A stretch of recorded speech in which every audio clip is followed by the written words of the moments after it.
गोली अखियां न मारे कुड़ी ठा करके गोली अखियां न मारे कुड़ी ठा करके गोली अखियां न मारे कुड़ी ठा करके गोली अखियां न मारे ठा ठा करके सुनिया कि तेरी गेम बड़ी स्ट्रॉन्ग पंगा ले आनी तू मुंडे नाल रॉन्ग मेरे उत्ते तेरा चलना नहीं टैक टैक दिल रखा विच बुलेट प्रूफ जैकेट मुंडा देसी ना मैं बर्गर बॉय बंदा मार दे मैं पुछदा नहीं वाई टेलीस्कोप विच होया जेड़ा फोकस हेडशॉट निशाना एडा चौकस बैकी आया पैराशूट ते like I'm falling out of love जीवे तेरी सोचा तो above जीवे तेरा चलना नहीं गोली अखियां न मारे कुड़ी ठा करके गोली अखियां न मारे कुड़ी ठा करके गोली अखियां न मारे कुड़ी ठा करके गोली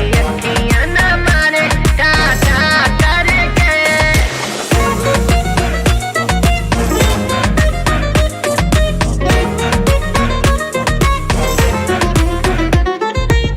Oh boy, don't cry. तेरी बातों से तू लगता है हाय कर ले तू चाहे जितनी भी ट्राई तेरे जैसे कई आए I'm a queen, मेरा सीन करे बात मेरी M16 नॉकआउट करूं दिल I'm so mean तू भी बचेगा नहीं कर ले यकीन तेरी गेम को मैं रूल करूं ऐसी बातें ना फजूल करूं बिना चिकन देना कभी हार ना कबूल करूं कभी हार ना कबूल करूं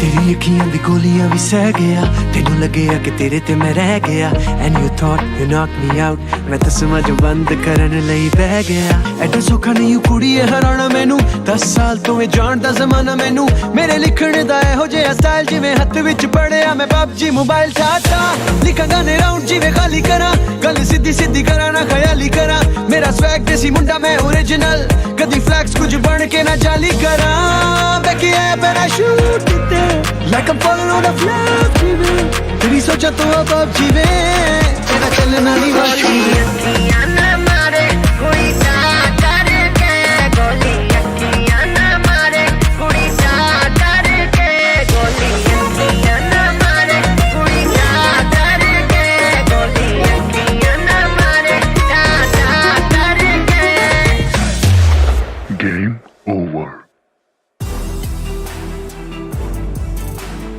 A new name, MetershotxSKY. Oh yes, definitely. When I saw this team in the qualifiers itself, they look absolutely so bonkers in terms of their gun gameplay. But when it comes down to the addition of Khatir and Halsey, we have seen this player, especially in the past. If they address the problem that they had in the past itself, we can see this team somewhere down the line overpowering the other team itself. Exactly, because they have the gun skills that they need to take the fight to the opposition, but the one thing that we see them falter down in is them handling the pressure that comes in the late game stages of the match. So that is something that needs to be fixed. They did have some time after their qualifier matches. Hopefully they fixed it, and we wish MetershotxSKY good luck for their PMPL matches.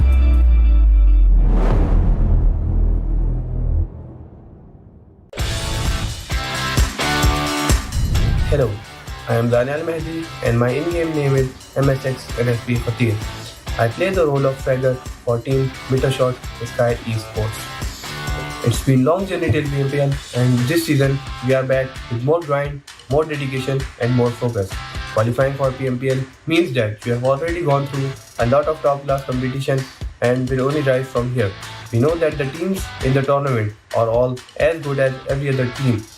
That's why they are here. But our team is here to stand apart and break our limits. We are here to grab the title and fulfill our dream. I hope our fans will be with us all throughout our journey and support us with all their heart. Watch our matches live on PUBG Mobile official broadcast channels. Thank you and take care.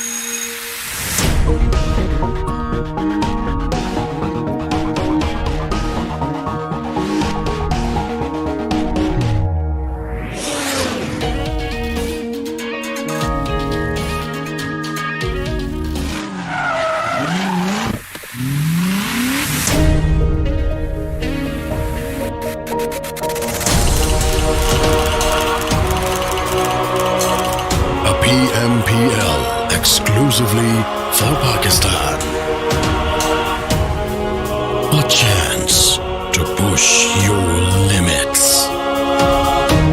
The squads are ready to turn their dreams into reality. It's our chance to reach the biggest. It's time to enter the dawn of new champions. Let the action begin.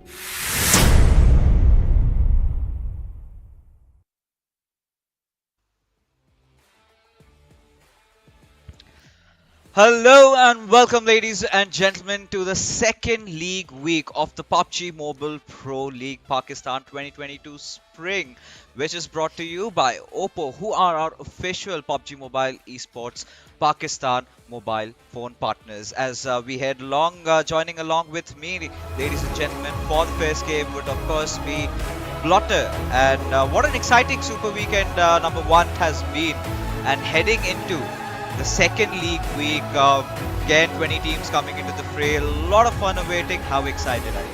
Definitely, dude. I am eagerly waiting to see what sort of a comeback are these other teams in the lobby going to be showcasing. Because again, I mean, this time around, we've got those 4 teams who were not able to participate in that first Super Weekend, right? So they have also seen the play that has been made from the 16 teams that did participate, and now it is their moment to shine and showcase that second upcoming Super Weekend is going to be theirs for the taking.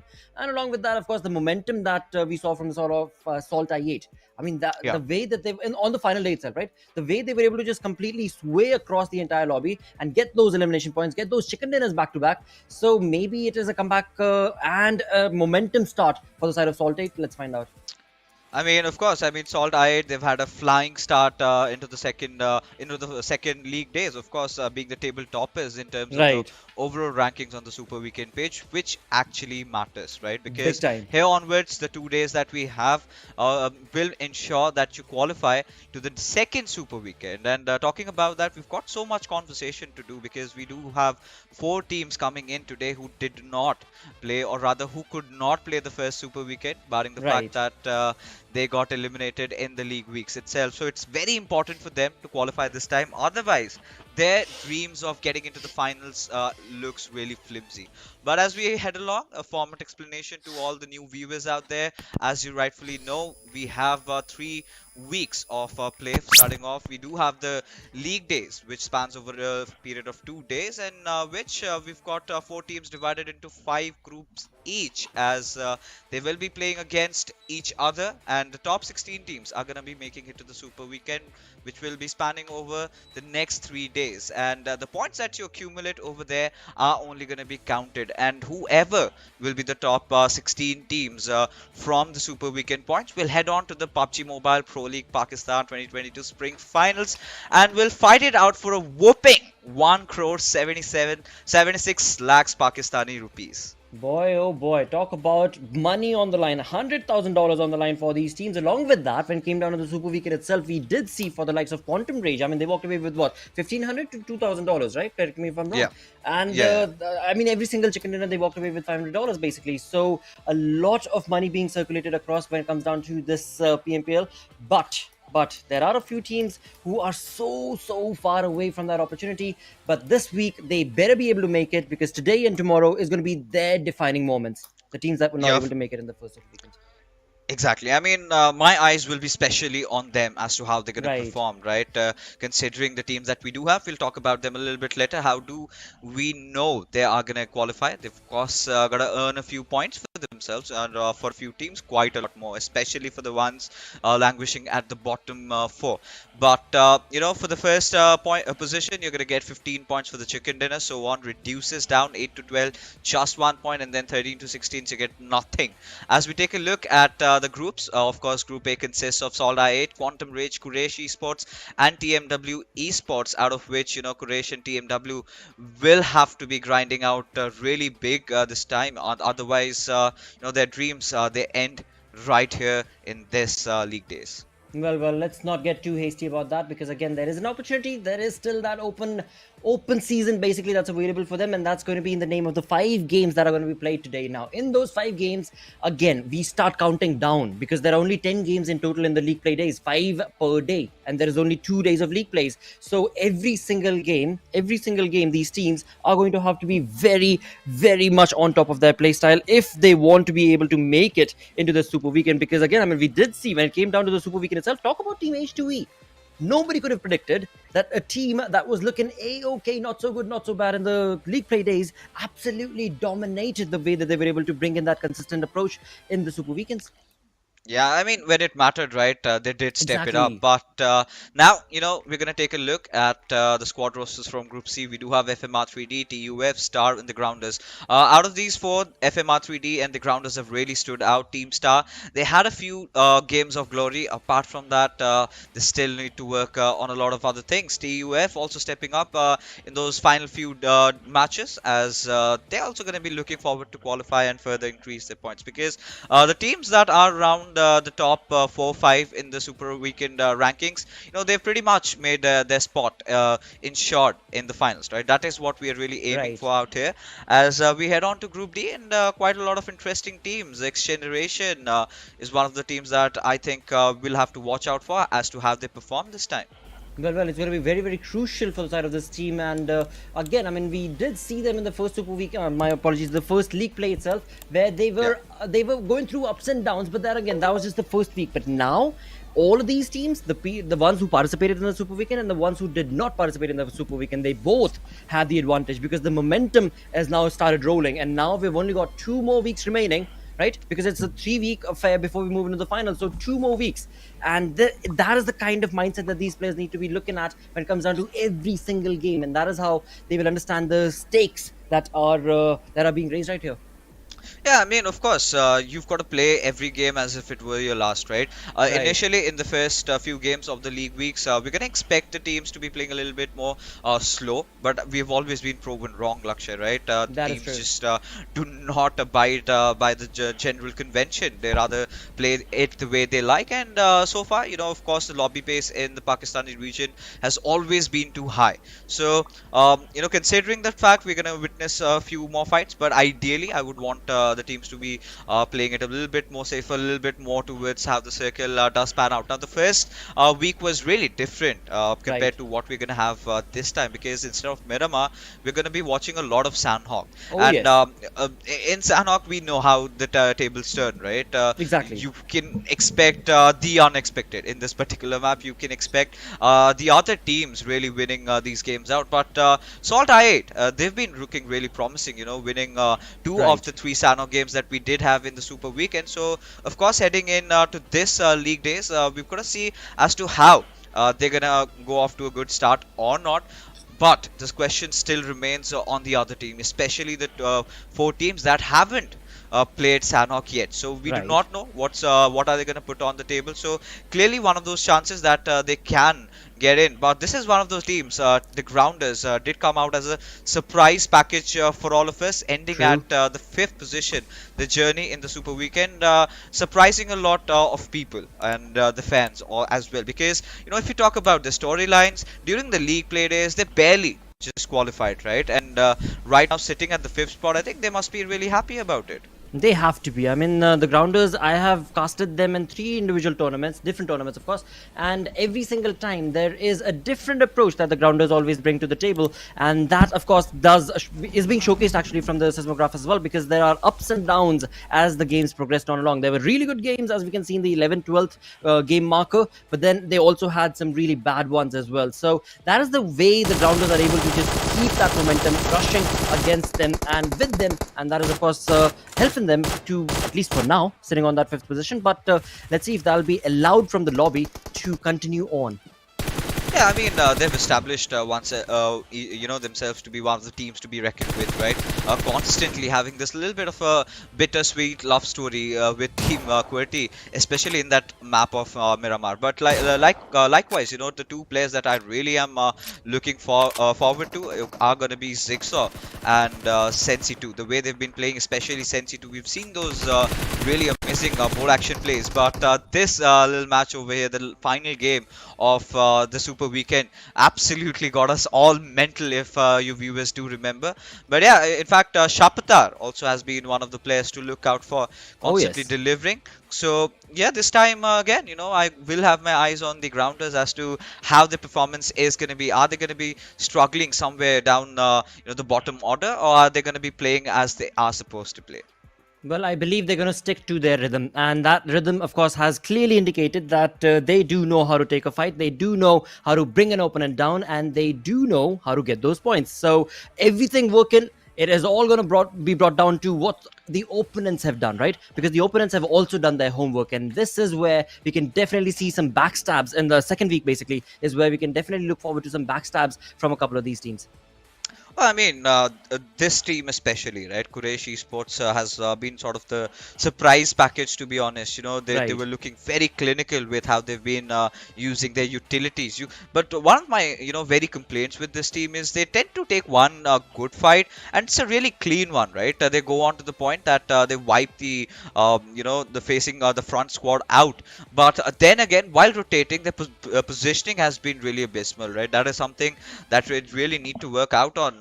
The consistency there, them trying to survive in those late zones, because that is something that we've been missing out of them. They've been getting those 4-5 kills every single game, but not being able to sustain for long. Did not have a lot of position points to work around with, as a result of which they did get eliminated. So this time we do have Sanhok in the fray, so of course we're going to be looking at how they're going to be performing. Absolutely, and again, Quraysh Esports, they are going to have to showcase a different play altogether when it comes down to the second week, because the second week is the do and die situation for the side of these teams, because the other teams, the momentum that we're looking at on the first page of the leaderboard itself, it is just on a roller coaster ride right now, where they are just accumulating points after points after points, and these teams who are going to be jumping in for the first time in this upcoming Super Weekend, the second Super Weekend, it is going to be a very hard battle for them to be able to climb over.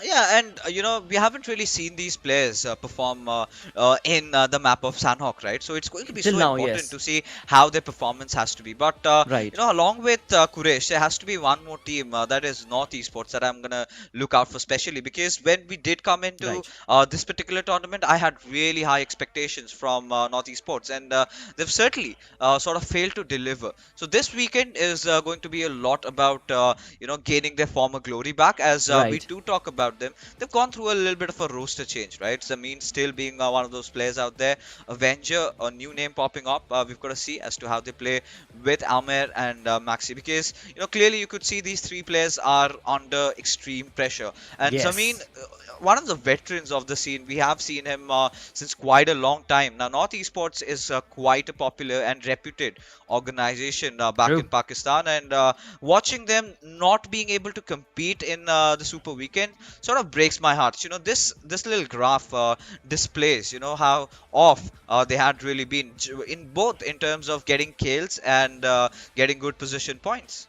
Absolutely, and that again is not the kind of NES that we've seen earlier. But once again, it is kudos to the new players, right? Because it's because of the new players that the battleground changes. From the likes of 3x to the other teams who have just, Magnus for that matter, right? Who are kind of new. Magnus has been playing for quite some time, but still, they're still new compared to these old teams. And of course, that the new vibe that comes in onto the battleground, the way that they want to approach those situations completely shakes these old players. And it seems like the team is just trying to find that vocabulary back again for themselves. Oh, it is going to be so important for these guys, right? Especially them, and also XGen and TmW, because Magnus, you would not want to miss out, because for the viewers that have just tuned in, if any of these four teams miss out on this Super Weekend, I think it's kind of practically done for them, unless and until they come in the third Super Weekend. They've got to qualify. They've got a humongous task in front of them. But this is one of those weeks that we have to look at them, how they're going to perform. Are they really feeling the heat of things? But enough about the teams that could not qualify, right? Let's talk about the teams that did make it into the first Super Weekend, but could not really deliver the sort of a performance that we would expect. And this is where, Right. teams like Freestyle come in. This is where teams like, let's say, Clarity come in, and Right. FMR3D. Now, Clarity and FMR3D did recover themselves in those final few days, but ideally, you would want these teams to be in the top 5 at the very least. Now, what according to you do you think really went wrong with these squads? Well, once again, I mean, when it comes down to the way that the teams were playing in the Super Weekend, the first Super Weekend itself, it was very, very different. I mean, we were definitely surprised as to what is happening in the lobby right here, but I'm sure the opponents, the other players, the other teams themselves were also very wary of the same fact that this is a completely different beast that has come alive into the Super Weekend, where indeed, when it came down to the league play days, it was just a small little pussy moving on around, minding their own business. So it is a pretty tricky situation to handle. But now, see, now after the first week is done, the first league play is done, the first Super Weekend is done, now these teams know exactly what they bring to the table, and their opponents do as well. They know exactly the kind of rotations that are going to be made on each and every single map. And that, I think, is going to be the X factor that the 4 teams that did not participate should definitely try and capitalize upon in these 2 days of league plays. Yeah, of course. I mean, well said, right? They've got to focus a lot on how what their mistakes really were, and Right. this is going to be so important for them to fix it at least this time around the league play days, especially for a team like Freestyle who dominated Right. the majority of the the first league days, and then suddenly did wet the beds during the Super Weekend, quite not replicating the kind of a performance that you would want or rather expect from their sides. But enough of talk, ladies and gentlemen. The first map of Erangel is going to be our way, like you did see in the schedules. We do have 3 Erangels and 2 Sanhoks to be played. And the first map, we will have the teams from Group E sitting it out. So we do not get to see Regicide, 3x Esports, North Esports, and 4VTFT. And even, you take a look at Group E, Regicide is one of the teams that is going to be severely under the radar because the last time they qualified into this Super Weekend, they had that favorite map of Miramar to themselves, where they did manage to get 2 chicken dinners, but this time they do not have that luxury. So, and they've been having a little bit of a dip in their performances, considering the fact that they're a relatively new squad. So eyes will be on them as to how they handle themselves in the rainforest. Well. I am definitely happy, dude. This is the first time that I'm going to be part of Sanhok casting.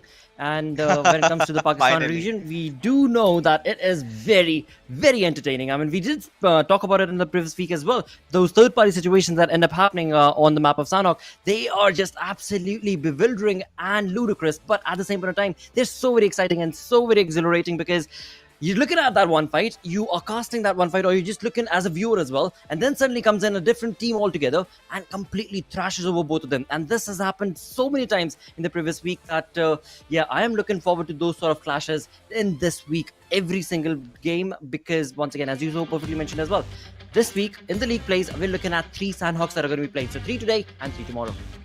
Oh yeah, and it is all gonna begin, ladies and gentlemen. Tighten your seat belts as we are gonna be embarking on yet another short journey spanning for the 2 days over here to find out who will be those 16 teams that are gonna participate with us in the second Super Weekend of the PMPL Pakistan Spring 2022. As the Big Bird is in the sky, heading all the way from Novoripnoi towards QWERTY, a really blasphemous flight path trajectory, I must say. Benefiting a few teams, but troubling a lot many, as everyone will have their eyes on the vehicle. So we might get to see a little bit of a scuffle breaking out in those early phases of this game. Absolutely, and that is something that should happen because again, this team, or rather these teams, they need to start collecting those points. I mean, for the likes of TMW, that is going to be so very quintessential for them to, as soon as they have the opportunity, they start taking on those elimination points for yourself. Because yes, placement points work for you, but only for a certain number. But because after that, you are going to be falling back because the teams that are getting those chicken dinners are walking away with 19 elimination points, 20 elimination points. And when you are just walking away with the placement points, you are going to be falling back. So yeah, that is something that I do look forward to from the side of Quraysh Esports, from the side of TMW. That sort of an approach, basically, is what I'm talking about. Yeah, I mean, this game they've got to start a little bit slow because Quraysh. I was just taking a look at the statistics, right? The rotations have been all over the place, right? They tend to not survive for quite a long time. Nope. But if they have a fight right in front of them, they take that meticulously, very careful with every single movement that they've been making. As Right.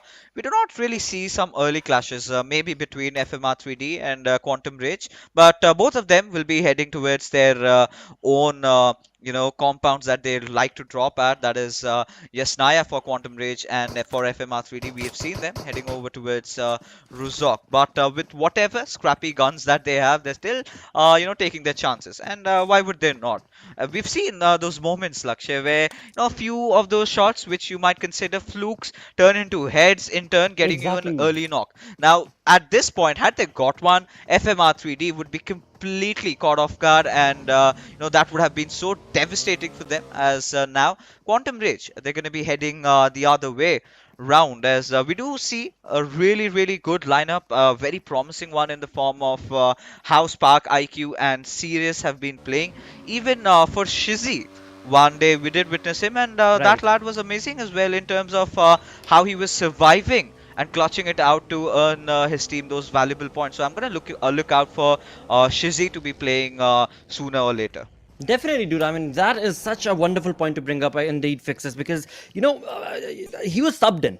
He was not Yeah. warmed up. He was not, I mean, they are a team, so of course the synergy is there, but still, you jump in and right off the bat in the first game itself, you're so pump and rolling through across your opponents, and he came across like that. Sheezy, there were a couple of moments where it was just him holding on the fort for his team. So, I mean, you definitely have to commend his approach and how quick and retaliatory he was as soon as he jumped into the battleground, and that is the kind of mindset that is required for these teams and players to be able to make it. But again, I mean, there will be 10 players, there will be 20 players, there will be 50 players who have that sort of a mindset, but indeed in the end there are only a few select ones who will move on forth. Where's Crypto though? Is he hiding under his comforters? Because I was sort of searching out for him, really being sneaky, even for our viewers, because he's got a huge fan following across Pakistan, and well, he's earned it, right?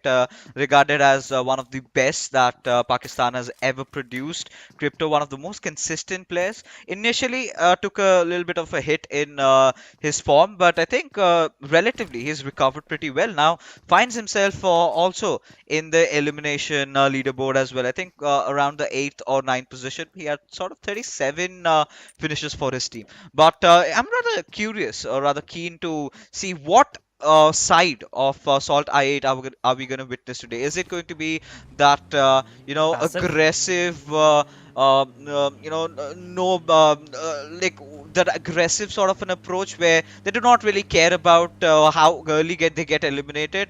They just go head on directly at their enemies' faces, or are we going to see the Salt I8 that has long and lasted a lot, has been focusing a lot on those position points and getting that perfect balance with the elimination as well, which we got to see a little bit later on. But as we move along and talk about the circle, it's quite interesting considering the fact it's a very generalized default Erangel circle we're witnessing, where the flight path, in fact the zone could shrink somewhere around maybe the Potato Hills or the Pochinki Hills that we do have. So it's going to be very important for the teams to find a good cover and a good position to take on the other teams.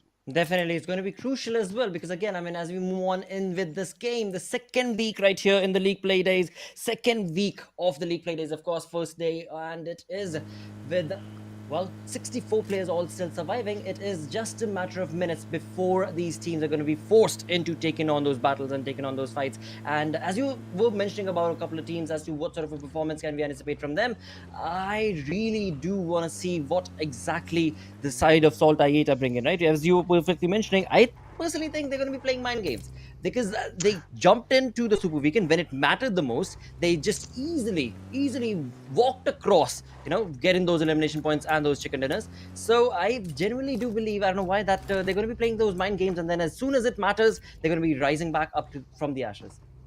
Oh yeah, I mean, the For SALTxi8, what do I say? I was even surprised. I really thought that maybe they're going through a really bad phase, maybe a really bad point of a career there, where you tend to mess up in tournaments. It has happened to the best of teams. Even globally, you talk about teams like BTR, then teams like Zeus, who are now IHC, and they've all taken a hit. So I really True. felt that maybe this was the tournament, but the players of SALTxi8 completely turned the tables around in the second day, and the third day was an absolute domination.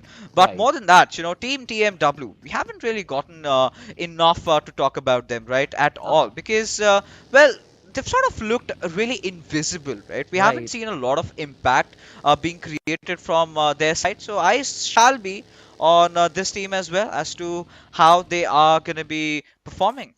Well, definitely. I mean, TMW is definitely going to be one of those teams. No, all right. So let's talk about this. When it came down to the league plays, and then we had the stats, right? And then we moved on into the Super Weekend itself. I believe it was the map of Miramar, where the side of TMW actually came up quite a lot of times based on the predictions on the stats that were collected during the league play days. Correct me if I'm wrong. And of course, TMW was not part of the Super Weekend itself, but that does definitely indicate that TMW did have some really good moments in the first week of the league plays itself. Thus, they were able to get those sort of stats for themselves in the map. So I am hoping and keeping my fingers crossed that that ends up taking the cake. But there is a irony or a cherry on top, either ways, because Miramar is not going to be played in this league play. Oh yeah, and that is quite concerning for them. But hey, with these things, we've got to look at the positives as well. You never know. Sanhok could also be their map. True, true, Completely true. a surprise package being sent by them, as the gods of PUBG Mobile have sent in the first airdrop, and it does have the marker 14 as one of my favorites, favorite drop weapons. Out there, just now contested with MG3 as well. The kind of the fire rate that gun can deliver is really shocking. But yeah, now this is the first circle shift that we are witnessing. We do see the players of Star already capitalizing on that Potato Hills area, which is a good decision at this point. Get a little bit of an elevation to work out with, look out at all possible directions, and a lot of teams are going to contest for that. Now, if they do play their cards right, I think they're going to get a few early eliminations for them. Now, Quraysh Esports, this is something I really like from their side. They're not trying anything really hasty, really reckless. They are keeping things simple, just prone down inside your houses. To not reveal yourself unless and until someone comes to dash in, or we do have a scout from some other team, just coming to scourge through the lands, and then maybe sort of take them down, just surprise them, catch them completely off guard. But how do you feel about this circle? Do you think we're gonna witness a drastic curveball somewhere down the line? Honestly, to be blunt about it, I was actually predicting or rather anticipating that the zone would actually shift northwards, northern side towards shooting range, but it has actually moved all the way on to the other front altogether itself.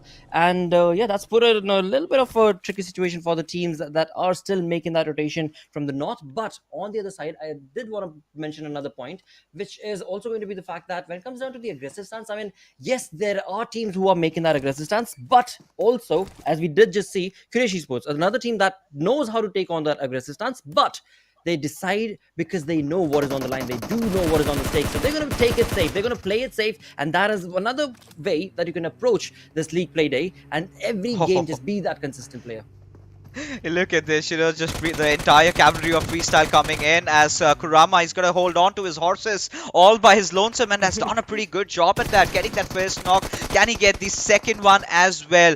Does not do it, not successful over here, as Malik will be trying to capitalize on the higher ground, but the grounders have turned the tables. Wow. From the lower ground, and all the credit goes to Kurama, who is not going to be alive, for holding on the fort for quite a long time, not getting just one but two very important knocks. And freestyle, they were looking really casual, really careless with their approach. Felt at times they were quite overconfident of the situation, and why would you not be, considering the fact that you did get a knock, you have that high ground? You would of course want to be the ones aggressing a little bit, but this is where they got outplayed.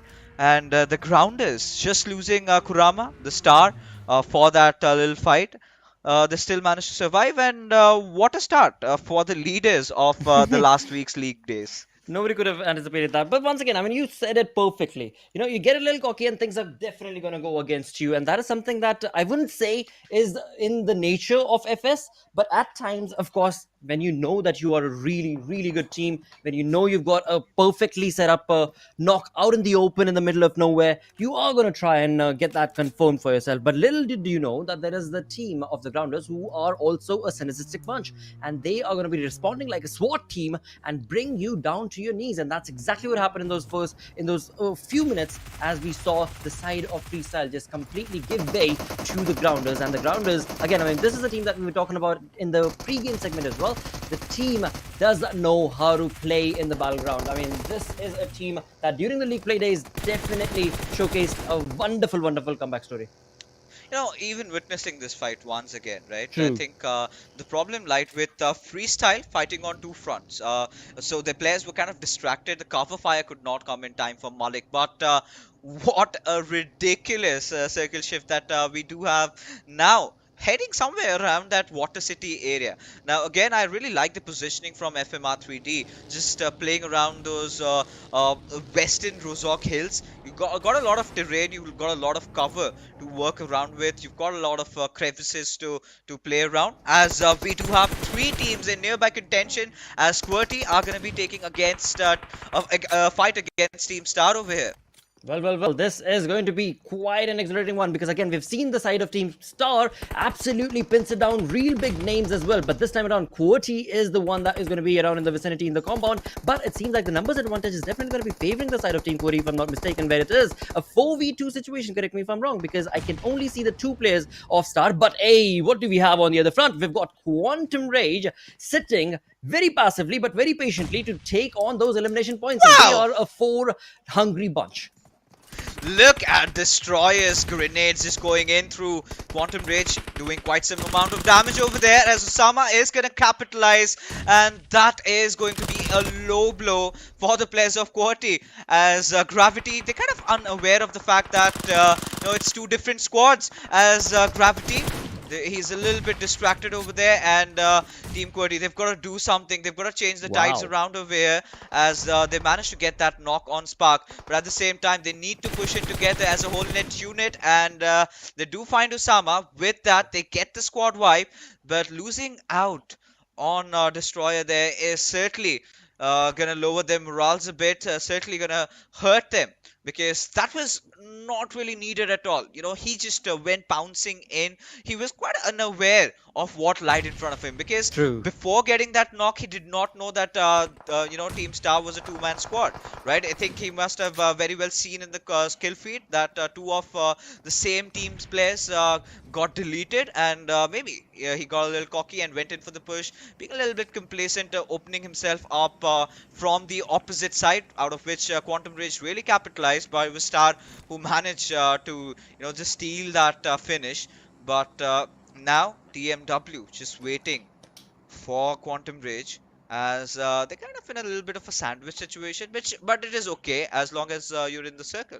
Exactly, and you've got the numbers advantage as well. So Quantum Rage, I mean, even if TMW or the side of Team QWERTY try and push together, it is still going to be an advantageous position for the side of Quantum Rage, because it's still an open area that they're going to be pushing on through. And that definitely allows a little bit of a spray action coming in from the side of Quantum Rage in terms of retaliation, and that is exactly what they will do. And JD, the dude who has so many times popped off heads of his opponents and has been looking absolutely miraculous in terms of his playstyle, will be the one who will try and bring on those sprays. But with that, the zone is taking a different shift. The zone moves on away, and this is where, once again, I mean, that stalemate situation that we were just looking at, we will find themselves in the zone, in the comfort of the zone, all three of those teams towards the east, south, and right now, these are the three teams that seem to be in the, well, close proximity to take on a fight, because all the other teams are still loitering about. Look at Quraysh Esports taking the fight right at the faces of the players of SALTxi8, and suddenly it's all falling down for them as Uzam gets the second knock, as he will get the finishes confirmed, as the remainder of the players, Bilal and Adi, they're going to be trying to make an escape, make a run for their life. But at situations like this, I really prefer to take down one of those tires of the buggy, because even one of them getting flattened out sort of decapitates you and puts you in a very dicey situation where you cannot really escape, and then you can just destroy the vehicle. But it is a-okay, as Uzam has been looking really deadly in his short range fights, where he's just constantly toggling his crouch button, and sort of has been winning most of those 1v1 duels all the way along, as H2E taking a little bit of a damage over here, losing out on two players, Trade and Assad.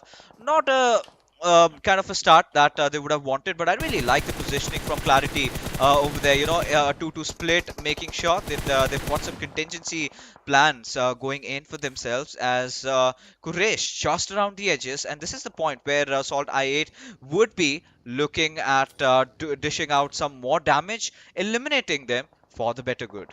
They definitely are going to, and of course the momentum is definitely rolling in the team's favor. But again, when it comes down to taking that fighting chance, it is going to be Quraysh who want to be able to move out of this position and stay alive as well. They've got the entire super weekend that they have, as their booster, as their mental booster. But the numbers advantage, once again, that numbers advantage definitely does end up hurting you a little bit, where they are just a two-man squad right close to each other, and with that perfectly cooked nade, Crypto will be able to bring down his opponent, and in doing so, it seems like this is not going to be a good game for Quraysh, but they had a decent start.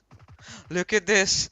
They did not check the washroom, and it's gonna hurt them a little bit if they do not realize where the players are. Finally do a crossfire, could not really get created, as no trouble for SALTxi8, as they've been looking really aggressive, but this time way more controlled, right? They're not pushing like madmen with their eyes closed. They are pushing in tandem with each other, and this is the kind of aggression that you would need from a team like SALTxi8.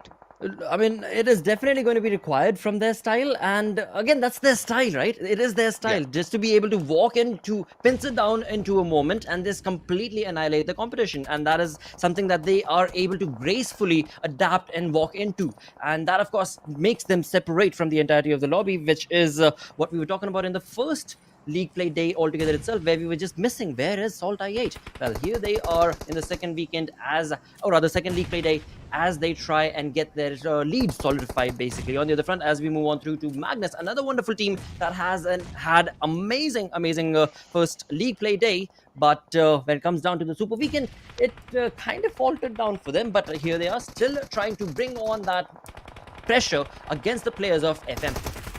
Oh, Hassan is making those plays, but Adil stops him at his tracks, as FMxR3D was struggling a little bit, as the remainder of the cavalry is a little bit far behind, with Anubis and Finisher being the two players surviving. With the grenades coming in, could prove really fatal for Pika himself, as he's going to be giving away all the necessary information, as Cairo, he's just going to step out of his cover, try to take the boys out. But this is a moment where both these teams, Magnus and FMxR3D, will have to make a mad dash inside the circles. Now, with their vehicles destroyed, they do have that Bucky to work around with, but FMxR3D are sort of aware of that, and they're going to try and stop them while they're sort of trying to close in. But Clarity, I really loved how the contingency plan just worked out. Clarity, Zibian and Dani having the better of the zone, so the remainder of the teammates can really chime in and join and regroup, so that they can have the fights going in, as Adil finally making a move. His teammate trying to provide cover fire from behind, but Adil,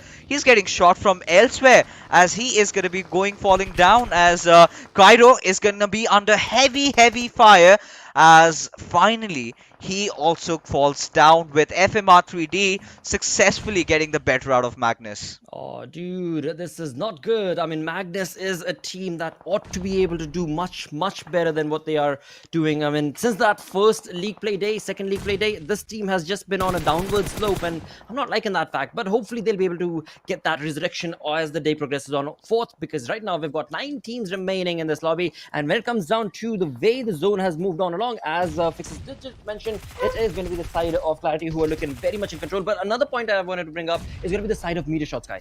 The team, every single time, somehow, they're able to make the perfect rotation to get into the zone, as they do exactly the same thing from the eastern front this time.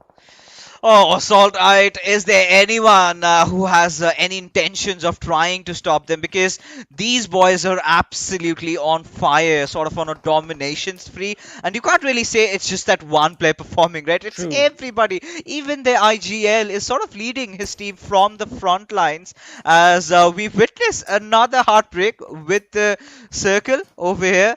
A lot of the teams have to, in fact, everyone has to enter inside the zone, catch a good spot, barring just that one team. And I believe it is going to be H2E. Did take quite some early losses early on, but have managed to make sure that they make it to the top 7.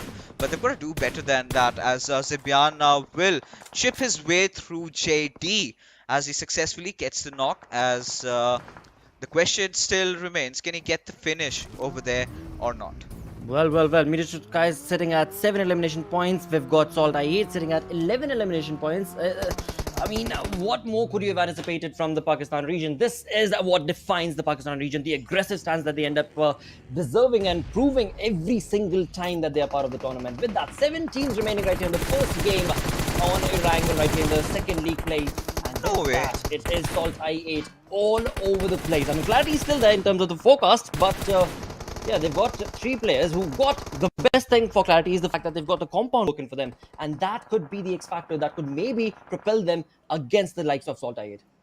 You know, but they still have to make a move inside the circle, right? Just that one compound. And I believe the players of SALTxi8 are aware of their presence as H2E in a little bit of a situation. If this grenade from Thug gets inside the skylight of the compound, could be a whole different story. But as you can clearly see, you know, they sort of unintentionally took out their own teammate, and Thug did not have any intentions of doing so, but eventually will get taken down by Kian, as a grenade coming in from Teen Wolf will get the better out of one of the players of SALTxi8, and it is going to be the IGL, but Refuse making sure that he has his crosshairs on his teammate so that he does not get pushed upon from the corners, as the final 5 teams remains. And look at how split apart from the team Refuse is, who is right now on a rampage. Oh yes, he is again creating a perfect flank angle, but no, he seems to be going back to his team, as there is a man down, and that is going to be very, very crucial, quintessential in fact at this moment, to be able to have the numbers advantage working for your side. Clarity have only had 1 elimination point till now. I just noticed that. They've got 3 players in the zone itself. Team QWERTY has just that 1 player, Gravity, all by his lonesome. Same is the case for H2E. So basically, the fight is going to be between these 3 teams. You've got MetershotxSKY, you've got SALTxi8, and Clarity in the making to try and get this chicken for themselves. You know, I really like this. You know, this shows these sort of a pathing smoke shows that SALTxi8 really want to get up close and personal to the boys from QWERTY. Now, they've got to change their mind, because the zone has taken a little bit of an eastern shift over there, as you can clearly see. You know, now the smoke's directions has been changed to a more defensive smoke, trying to save themselves from the players of H2E as they make their move inside the zone. Reviews being the one trying to lead the charge, but now they could get pincered down from at least 2 sides, with Danny and Zibian having their eyes on them. But SALTxi8 should play the patience game over here. We'll have to wait for the players of Clarity to step out of their cover, and that is the moment where they can actually think about striking them in their hearts. Absolutely. Just a couple of minutes ago, we did see from the side of Clarity, Zibian was the dude who was actually bringing a nade parade into the smoke wall that was being created from the side of SALTxi8. So definitely, I mean, SALTxi8, they've got that smoke wall covered, but that is not going to stop bullets and nades to stop and bring you down. And that is something that, of course, Clarity will try their level best. But again, the numbers advantage is where the team is falling short. And indeed, in all of that, SALTxi8 have tried and have maintained to have all 4 players standing till the end. And right now, I mean, this is the only team with 4 players standing. So when it comes to the zone itself, they are not in the comfort of the zone, but the control of the fight is definitely theirs. Or maybe oh yeah, but look, Zebian Wow. getting a little greedy there, but still managing to take out one of the players, Yep. dealing some hurt to the players of SALTxi8. Now things makes it a little bit easier for MetershotxSKY as Khatir, had he held on to that little bit of a higher ridge over there, could have done some substantial amount of damage. But Uzim just being one with the nature as the grenade just comes flying in. Does not move around a lot, hasn't given away his position yet, as it is a 3v3. SALTxi8 going up against MetershotxSKY. It's going to be so important as to see who gets that early knock, as MetershotxSKY do have that advantage with Khatir, making sure that he has the high ground to himself as he does spot down Crypto, takes him down for good. And this is the moment where MetershotxSKY could really start making a move, as Uzim's position has also been compromised. It's all about knowing where Reviews is, but Reviews coming in with a trade knock over here onto its Khatir, changing the tides of this battle, as he will try to take down Ash as well.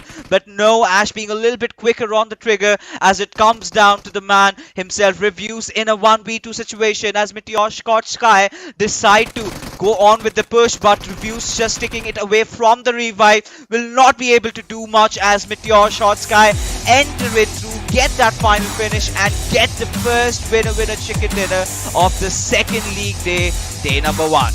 Absolutely, second week of the league plays, and here we have it, the first team to get that chicken. And again, I mean, I did call it when it came down to the rotation that MetershotxSKY ends up making.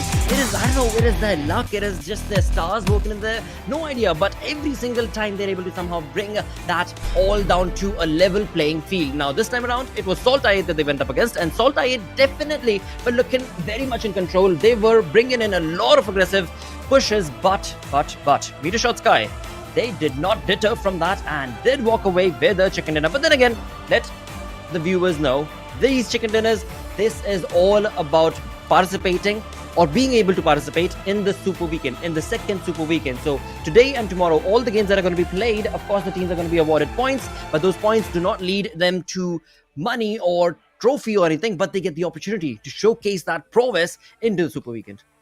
It's sort of a ticket to the Super Weekend, Yes, right? yes. It is so imperative and important that True. they sort of win their games, as we do still have a lot to talk about all these games, but after this short little break.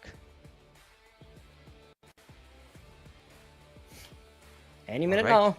Any minute now. played. Yep. We've been played played apparently. Yes, and Oh, maybe that was the break. Maybe that was the break. There we go. but All right, there you we have go. it. Finally a break coming in, so we're gonna catch quickly after this. Go.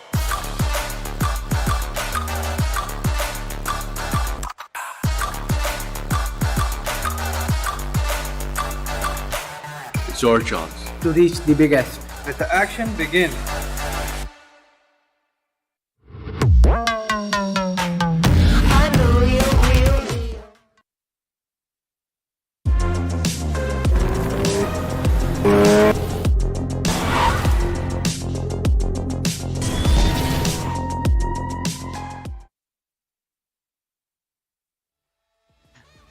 All right, here we have it, ladies and gentlemen. The first chicken dinner going for MetershotxSKY. Yet another promising start for this new team, who really had an amazing start even during the Super Weekend, but seemed to fluster out towards those end days, losing out a lot of position and placement points both. But heading in this particular matchup, we could not see a lot of action from their side, because SALTxi8 had clearly been stealing the show, as you could rightfully see Reviews coming in instead of Ghost, and he makes his impact felt. 6 elimination for this one lad as SALTxi8. They were looking really ruthless with the way they've been pushing. But, we can't really rule out how good MetershotxSKY also was. We did not get to see them a lot on the screen, but they were getting so much of that job done, making that longer rotation, making sure that they were on the eastern side of the map. And I think the way that the zone shifted, especially from the fourth circle itself, taking that hard shift when we were anticipating the zone to be heading around the potato hills, then it to shift around the upper areas, or rather the western side of school, did certainly catch everyone off guard. But if you take a look at the top players in the lobby, 3 of the players coming out of SALTxi8 as SALTxi8 and Kian, this time they're not going to be far behind. So MetershotxSKY and SALTxi8, they've made it a rule for themselves that this time when they come in, they're going to be looking a lot at those eliminations. As you could clearly see, 16 eliminations coming in for SALTxi8, but MetershotxSKY, well, they're not far behind with 13. Exactly. I mean, SALTxi8, now it seems like almost as if they were, the first week, they were just testing what the lobby is going to be like. They played their worst to try and engage their opponents and try and judge them and read them. And now, after having done that for, the league play days as well as one day of the Super Weekend, they're back. They're back in style. They know exactly what they're up against, and they are not going to be stopped by any team from the looks of it. Or maybe, QWERTY could be the one that could stop them. FS could be the one that could stop them. But the way that they were being stopped in the first week, do you remember that, right? During the league play days, they were trying to make on SALTxi8 as they were making those pushes in the open, just like class 101 mistakes and getting caught off guard. This, it definitely seems like mind games that this team played. I think they've learned from it, right? They realized that we just can't, play completely unshackled, right? You've got to put a little bit of a leash. You've got to make sure that while you're pushing, you've got someone providing cover behind you. Hit the basics right was what SALTxi8 needed, and once they've done that, a very promising show from both these teams. And in fact, even in the match summary, clearly shows that MetershotxSKY and SALTxi8, they've been wiping out majority of the teams. In fact, almost half of the lobby has been wiped out from these two squads itself. Shows clearly how dominating both of these teams were. But this is where I really like this sort of an improvement from MetershotxSKY. Again, it's pretty early to be saying that they've made such an amazing comeback, especially from their fall that they had, because at one point they were leading the table in the Super Weekends, and suddenly we witnessed that little bit of a downfall, which even got worse in the final day with SALTxi8 really catching it up. But as we take a look at the match ranking, SALTxi8 and MetershotxSKY, they're going to be sharing points. SALTxi8 a little bit ahead in considering the fact that they did get 16 eliminations, but H2E and QWERTY on the 3rd and 4th position respectively. So finally witnessing a few of the teams, the big guns stepping up this time, at least how they've been playing. But we're not going to focus on them for now. We're going to focus on teams like TMW, TmwEsports and Quraysh Esports, who are yet again struggling with finding a good start. They definitely are. It is not looking good for their play style, of course, because they have tried different strategies. I mean, TUF, we've seen they have actually tried to go on to their opponents' drop locations as well. We saw them drop on down towards Jojo, I think it was, where they jumped in towards QWERTY, and then there was another moment when they jumped in against SALTxi8's military base as well. So, I mean, we do see these teams trying to they make a difference, but it is an uphill battle for their side, because it is very, very difficult to take on an experienced team right off the get-go in the first try itself. This is where, we were all taken aback. This little shift going towards the western side. And this is something that a lot of teams did not really anticipate. But if you can see MetershotxSKY's position, look at how off they are from the fight. They do not intend to do that. Their main objective right now is to get good control, get good position, which they did with taking over school and the Rozok Hills. And look at how they performed that split, right? A 3-1 split. And they did steer themselves away from the usual traffic, which was around the southern side, which was where SALTxi8, they were clearing everything that came their way. As MetershotxSKY, this is where they started racking up a lot of kills, because they not only had the high ground, they had a lot of cover to play around with. As TMW, Quantum Rage, they were all dealt with by both SALTxi8 and MetershotxSKY, and this little shift sort of made things even easier for them, because they had those little bit of a little bit of a high ground, a little bit of a ridge, a little bit of a hill cover to play around with, which they capitalized. And again, Team Clarity taking down Blade in that situation did not really help SALTxi8's causes, as you could see with this particular shift, Lakshay, it was clearly done and dusted for MetershotxSKY. They started believing that this chicken dinner is going to be theirs. Dude, MetershotxSKY, the more I see them, the more I'm reminded of Jason Bourne, actually.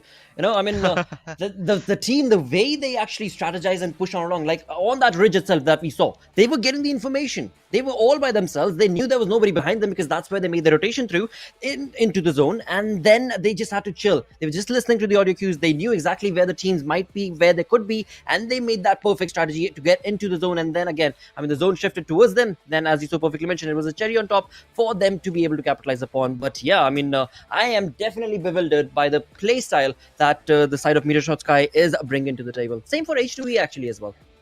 Now, the way the start has been, it is something that we expected, but something that we did not want. Right, because of course, being neutral commentators out here, you would want the teams that were left out in the first Super Weekend to be trying and getting off to a flying start, and none of them have really succeeded in doing that. So that is something that they cannot be proud of as we head on towards the Oppo moments, where I think one of the most highlighted fight has to be between the players of the Grounders going up against Freestyle, where Freestyle completely just lost their calm and lost out on that fight. Now, Uzum, how much of an improvement we have seen lately, especially in his 1v1 gun duels. You know, those really fast toggles with that crouch button, really just putting his enemies into thinking as to where he's gonna try and what he's gonna try and do next. But there's a really easy fix for it, right? Try to aim a little bit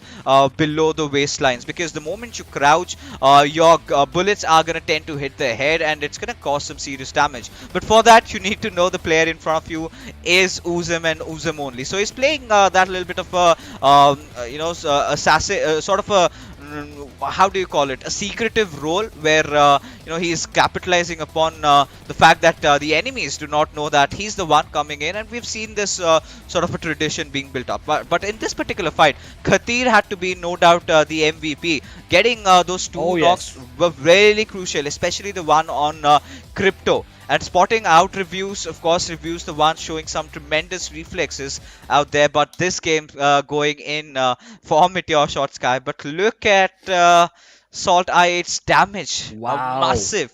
Dude, is this the first time? Bomb. Is this the first time right here in PMPL that we're looking at, Pakistan region, that we're looking at a 3,000 damage drop? I think so. Yes. No questions at that, because the highest I last saw was around 27 to 2800. Right. But this one is right off the roofs, and SALTxi8, we could clearly see, even when the statistics were brought up, right? The comparison being made, where they also did take a lot of damage, showed how much they were engaging themselves in every possible fight that they could. But the next matchup that we're coming up with is going to be in Sanhok. Lakshay, your first Sanhok. Yep. What are you expecting, mate?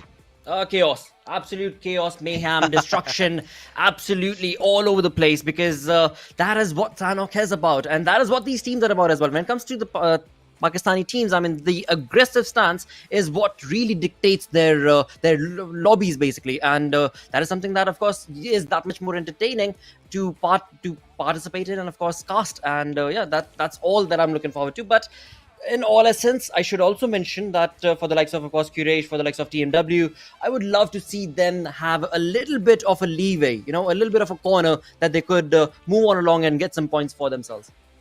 Oh, it's going to be so important for them, Yeah. right? All these teams. But for the viewers out there, this time we are going to be having teams from Group D sitting it out. So no QWERTY, no MetershotxSKY, no XGeneration, and no Magnus Esports, which Yep. clearly means that 52X Rage are going to be having a little bit of a breathing space, especially when they will drop off in Paradise. But we still do not know as to where North Esports teams like TmW and you've got Quraysh and also the XGeneration. Where will these teams take a drop? Are we going to witness any drop clash? So that is again one of the things that I'm also going to be eyeing out for, because what we've seen from Pakistan in Sanhok has been pretty much SALTxi8's domination, winning out 2 out of those 3 games. I think on one Right. occasion it was Star Esports that won the first chicken dinner in Sanhok. So this is one of the games where unexpected teams tend to perform really well. So the Pakistani teams will have to rely on this. I'm going to be looking out for Team Freestyle as well, because Right. off to a really bad start, and the same can be said for FMR3D as well. Well, for Magnus as well, and there are so many other teams who would love to be sitting in that podium and that pedestal, basically, that we're right now speaking about. But again, the fact being this straight on fact that certain teams are actually that much more skilled, and certain teams, well, they're struggling actually a little bit, to take on that sort of an aggressive streak against the opponents like QWERTY, like FS, like SALTxi8 for that matter. And yeah, I wouldn't want to name names, but of course, it is going to be a very, very tough lobby for these teams who are sitting at the bottom of the totem pole to be able to grasp and climb up on. Oh yeah, of course. I mean, it is going to be so important because you just have 8 games to play, and in those Yes. 8 games, you've got to make sure that every single game counts. As ladies and gentlemen, we head inside the map of Sanhok, as we've discussed earlier. Teams from Group D, they are going to be sitting this one out, as we do see Group E coming into the action for the first time. We do have Regicide. Eyes are going to be basically on every single team over here because they've all been struggling. Regicide 3x, 4v even during their super weekend, first super weekend rather, and not really having the desired position. Of course, Right. Regicide having a really good end to their super weekend with that beautiful 15 kills chicken dinner, but that was just it. As we take a look at Sanhok, like we've discussed, right? SALTxi8 have had a really good game. Every single time they've come in, they've managed 2 chicken dinners. So it's going to be important. Right. But again, one of those questions will be who's going to be the playing for this time? Are they going to get in Ghost back up? Or are they going to work things around Reviews, who did become the MVP in the last game of Erangel? Absolutely, and I mean, I have actually casted more of Reviews being a part of the team than Ghost. I mean, Ghost has come in and go. He's like one of those, again, a sub, right? But yeah, the synergy that was being showcased from the side of Reviews and the entirety of the team, I think that they make a better team. But I mean, I've been listening to you, and since you've noticed that Ghost, and you made me notice as well that, yeah, dude, Ghost actually did stand out. But then again, I mean, it's just the entirety of the team that has just not been playing their game as they did earlier. So You know what? either ways. This is a theory that I really have. With Ghost, SALTxi8 can play for a lot of positioning, because Ghost is one of the players, even when we were watching him in sites in the Right. MNA region, he was one of those players that used to tend to survive for quite a long time.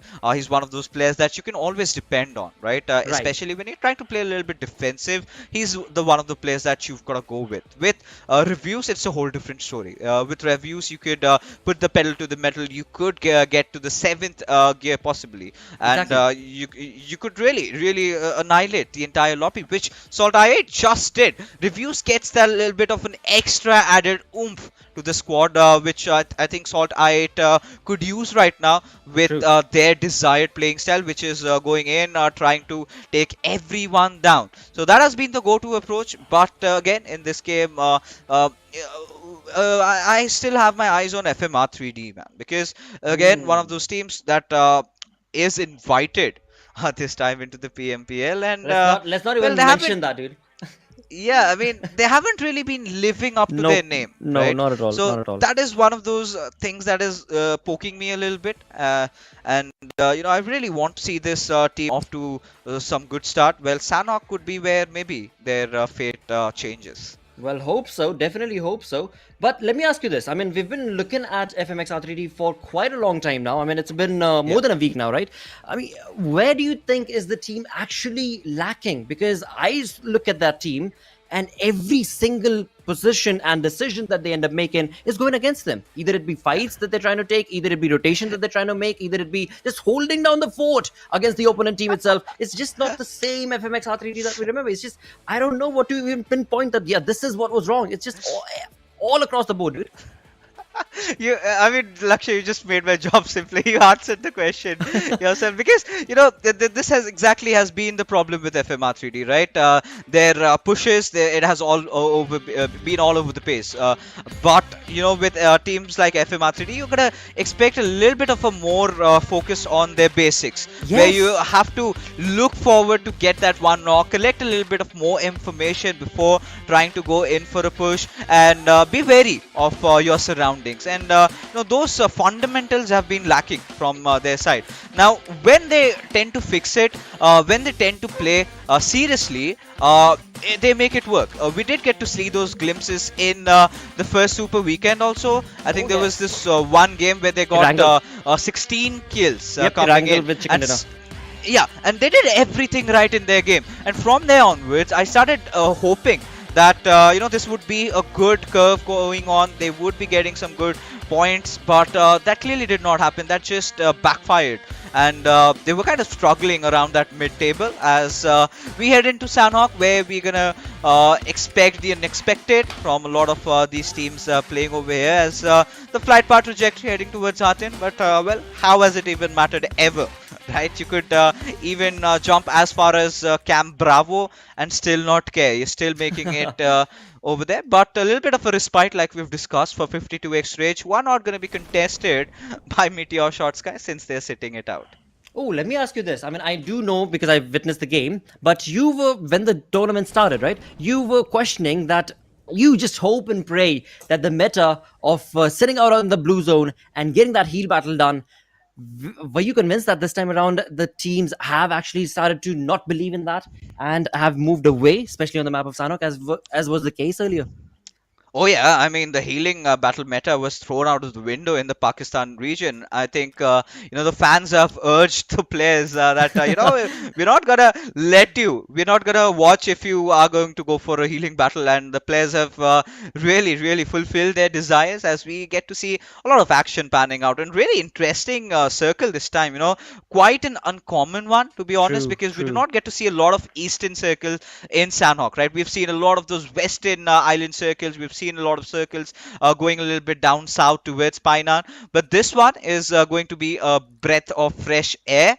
But for now, 3x Esports, their first game in the league days, and they are already, they have already started painting themselves in the color green, as they tend to hide, because Quraysh, they're looting right behind them. Now the question is Quraysh oblivious of the fact that 3x is keeping a stern watch at where they are right now? Exactly, keeping a stern watch on the ongoings that are taking place in the compound. And again, I mean, 3x as well as the quantum, because both of these teams, Quraysh as well as 3x, right? They need these points. Both of them do.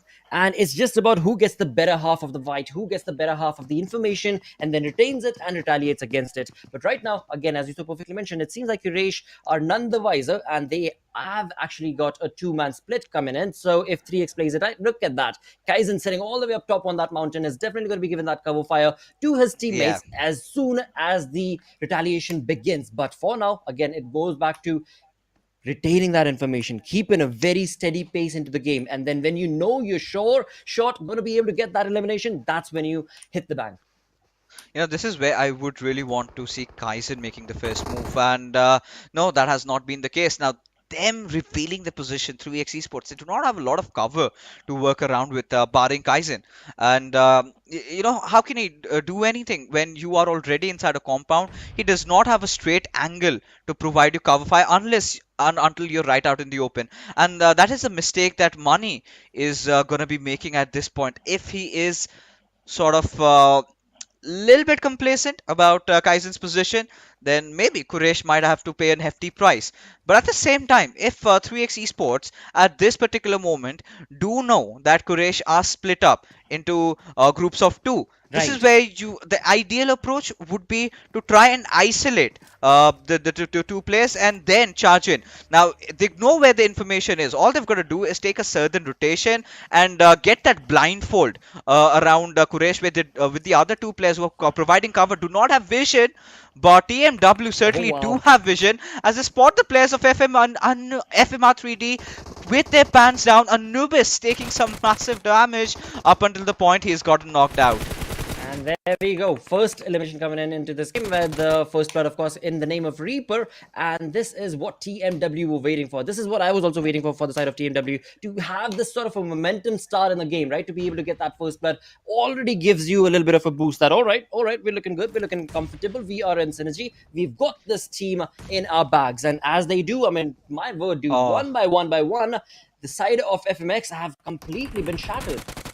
Yeah, I mean, just that one player remains who's going to be making a run for his life as the fight has again broken down over here. 3x Esports opening things up with Quraysh. Now, Quraysh has two of their players knocked out. One of them will get the revive as Kaizen's position has been revealed. Now, what's really concerning me is Miracle getting knocked out and 3x going a little bit defensive, which is quite understandable. They want to play it a little bit safe. It's their first game and they want to ensure the fact that they do not get any casualties, especially in the first fight they're taking.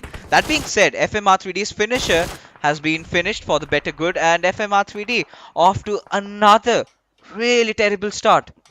Devastating start indeed. Just not what was anticipated. But again, I mean, it's class 101. That's what we're talking about. In the map of Erangel, you're not going to be running out in the open like it's a leisure park in heaven, basically, right? And that is something that, of course, FMX were retaliated against very brutally, might I add. On the other front, when it comes down to Quraysh, I mean, the team has still been able to get the revival done. All four players still surviving, and now it all boils down to how 3x plays their game, because they have this team out in a bunch in a small little compound. Now, how exactly are they going to be able to push on along synergistically to bring all the players down, because they're all in that small little compound? So it is going to be all about communication from 3x. Oh yeah, and there you go, the push really coming in. This is exactly what 3x needed at this point, having the players locked inside the mannequin room with very low HP, not a lot of healings also to work out with. All Cronus needs at this point is to just lob one grenade and his job might be done. But 3x Esports, they cannot overextend this fight, because I could see the players of Freestyle also in really close territories who are hearing all that gunshots in front of them, as Cronus takes massive amount of damage but has been traded rightfully by Bilal, who gets one more. And this is where things could completely change for 3x Esports, as two of the players are going to get eliminated. Miracle still alive though, but in a very, very bad situation, as Kaizen, he's going to try and make a run for it, has to spot out Bilal, but instead tries to get the revive, as Bilal, he's going to make the first move over here, as Kaizen will leave out on the revive as his teammate finally falls down, as another knock coming in, and Quraysh somehow survive this onslaught, as Quraysh have successfully managed to take down 3 of their players. And this is what I was talking about, right? You cannot exceed 2 minutes, because Freestyle have finally made their move.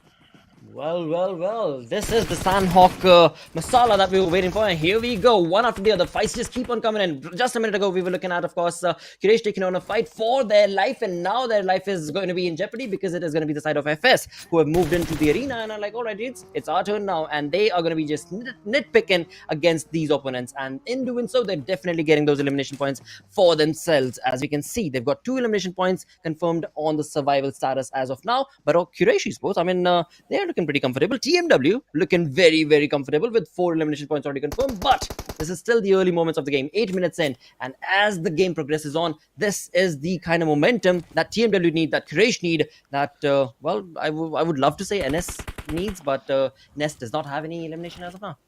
Oh yeah, I mean, they're gonna try and take it a little bit slow, right? That is going to be their go-through approach, as Freestyle, they've come up to pick on the pieces, as they've already successfully managed to take down Adi OP from Quraysh Esports. And you've got to give commends to how Bilal really played it out, right? Especially him getting those two knocks. They changed the tides True. as Clarity.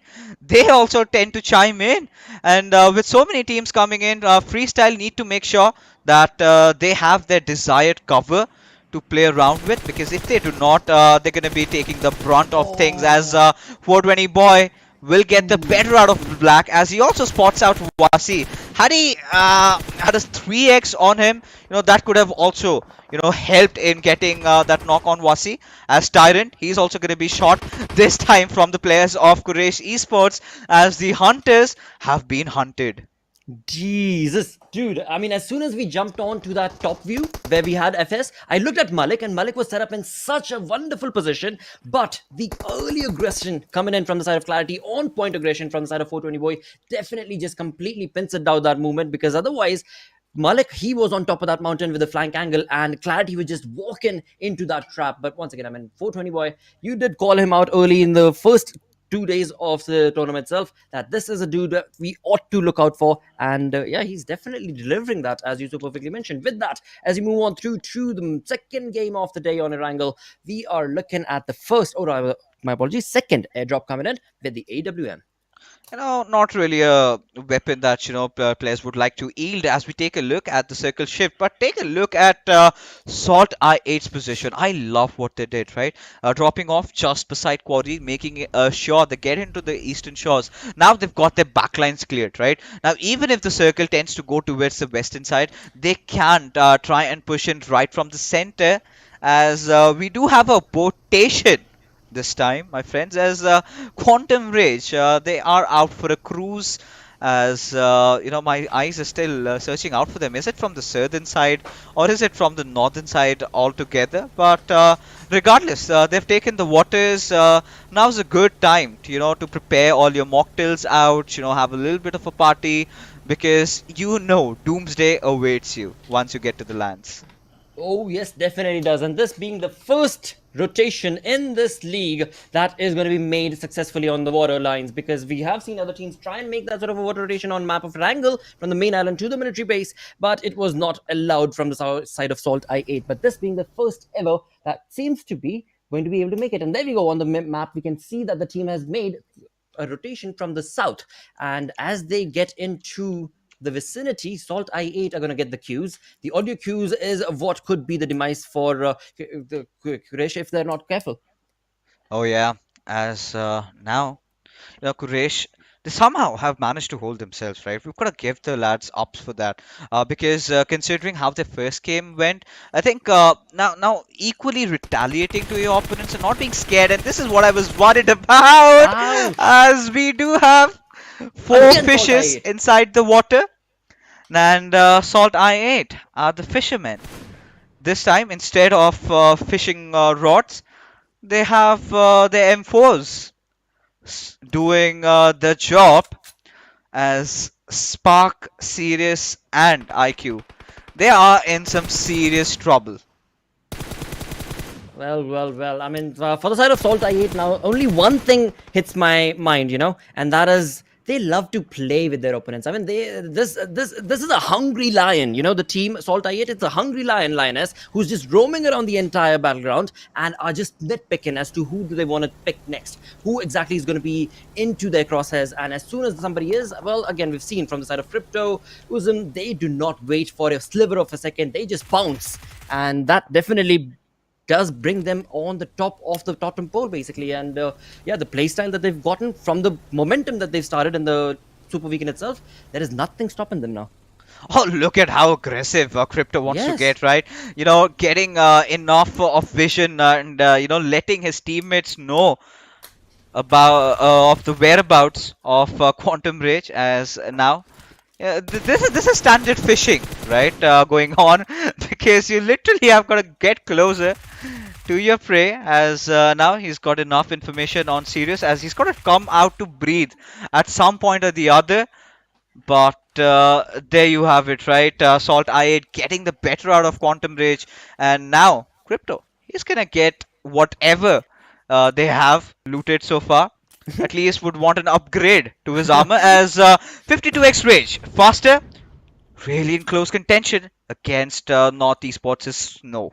Okay, so now 52x Rage, another incredible team who started off with a little bit of a slow start, but over the weekend they definitely showcased that they can definitely deliver, and it seems like so is the case for North Esports. I mean, Avenger OP, as soon as he gets the opportunity, he completely shatters that push that was being showcased from the side of 52x Rage, and in doing so, he might have just saved his own ass. But because again, when it comes to his teammates, they are so far away from the position that he's caught out in, where 52x Rage's players are all bunched up together. So it is almost like a 3v1 sort of situation against Snow. But again, he's just going to take a chill pill. He's going to breathe a little bit and then maybe go back to his team. But with that, as we move on through in this game, we still do have a lot of teams who have not made it into the zone, but the teams who have are going to be, the first one is going to be FS, looking very comfortable. The second one is going to be QWERTY, again looking very comfortable.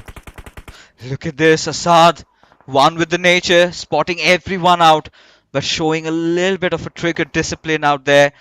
Dani, does he spot him out? Dude, come on. Look at him.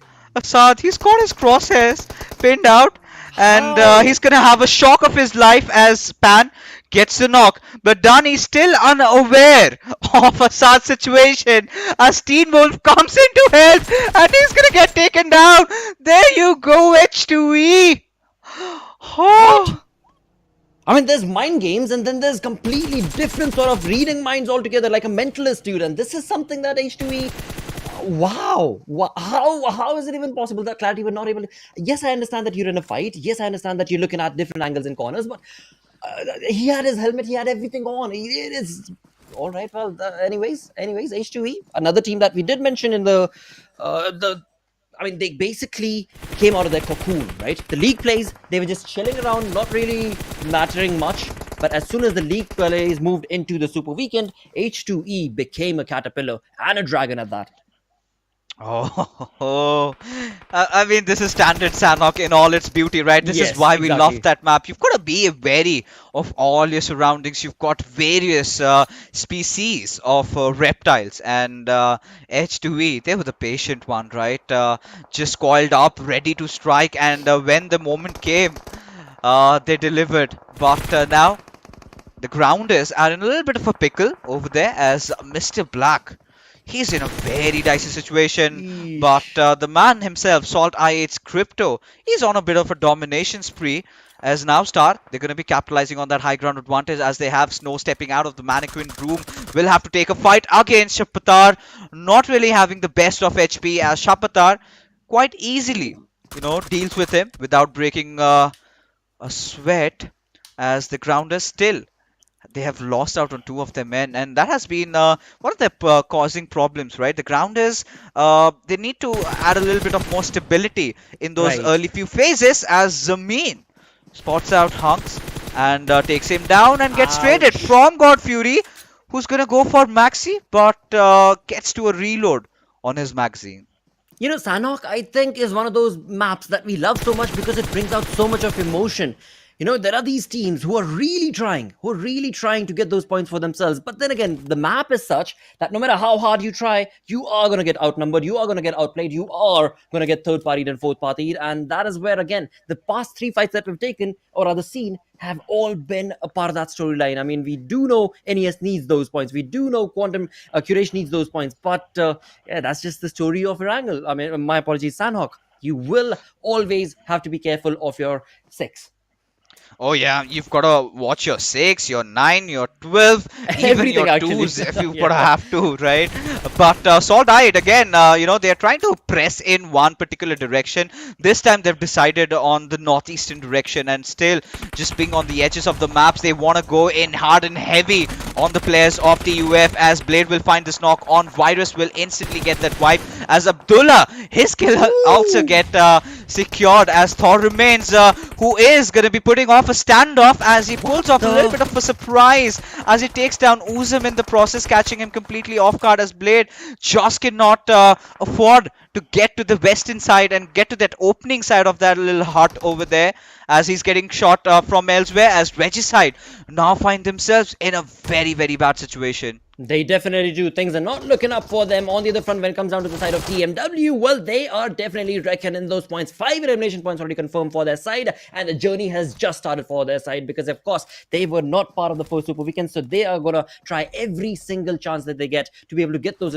points working for their side. And on the other front, for the side of Regicide, again, this is where the fights are going to turn into absolute chaos and mayhem because we're 19 minutes into the game. The zone has constricted quite a lot. Not a lot of teams that find themselves in the comfort of the zone, and this is where third parties are of course going to be showcased as we move on to the map itself. From the south, we've got the side of FS and Clarity running into the open to get into the zone, but waiting for them very patiently are going to be the likes of H2E, are going to be the likes of Quraysh.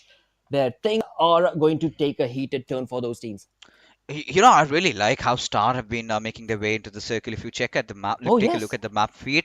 They're gonna be, steering away from all the fight ensuing in front of them, right? All they have to do is make sure that the remainder of the teams fight it out, and they are the ones who will be, coming down to take the spoils of the war. Get those final few finishes. That is going to be their objective. But for SALTxi8, it's going to be a little bit more trickier right now because they're sort of in a position to get sandwiched. But this is one of the teams that has done a lot of wonderful things inside this tournament, especially in those 2 days of Super Weekend, getting themselves to the first spot as Usama. He's going to be lobbing a grenade at Sensi2's direction, but it is going to be Refuse who gets that knock. But Usama manages to steal the kill away. It's all right, all in good faith, as we are finally getting reduced to 9 teams, just 22 players alive. Yet to see where the 5th circle shift is.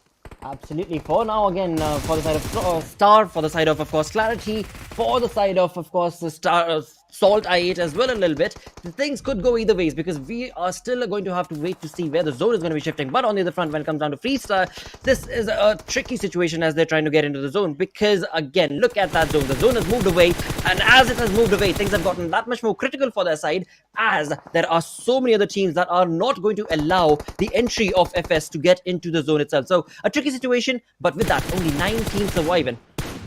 Oh yeah, and the circle absolutely favoring the players of Regicide, and this could be the beckoning of their first Sanhok chicken dinner, right? As well, Quraysh, this is also a good game for these lads. Still 3 of their players alive. Taking a look at how it all started and where we're heading to, Quraysh has come a long way in this map, and this is the map where really weird things tend to happen, and Quraysh have made it to the top 8, but we've got to see if they can get more than what they have bargained for, as they do have a sizable amount of finishes this time with them. Dude, I was just looking at the kill feed and I was looking at Team Star taking on an aggressive stance against the side of SALTxi8. I'm looking at Clarity taking on a stance against the side of SALTxi8. It seems like the lobby is getting together to completely stop the momentum that SALTxi8 is creating for them. Previous game, they walked away with 16 kills. This game, they are sitting pretty comfortable at those 9 elimination points already. So a little bit of a story change maybe on the Sanhok. This little shift, this little curveball, not really helping the players of SALTxi8, as they one after the other they get hounded and just launched upon and finished off with Crypto being the last player to get eliminated. Had the circle sort of shifted down towards the southeastern side, things could have been completely different. It was such a long open area for them to try and make a move. So all the teams really chimed in, got their players individually over there, as Quraysh really find themselves at a very good spot, but a little bit of a lower ground. We've got to see how do they work around this area, as 420 boy does have his grenades locked and loaded, throwing it at H2E's direction, not being able to instill any sort of hurt, as the second one will also miss its target, as now H2E, they are going to focus at where these nades are really originating from, and in a little while maybe they get the answer. But for 420 OP boy, it's going to be so important for him to cause a few casualties, maybe get a few knocks and a finish, and that is exactly what he's doing, getting a little bit selfish, a little bit greedy, a little bit suicidal. As long as he's getting those finish points for his team, well, you know, I have no complaints. You know what, I mean, for the side of 420 boy, this is a walk in the park, dude. This is the second, third time that I'm looking at him, all by himself, all by his lonesome. The other teams that we have seen, the players that we have seen, end up choosing to just stay one with the nature. But this is one dude who, couple of times, like I said, we've seen in the tournament itself, has been the one-man army and still chosen to fight and still pushed on along and taken and stolen chicken dinners as well. So again, I mean, 420 boy, this is the exact moment that, of course, makes him deliver the best version of himself for his team as well. But once again, I mean, when it comes down to the numbers advantage, he's just a one-man squad for the side of Team Star, a three-man army slowly trying to get into the zone as of now. Again, I mean, no team has actually entered the zone, so it is still anybody's game. It certainly could be, but you know, likewise, taking a look at the circle, H2E are the ones that are closest, as 420 boy has his position been compromised. Are the other teams acknowledging the fact that he's still in the hiding? God Fury has his attention steered at 420 boy's direction, but still not sure as to his exact coordinate. As Star, they're going to be removing their backpacks, making sure that they camouflage to the long grasses inside this rainforest. As 420 boy, he's also going to make a move for himself as Emerge. He's going to be lobbing a few grenades, at least making sure his 12 is cleared. Absolutely, he is going to try to survive for as long as he can. Again, I mean, nerves of steel, dude. 3v1 situation, and he's still pushing on through. Many a times we've seen exactly the same situations where the one-man army will try and hold on for as long as he can while the other teams push on into the zone. And 420 boys like, nah, I need those elimination points for my team. And along with all of that elimination points, I do want to mention the side of Regicide, right? I mean, they've got, I believe, if I'm not mistaken, 3 players alive. And this is definitely going to be one of those opportunities that if they capitalize upon, this could be a great comeback story for their side. Oh, look at what just happened to Star. 420 boy really right in front of him, but still they're not paying any heed as he's gonna do some further damage to the players of H2E, as Dread almost on the verge of getting finished. Come on. And that's the end. And he still somehow tends to survive. He is a sneaky little assassin whom no one is paying attention to, but is causing so much ruckus inside the lobby, going on to wipe out the whole freaking squad. As now we are finally down to the last 3. It is Regicide, Clarity, and Quraysh all battling it out for that coveted chicken dinner. I think they're battling a 420 boy for that coveted dinner right now, because that dinner has definitely been taken on by a huge margin in terms of the elimination points, thanks to 420 boys' OP play. But now the numbers advantage definitely going in the favor of Regicide, and this, as we were mentioning earlier, could very well be the game that they had been waiting for, to take on that chicken dinner for themselves, get that boost working for themselves as the momentum will roll in, and hopefully as the day progresses on, they'll be able to get these sort of gameplay again and again. But 420 boy, look at him, man. Final moments, and he still is not wanting to fall down. Wow. Wow. What a lad. What a lad. I mean, yes, we do know who got a chicken dinner. It was, of course, Regicide, but 420 boy. OP, dude. Oh, Regicide. Oh my goodness. You know, they're really favoring, rather taking the help of how the circle shift went in, you know, their whereabouts, helping them get securing this winner chicken dinner. But boy oh boy, what a match. You know, sort of has been overshadowed by Clarity 420 boys' chances. Exactly. Now this sort of took me down to one of the Miramar games where Teen Wolf clutched it out and took that chicken dinner right out of the grasp of SALTxi8, and 420 boy almost did it for his team. Had he had 50 points of extra HP, maybe the clutch could have been real, but he did all he could.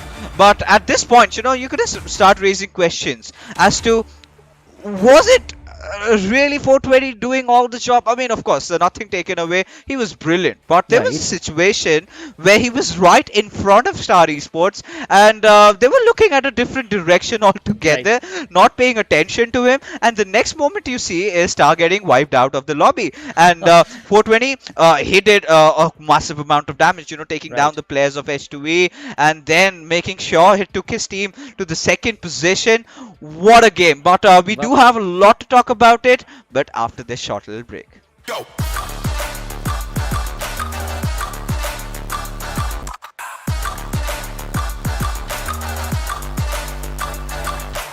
It's your chance to reach the biggest. Let the action begin.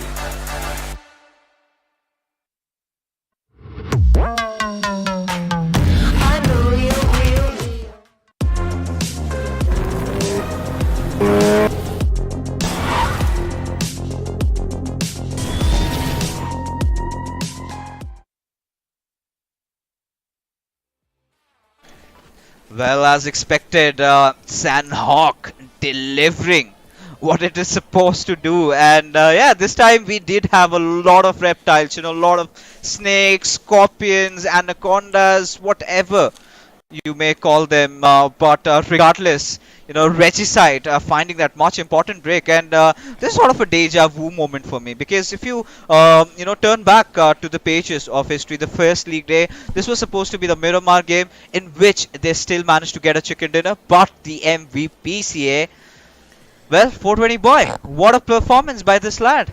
I mean, yeah, right. You can see it in the damage itself, how prolific of a performance he was able to deliver.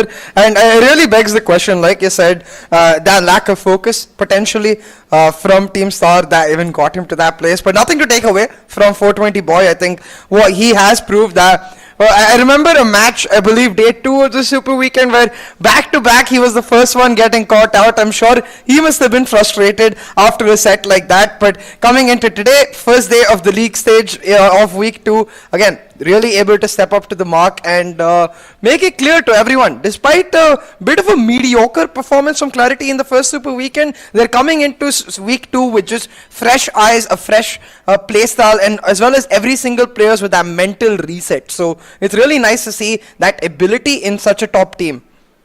Yeah, I think it was much needed for them, right? Yeah. Even in the first game of Erangel, the positioning had been really right, but it was again the circle shift that caused all the trouble for them.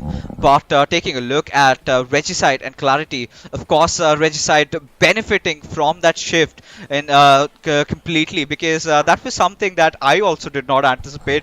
The circle to be shifting so much down on towards the northwestern side, and it kind of just like a magnet stuck onto them, and all Regicide had to do was play their cards right, and that they did, right? But the game was very up close and personal. But if you take a look at the difference in this stat comparison, I think quite similar to each other. It was just the eliminations that really stand out for me, but otherwise everything is very, very close. Yeah. 100%. I think really that's the biggest difference we're seeing coming into this week, where we've got Sanhoks instead of Miramars in the league stage, where the matches seem to be going that much closer. I think it's also built upon by the fact that we've had one Super Weekend go through. Teams are sort of settled in. There's no more of those first week blues. There's no more of the teams just being like, yeah, we're just finding a groove yet. I think for every single team, the storyline has now become either you're building on the momentum from your first Super Weekend, or you're trying to push back after a low Super Weekend altogether, which means that they in some ways have an understanding of where they need to change things or where they need to improve. Yeah, I think this little bit of a break that they had after the first Super Weekend sort of gave them enough time to go back to the drawing board and fix what they were doing wrong. But Team H2E again showing that signs of consistency. A very good game from their side as well, just barring the fact as to what 420 boy did to them. That is something they can forget. That is something that you can sleep through and again move on.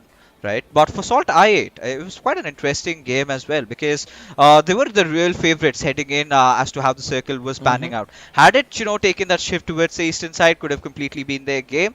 But the team that really stood out for me has to be Quraysh Esports here, because this is what we were talking about, right? A team not being able to qualify in the first Super Weekend, this was so imperative for them to make their mark. And the first game was sort of a miss, but this was a definite hit for them.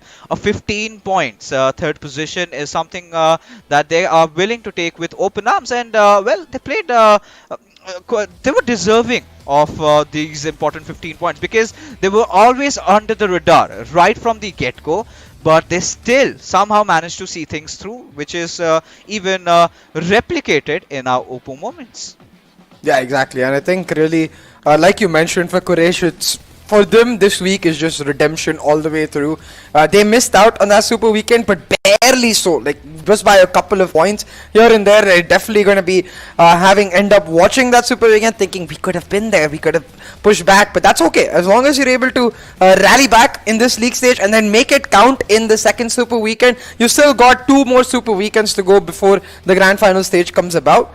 But talking about this match itself, I think soon we're going to see that 420 boy damage start splashing on through, because as you can see, his teammates started dropping like flies, but 420 boy, he managed to stay alive for quite a long time and dished out quite a bit of damage. Oh yeah, he certainly did. And you know, this is where I was a little bit worried. But look at 420 boy, right? This is when he really starts getting online. You know, one after the other, very in a very sneaky manner, just wiping out the entirety of H2E over there. As Regicide, well, I mean, they were playing the safer game. They were maintaining that little bit of a cover for themselves. But this is the moment where 420 boy almost clutched it out, and Regicide had their hearts out of their mouths for a moment. But they still managed to see it through, still managed to get that chicken dinner. As we take a look at the damage graph, and you could clearly see a lot of teams have really exceeded expectations in terms of taking the fight right at their opponent's faces. Now, this is something that you do not get to see quite often, but well, this has happened right here in Sanhok. Yeah, exactly. Quite close in that regard with every single team. I think 420 boy, clearly for clarity, he was the main contributor. But for every other team, really you could see that teamwork aspect come into play. And it's why I'm really liking the Sanhok come into the league stage this week, because I really think that as a map overall, the way the Pakistani region plays it, it suits their aggressive style. They want those constant skirmishes, and Sanhok helps them deliver that because of its compact nature. So I'm excited to see how they're even able to develop it, take that into the Super Weekend number 2, because when we came into Super Weekend number 1, it was more of a question mark as to how teams are going to play Sanhok, but after this league stage, they're going to have a much better idea. Oh yeah, I mean, of course they will, because right now gives them a little bit of a time to kind of recuperate and think and ponder over the sort of the reasons why they were having a setback. And you know, they finally must have figured it out as to what was going wrong with them. But yeah, I think a really good start, at least for Quraysh Esports. North Esports, again, not the kind of a start that they had wanted, being completely unaware of their surroundings, you know, completely blindsided, getting tunnel vision to one side, just not paying attention to the left and right. And that is what sort of went on to become the hammer in their head.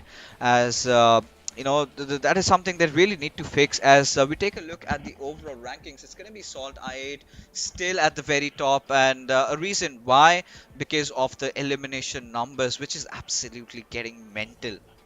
Yeah, I mean, for a second, I honestly thought that SALTxi8 after the Super Weekend, they'd go back to chill mode, you know. They'd come back to be like, yeah, let's just do whatever we want. As long as we get qualification, we can turn up in the Super Weekend again. But clearly, that's not the case. So SALTxi8, they want to stamp their supremacy from start to end, from league stage to Super Weekend. They're not willing to slow down even a single bit, and that really speaks to the caliber of the team.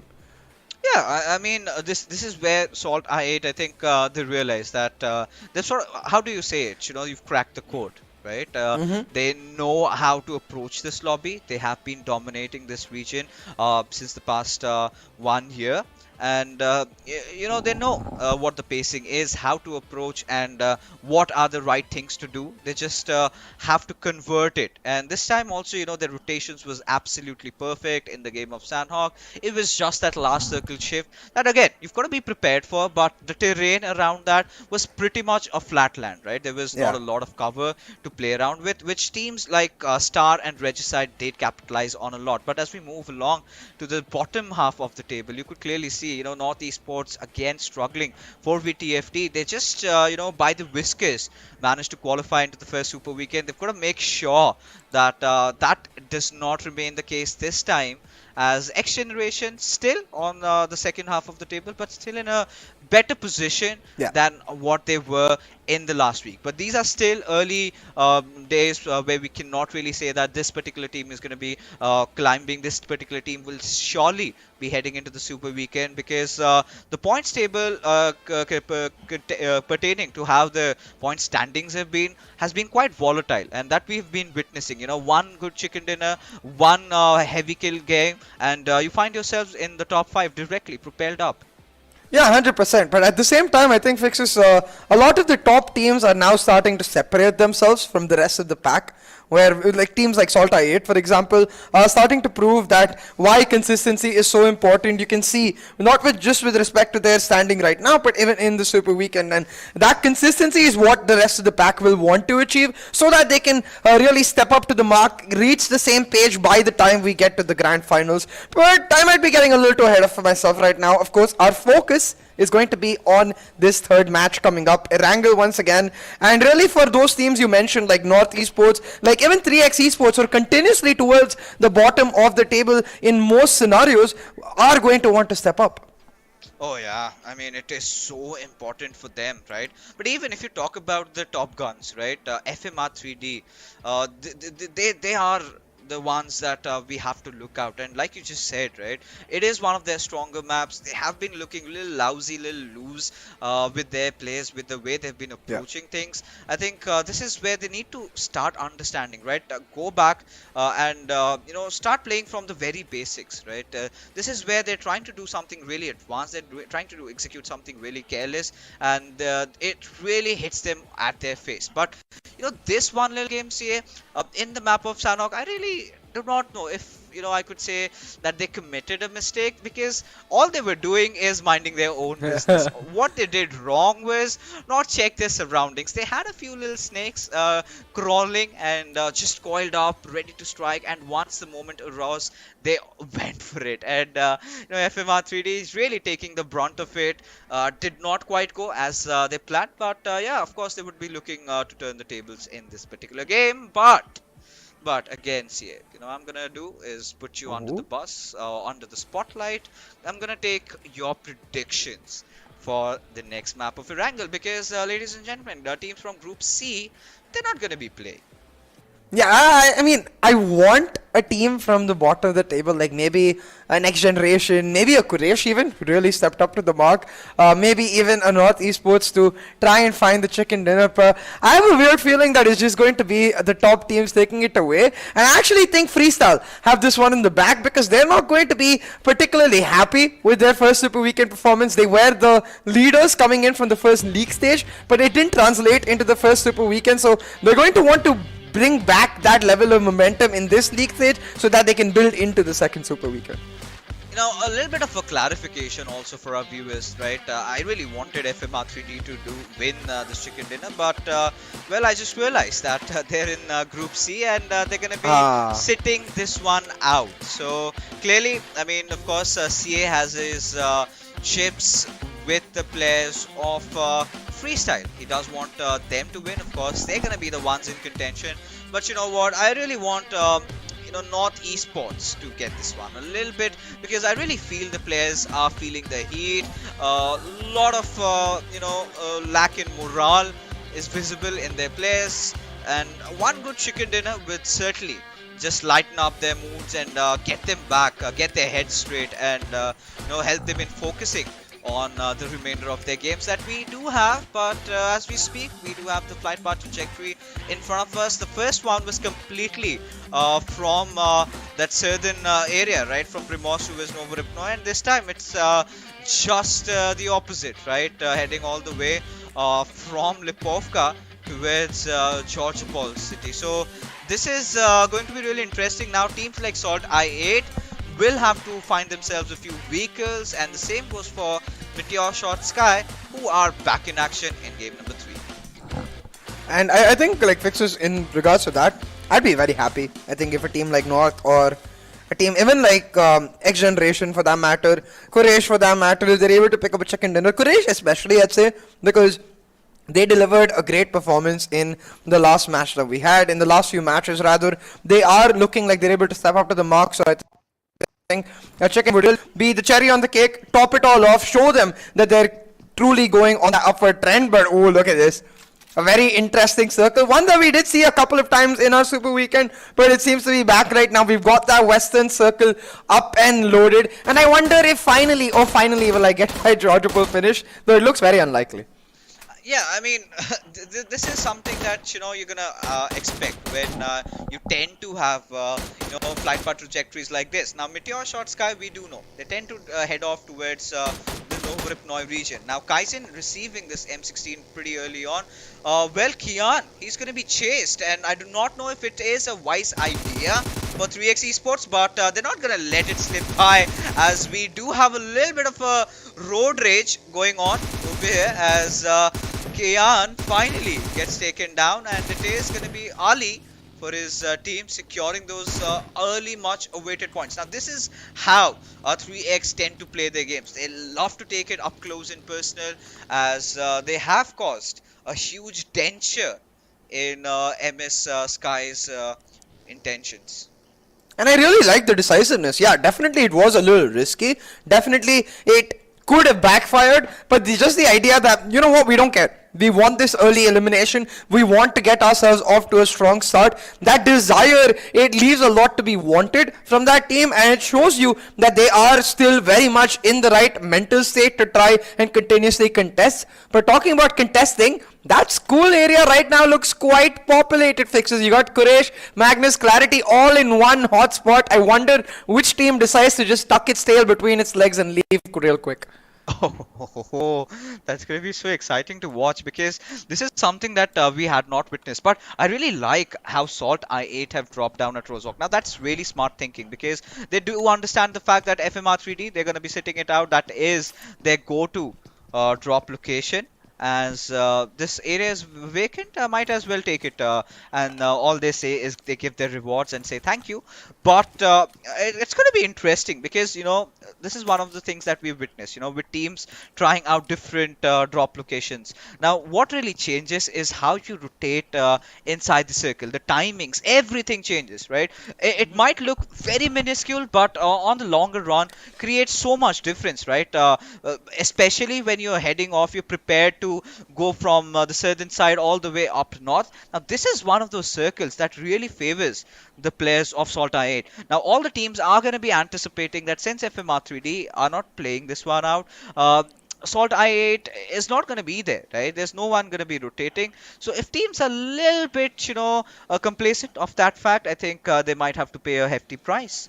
Yeah, and 100% Fixes about what you said. The idea that something so small could have such a big impact, really, it almost feels like a domino effect. Like where SALTxi8 has started it by changing their drops, it can affect every single team out there, like spreads like a butterfly almost, where teams will be like, okay, maybe we can go for the late rotate into Rozhok just to get surprise. Teams potentially ignoring Rozhok, like you said, just to get surprise, and a lot of potential possibilities that could end up coming out. Though talking about possibilities, what I am really liking for SALTxi8 today, Fixes, is Revius coming in. Not a player that we saw regularly in the Super Weekend, but clearly a player in this week 2 of league stage who's looking to make his mark and tell his team, hey, you know what, maybe I should get a Super Weekend, you know, play or two here and there. I mean, Well, I mean, they do have a player pool, right? They do have a Yeah. player base that they can experiment with.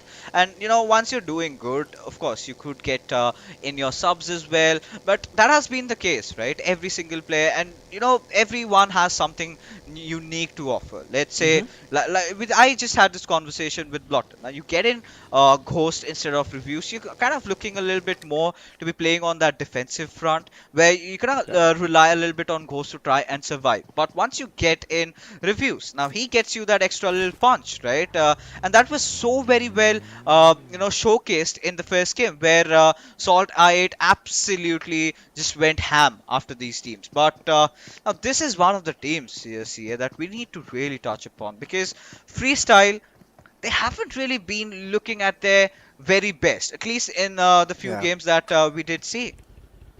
It's like they peaked too early. In week 1 almost, they were leading the league stage, but then since then it's only been a complete downward trend, but somewhat downward. They haven't really reached that peak again yet, but maybe, just maybe, they're able to make it happen within this week.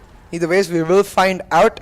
And what we are also noticing now is the rotations of teams coming about. That Rozhok point you mentioned earlier, Fixes, I'm noticing North as well as 3x, two of our bottommost teams, getting quite close to SALTxi8. I wonder if they take a peek into Rozhok and end up paying the price.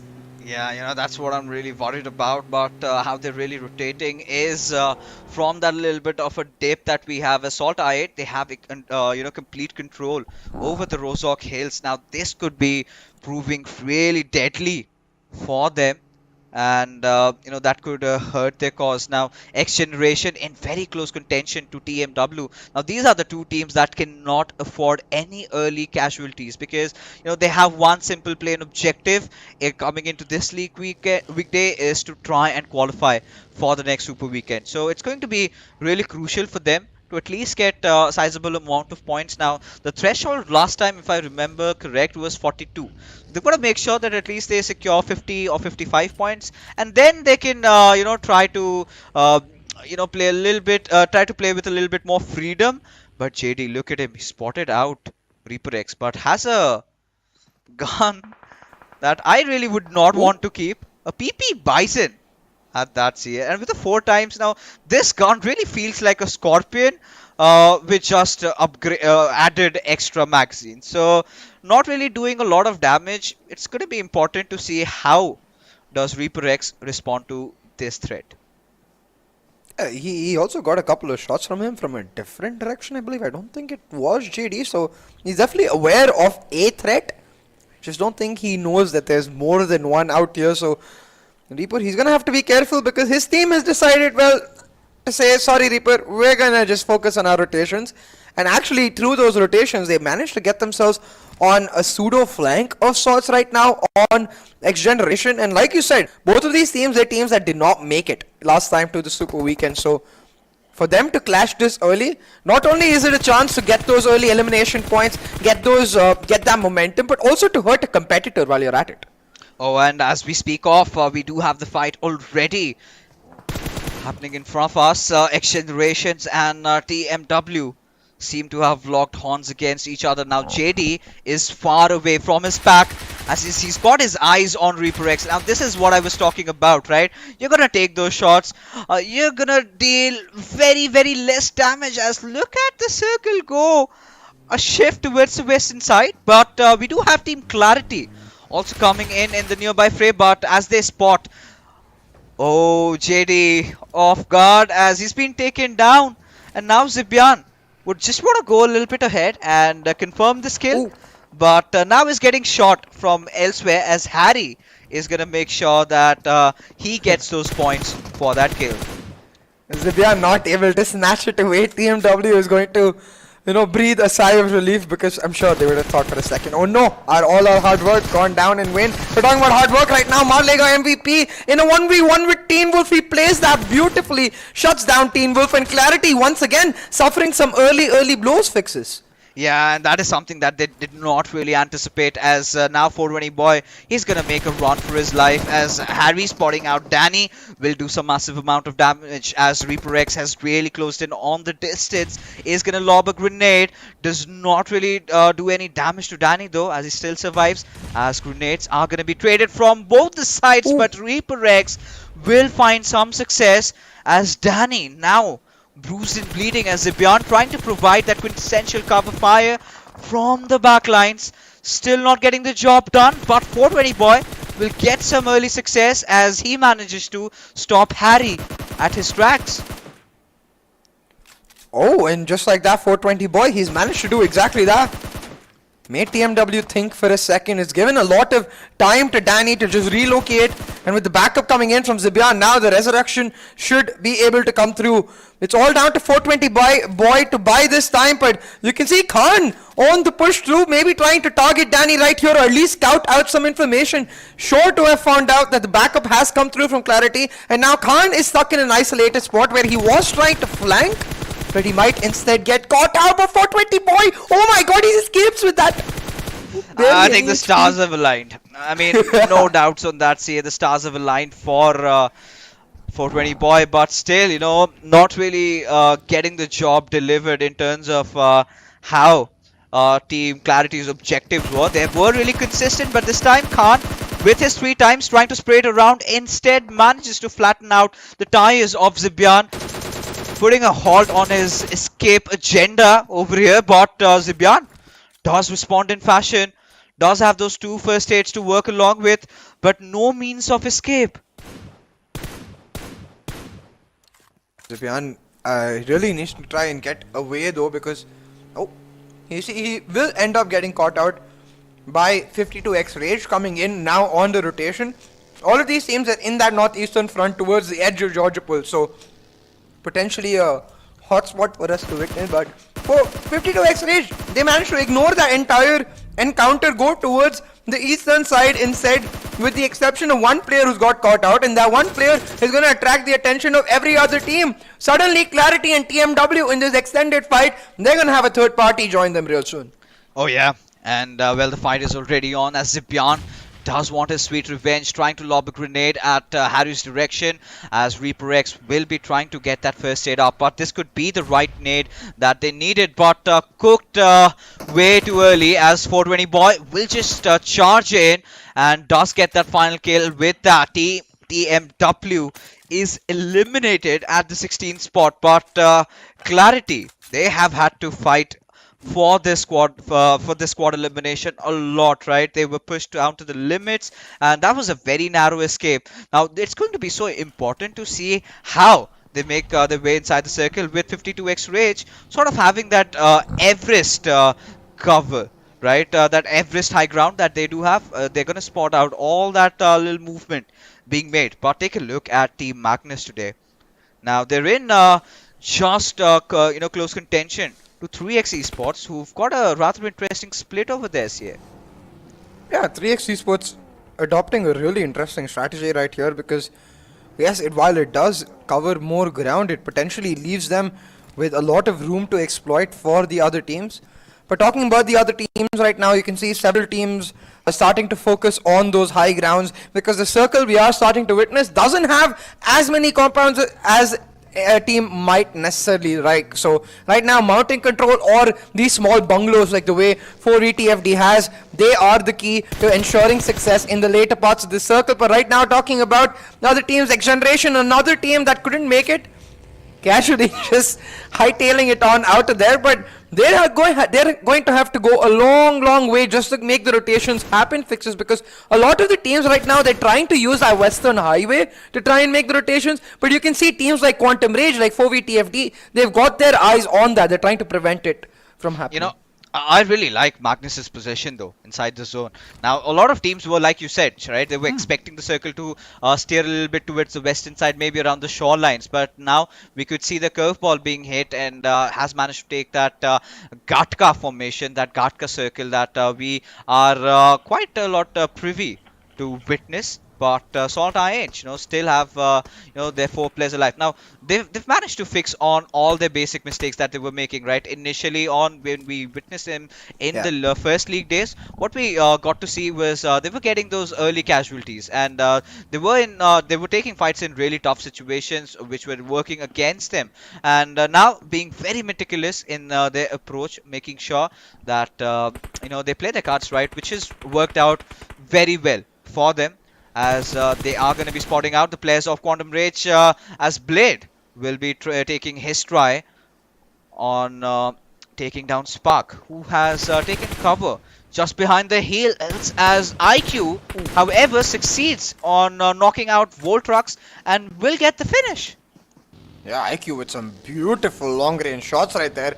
Gets that easy frag. But talking about eliminations right now for VTFD, putting a lot of pressure into Clarity, and I believe, yeah, they've eliminated Clarity altogether just like that. We've lost yet another team, and it's not even surprising that the teams that we have lost so far were the teams stuck in that extended encounter towards the Georgiapol area.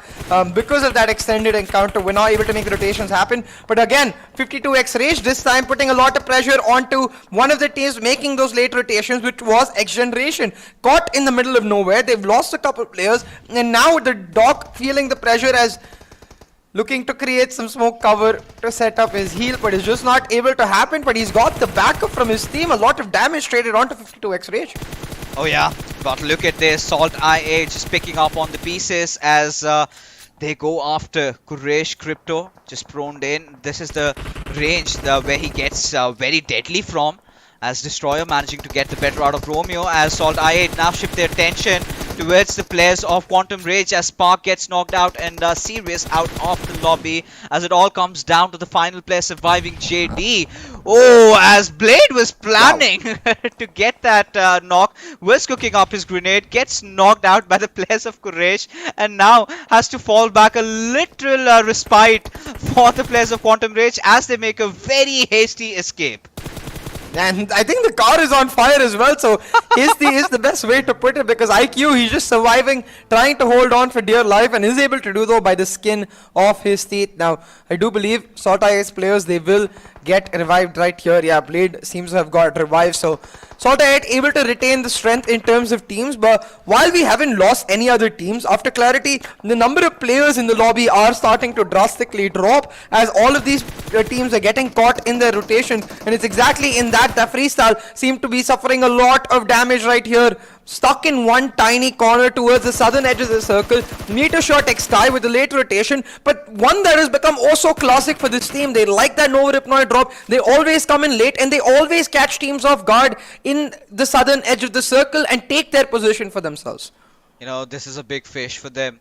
They found Freestyle, and Freestyle haven't really been looking at the best of their forms, have been looking a lot off, especially today, the way they have started their run inside the second league days, as this is where, MeteorShot, I loved a little bit of a split from their side, for kind of creating that V formation and trying to head on towards Wasi's direction, as the grenade will find its mark, as SALTxi8 does manage to get that knock. It is Wasi, the final player, surviving, but still undercover, does manage to get the better out of Ash, as he will go suicidal, try to get the finish, as he does succeed at it. No, as SALTxi8 just drives over him and making sure that he does have the players of MeteorShotxSKY still in contention, but needs to get that revive pretty early on and needs to patch himself up and get inside the circle, as NorthEsports go against for VTFD.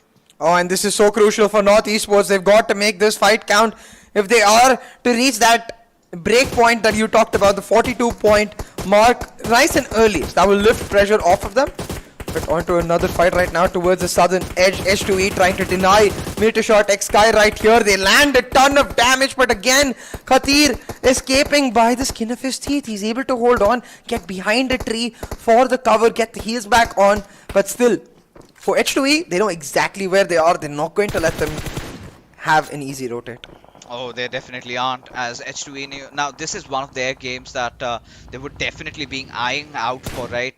Getting a chicken dinner. H2E, they have impressed us with how they performed in the first Super Weekend. Now they're looking a lot more solid, a lot more dangerous than you would ideally expect them to be. That being said, XGeneration also bow out of this game. They get eliminated as Maxi does hear the vehicle sound in the near corner. As Blade, he's just gonna take down the entirety of Quraysh, getting not just one but two knocks out here. Tries to get the third one as Romeo Whitey. Is he gonna get that free pass? As Blade has to let him go because he's getting shot from elsewhere, as Romeo now falls into the laps of the players of MetershotxSKY as they happily take the kill, and Quraysh Esports are out at the 10th spot. MetershotxSKY right now with all 4 team members alive, 4 eliminations to their name as well. The only thing that is, however, restricting them is that zone location, and Snow trying to make the aggressive moves happen to take an advanced slot for his team. Currently picked up by Uzum, but was able to get into cover, so should be able to hold on. But on the other side, 52x Rage, they're contesting with Magnus, who were caught off in that gut compound, trying to come in, fixes, but 52x Rage, they shut them down, and Magnus, without almost a hint of a fight, even without much of a say in this lobby, they just get taken out. Oh yeah, and that is not gonna help their cause, right? You know, they really felt like dummies over there, just watching 52x Rage annihilate them, but now we are back to this fight. You know, 3x Esports going up against H2E. H2E still do have that little bit of a higher ground advantage. A ghillie suit will definitely help them in this situation. A little bit of help is also going to be really huge in this game, as Hakar is going to be lobbing that grenade, and is it going to be the right direction? Is it going to find its mark? Not yet, but here comes the push as Kaizen steps out of his cover, gets knocked out by Dread, as Kronos also manages to fall, and Miracle gets taken down as well. With that being said, H2E get the entirety of 3x Esports, who were really stuck between a rock and a hard place. And in that hard place right now seems to be MetershotxSKY as well. Literally stuck behind a rock as Uzum continues to spray down some vengeance, spray down hell on them. They're not able to get out, but I think a part of that area they're in, just if they manage to get a little ahead, will be in the circle. So they should be able to hold on if they're able to reach that area. For SALTxi8 though, that is not the case. If they want to take a part in the circle, either they go for the direct rotate or they shut down MetershotxSKY and take their spot. But that's going to be easier said than done because they're facing pressure from multiple angles. Similarly, H2E fixes. They have the high ground, they have the location, but not the circle spot. Yeah, and this is where, you know, you've got to be a little bit patient, right? You've got to make sure that QWERTY and SALTxi8 engage against each other, but no, they're making those early rotation in. They want to get that better spot inside the circle, as now 52x Rage have closed in on the distance against MetershotxSKY, as we could be witnessing a Mexican standoff right in front of us. 3 teams in contention now. Pan getting knocked out. Hacker will try to get close to him, try to get the rest back up, but this is what I was really worried when H2E made that really quick rotation. They were gonna get caught from behind, and their nightmares have turned true, as one after the other they are getting clobbered down.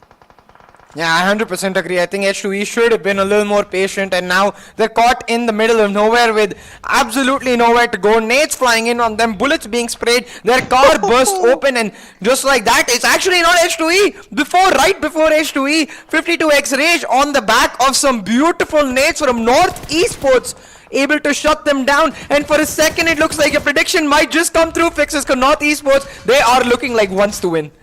Oh yeah, I mean, one step closer to victory, but right now Destroyer has his entire attention on the players of H2E, gets traded off right in by Pan over there, but where's the remainder of the players? Khan already knocked out. Wolverine has his attention on trying to revive his IGL. As a result, the entire squad get eliminated as SALTxi8 start closing in. Now MetershotxSKY in a little bit of a situation with Snow knocked out, and it all comes down to Maxi and Avenger to make sure that they carry on the mantle for their team, try to get that coveted winner chicken dinner. As the final 3 teams survive, let's see who gets it, who gets this in the bag.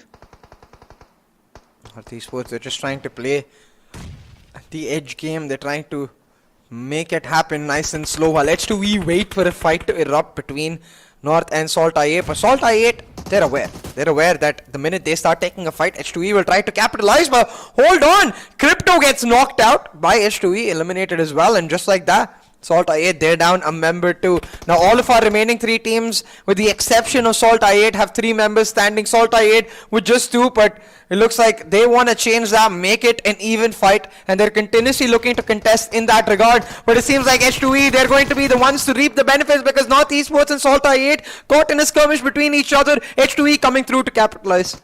And they have the better of the circle as well. You know, they do have that blessing that they needed, as one after the other SALTxi8 are falling down. Comes down to the last surviving player.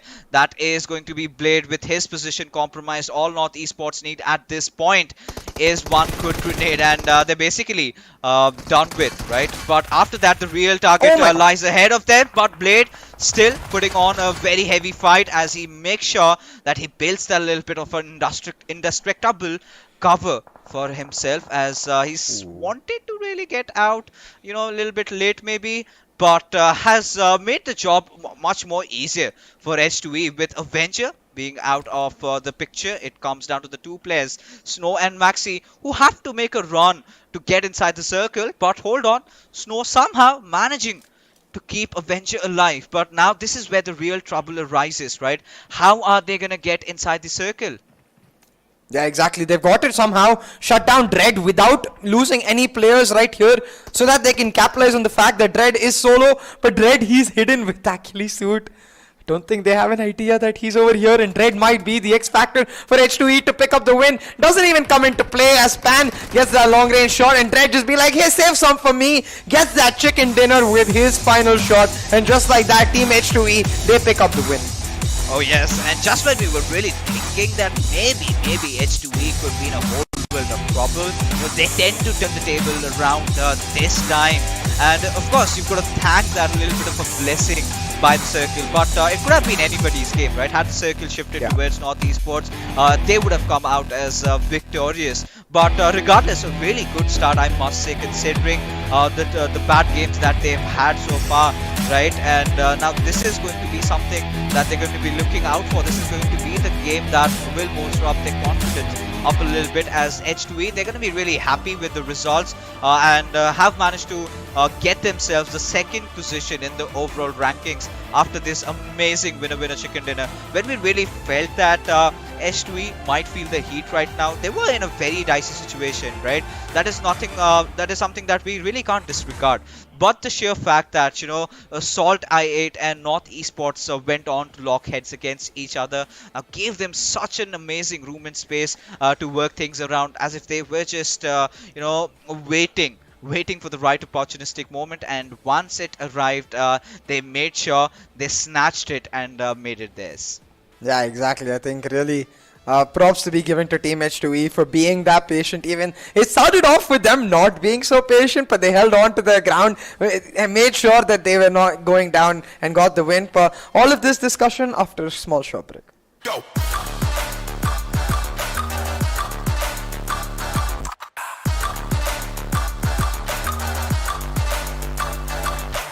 It's your chance to reach the biggest. Let the action begin.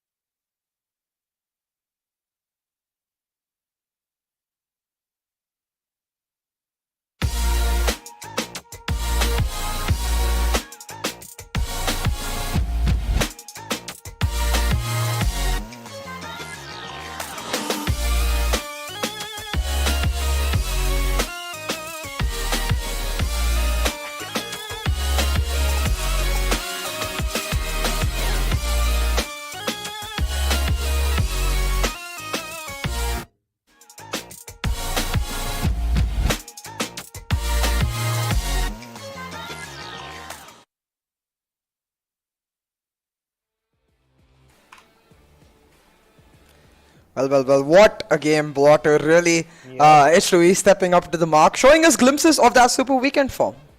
That is so true. That is so very true indeed. And that was required from the side of H2E as well, right? Because again, I mean, you talk about H2E, the more you talk about it, the more flabbergasted conversation ends up turning out to be, because you bring back the league play days that they were playing, right?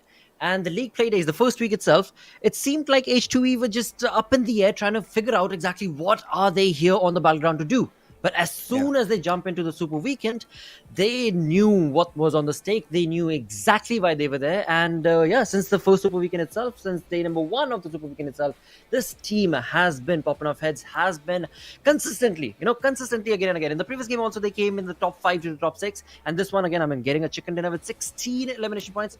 Yeah, it's, yeah, you have to be careful with this team, definitely.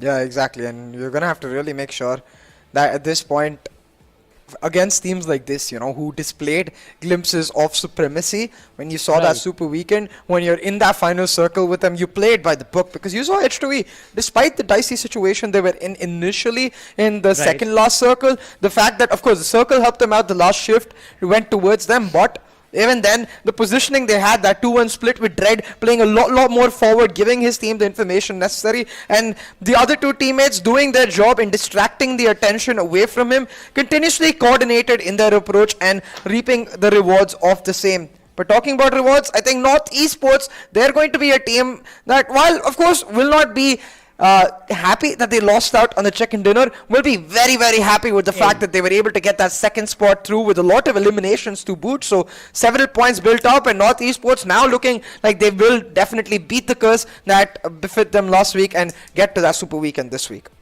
Definitely. I mean, when it comes down to the skill point, NES definitely has what it takes. It's just that they need to believe in that fact as well, right? I mean, you need to have that sort of a kamikaze YOLO approach at times in the battleground, because that is when the true test of a fighter is going to be revealed. And that is something that I think is right around the corner for the side of MetershotxSKY.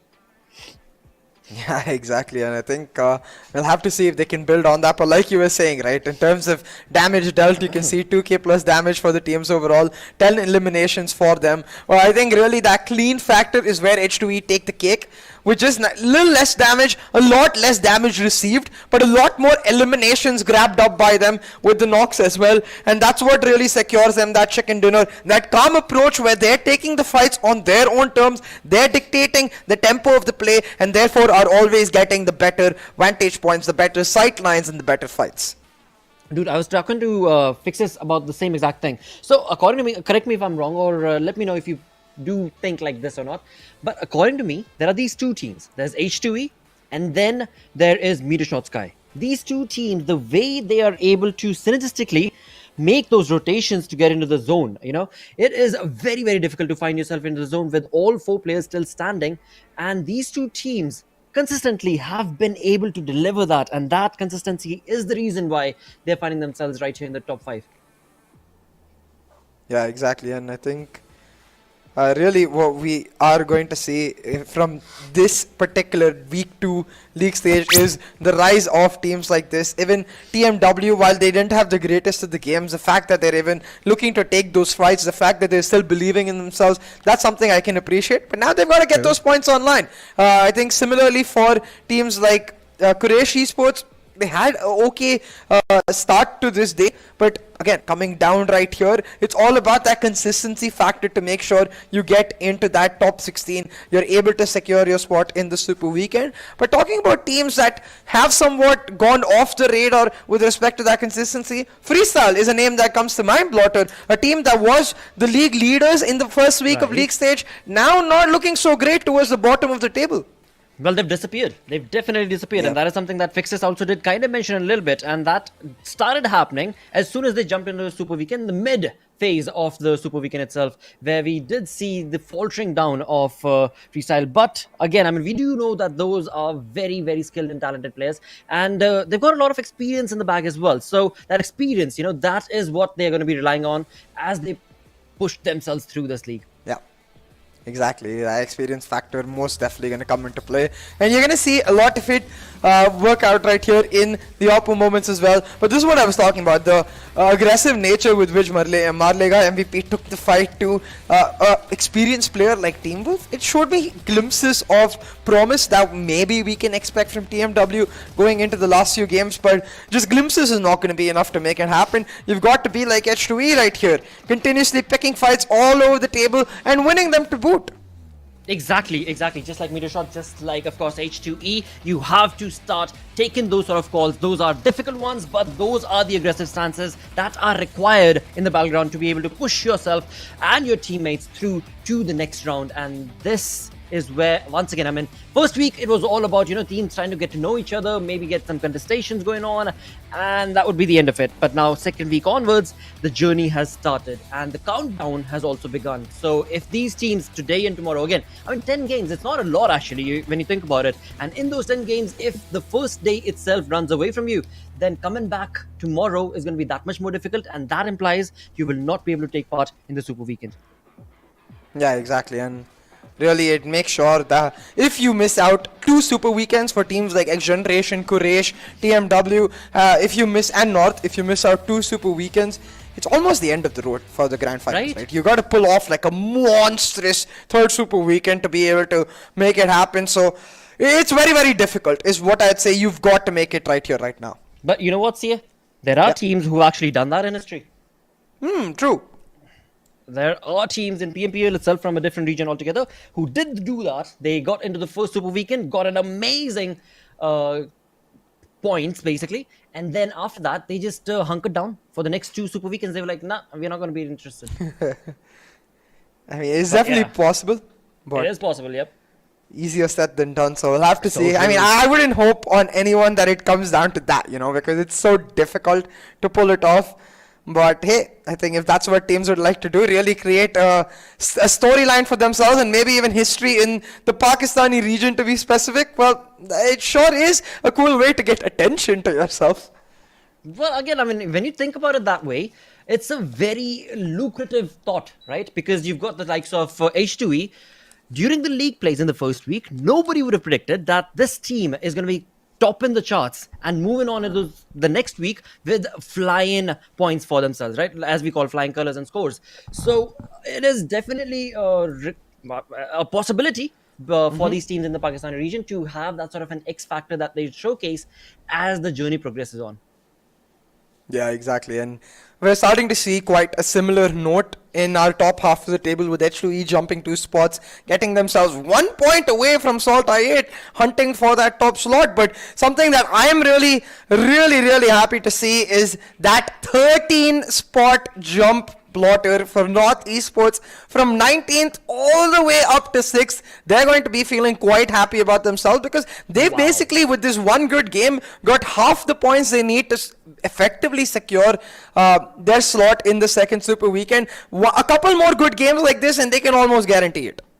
Definitely. And once again, I mean, it is going to be their sheer experience that they've had for the side of NES who are going to be able to push on and get themselves into this super weekend as we push on through to the second page. Now, this is where tipsy-curvy kind of conversation is what it has turned out to be for the side of TmwEsports, for the side of Magnus Esports for that matter as well, and XGeneration. I mean, to be very honest, I haven't even noticed them in the lobby. Oh, 100%. I think really They haven't really been able to step up to the mark. I think XGeneration, at least to a certain extent, is trying very hard to get the placement points, and you can see they're slowly building up. It's more of a creepy crawly and like build up, but something better than nothing. We're talking about nothing right now. It's what Team TUF, FMxR3D, even Quantum Rage, a team that was on top of our standings during Super Weekend for 2 days straight, but right now is at the 18th spot after 3 matches of their 4 today done. Something's going wrong at Quantum Rage. No, dude, I like this. I actually love it because, you know, you've got the likes of course, Clarity, who are very well experienced. You've got the likes of SALTxi8, who are very well experienced, you know, not only in their region, but also internationally. And then you've got somebody like the teams that you're talking about who come in to the fray and are like, all right, we're going to be dominating. We've got the strategy. They bring out all the strategies during the league plays, get themselves in the top, but to no avail at all, right? And they move into the Super Weekend, yes, but till then the strats had already been discussed and given away. So a tough luck situation for the side of those teams, but then again, the opportunity is not yet missed. Yeah, exactly. The opportunity is not yet over because we've got 2 more matches in our day 1 itself and then 5 more in day 2 to go. So plenty of room for these teams to try and correct their issues and still make it to the Super Weekend. But we've only got 16 slots up for grabs. 4 teams will have to miss it without a choice. So I think really with the competition really starting to heat up, with the bottom half of the table especially so damn volatile, every single point you get, every single good game that you're able to make happen, it matters so much. Oh yes, and with that, we've got Quraysh Esports leading the map chance right here on the map of Sanhok. So this could be maybe the comeback journey that we were talking about, and especially for the side of Quraysh, because they need this. They definitely need this. Yeah. They most definitely do. I think Sanhok has been, at least today, a map for them to remember. And they're going to want to finish it off on that similar note. Maybe even get the chicken dinner this time. Something they're unable to do in the first match that we got in Sanhok right here. And if they are able to do that, I think they'll get very close to that 40-point mark. That was the break-off last time around. So I think for them, it will be about, given the fact that they missed the break-off by like 1 or 2 points last time, they're going to just want to stay well and clear of the bottom half of the table, just be comfortably cruising in the top half. That is so true. Till the final game was not yet done, we were still not sure as to what team is going to be the one that will push on forth into the first Super Weekend itself. And it is, again, I mean, to put yourself in those shoes, right? You were chucked out because of some other team, not because of your own gameplay, because your gameplay resulted in you being in the top 16, but it was just not enough. So yeah, I mean, the teams that find themselves at the bottom of that leaderboard, or that around that 16th, 15th position marker, it is a lot of mental stress, right? A lot of mental stress that they're dealing with. 100%, and I think those teams are going to have to find a way to somehow just concentrate and figure out how they're able to correct those things, make those micro adaptations that they need, make it happen really, and one way or another get those points on the board, because that's what matters at the end of the day. It doesn't matter if you're being sneaky and reaching the final circle. It doesn't matter if you're continuously fighting, being aggressive. As long as you've got those points on the board, as long as you've got the chicken dinners in your table, you're good to go. Right. That is so true. That is so true. See, I mean, every single word I would agree with. But, you know, whenever it comes down to games like these, I always end up thinking like, all right, I'm a caster. I know exactly what's going on because I can see from that top view. But when it comes down to the players themselves, the pressure that they are dealing with, $100,000 on the line, along with the chance to represent your own country, that is a huge undertaking, right? I mean, maybe when you start the tournament, you're just playing it like you do and just playing it YOLO, but as the journey progresses on and as you get better and better at it, that is how much the pressure is going to be dealing with you and on you. And I mean, kudos to all of these players. I mean, the way they're able to just push it along and just scrub it off their shoulders. That was a cool drop too. Was that? I wonder which player that was with the surfboard in the air, just casually going on out there. But like you said, really, it's all about brushing that pressure off and making sure you're able to put your best foot forward. And coming into this 4th match right here of day 1, coming into Sanhok, it's going to be quite interesting to see if our regular drop contestations do continue. Paradise Resort has been one to watch in general. But with no 52x rage in this lobby, I wonder if it does end up changing or we see some other team head towards there to contest MetershotxSKY. Okay. So, like I said, I mean, Fixer did mention this as well. I have not really casted any of these Sanhok games for these teams. It was just the first one that I did today itself. So when it comes to the drop locations, I'm not entirely sure. But when it comes down to the possibility, I would love to see that. I would definitely love to see that, because Metershot is one of those teams that need to be top, dude. I am not entirely sure how they do it, but every single time, or out of 10, 8 times, the team would have made it into a comfort of the zone and then push on to get those elimination points for themselves. H2E, pretty much the exact same strategy. And that's the thing, like, you've got to contest a team like MetershotxSKY nice and early. You know, if you let them get their loot, let them get into their groove, allow them to make their rotations the way they like it, more often than not, they are going to end up with the better end of the agreement. But talking about the agreement right here, we've got 2 teams on either side of this bridge trying to contest for this mark, I believe around Painan, if I'm not mistaken. And both of them definitely aware of each other's presence. So a bit of a stalemate situation here, as neither of them will want to make that first move. But that decisiveness might pay if you get a knock. Damn, long life to you, mate, because as soon as you brought that on, I was just looking onto the map, and in the center, smack center, is where I saw 3x. Now, 3x, you know, the way that they've been playing, they're an aggressive bunch. We saw them get some really amazing chicken dinner wins as well, but they always jump into the chaos.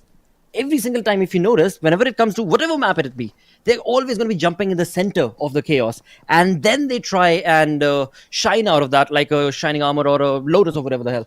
But it is a very thin-edged sword that they're trying to achieve. That worked out for them when it came down to the qualifiers, because I casted them then at that point of time as well. And this is a team that loves to take the fight head on to the enemy. And that is the advantage that this team actually has. But if that push does not end up favoring them, then the entire team falters down. But this time around, I shouldn't say it like this, but their opponents are actually FMxR3D, so equal bunch maybe. I mean, I definitely get why you're saying that, because we don't even see FMxR3D, as you can see in these top 16 rankings. It's because they're towards the bottom half of the table. 3x not too far behind themselves. So if you're able to take down a team like that nice and early, you're able to get some elimination points as well as hurt your competitors. But look at Reddish side. You got one player of Reddish side going to scout out bootcamp, or 3 other players potentially checking out the situation in Painan. Reddish side trying to get their hands in many pots at once. I wonder if any of those pots ends up closing on them and punishing them in that regard. And talking about pots, you can see right here, Voltrox, he's got the information that QWERTY is in bootcamp, but does he know that Khan is right below him? Woof. That is going to be the tough luck situation for his side. But as we look onto the mini-map, look at that. There is a green dot right behind him. That is going to be on top of the mountain. That means he's got a cover. He's got a sniper waiting for him. And that cover fire is definitely going to be able to help him. And again, I mean, it's Voltrox. So we do know that he's going to be very, very confident when he tries to make that spray. Otherwise, he, of course, will just be giving away the audio cue to his opponents. So, yeah, he's an experienced player. So he's definitely has that trigger control. But for how long? See, this is another problem. Teams find themselves in the early few minutes of the game itself. It's only 4 minutes in. They've got the decent amount of loot right now for the side of Team Regicide. But so many times we've seen these teams, they just hunker down in those placements for the next 10 minutes. Nothing is happening. They're just sitting there. And then finally, as the zone catches up to them, they take on the fight or they run away. But either ways, they've lost out on the opportunity to get the loot for themselves. And as they enter the zone, the other teams are already well equipped and prepped. And yeah, it's just a very sad demise. Yeah, 100%. I think, however, if you are able to make that push happen, take control of bootcamp nice and early, the way the circle is situated, it's smack bang in the middle. So at least for the next 2 to 3 circles, your position in bootcamp is going to be nice and fortified. But you got to make the move happen real soon. And talking about real soon, again, this is the stalemate we were talking about earlier in Painan. FMxR3D and 3x just, both of them waiting for each other, you know, like, no, you make the first move. No, you make the first move. No, you make the first move. And both of them just be like, okay, we just sit here and wait for someone else to come and clean us both. Exactly. We'll wait for the cake to bake, and once it is done, we shall have a different team. And look at that, Team QWERTY taking on a different fight altogether, where they do have the first... No, it's just a knock. The elimination point has not yet been confirmed, but I think it was from the side of Wolverine. So far on the other end of the boot camp is going to be another team, and it seems like that was going to be Halsey from the side of MetershotxSKY. There it is. Yeah, MetershotxSKY making the rotation happen from Paradise Resort, trying to get near that big mountain to the north of bootcamp. They've got QWERTY to deal with. They've got TMW actually on the very edge, the slope of that mountain. So, and potentially Star coming in from their back. So MetershotxSKY right now in a hot spot. Could be very good if they manage to hold on to that mountain area, but they will have a lot of teams trying to contest them and try to deny them from that happening. And you can see on the circle, most teams currently trying to get near that bootcamp spot. They're all predicting that the circle is going to take a centralized shift. And that's why I really hope that the circle ends up taking a southern shift. Look at TMW, man. This is a team that has just decided, you know what? We need points, guys. So let's just stay safe. Let's have a couple swim or two and hope the circle closes in on us. And if it doesn't, well, we'll make the rotations happen through where we are. Because Sanhok, it's got a lot of water. Absolutely does, and that could maybe favor TMW's side, or maybe not. We shall see where they end up being based on however long they have to swim. But on the other side, as we go back to the Painan region, we do still have the stalemate situation taking place between those two teams, and alongside that, we are only 7 minutes into the game. And of course, 16 teams, 64 players, all still alive, with the first airdrop brought on down, and that's going to be Groza. So on the map of Sanhok, definitely want to be able to get this this weapon. But yeah, this is also a tricky situation because it's in the water. Yeah, it seems like the only team that could access that is TMW. But Right, given yeah. the location of it on the map, I doubt they'll go for it too. So, as we regularly see, first airdrops rarely picked up by teams. Usually the second or third airdrops that come through later into the match that potentially influence the way it goes. I wonder if we get to see an MG3, maybe an MK14 come through in that. Even an AWM, you know, I think it is somewhat an... like not many teams like it. I'm personally a big fan of the sniper play, so I do like But it on myself. Sanhok, dude. Yeah, no, it's not great, I know, on Sanhok, but I'll take a sniper whenever I can get. So I'm just saying, hey, maybe there's a sniper aficionado out there like me. We're talking about aficionados. definitely. Finally, Redicide make their move. They shut down Khan and they find that first elimination. Hey, there we go. That's exactly the opening that the team was waiting for, but it seems like they're still going to be waiting for something else, and they're slowly just easing into the fight itself, because Regicide, again, I mean, the points that this team needs is quite a bit chunk, and TMW's Reaper is in the crosshairs. Now, slowly but surely, Regicide are making a wonderful, wonderful turn off the information that they had retained a couple of minutes ago. Oh, and a beautiful nade from Harry, actually, of all people. Shuts down a player from the other side. TMW, they've come out to the water like alligators ready to hunt. And Harry, he's found Johnny right here. Chopped him up nice and easy and ingested him real quick, but the damage will come back. Waltruck so missing key sprays. He missed it on Reaper, now missed it on Madlega, and has again notified the rest of TMW to his presence. Harry's got a price on Nocto and Waltruck's head right now, and he's looking to hunt them down, but the backup is coming through from the rest of the right side.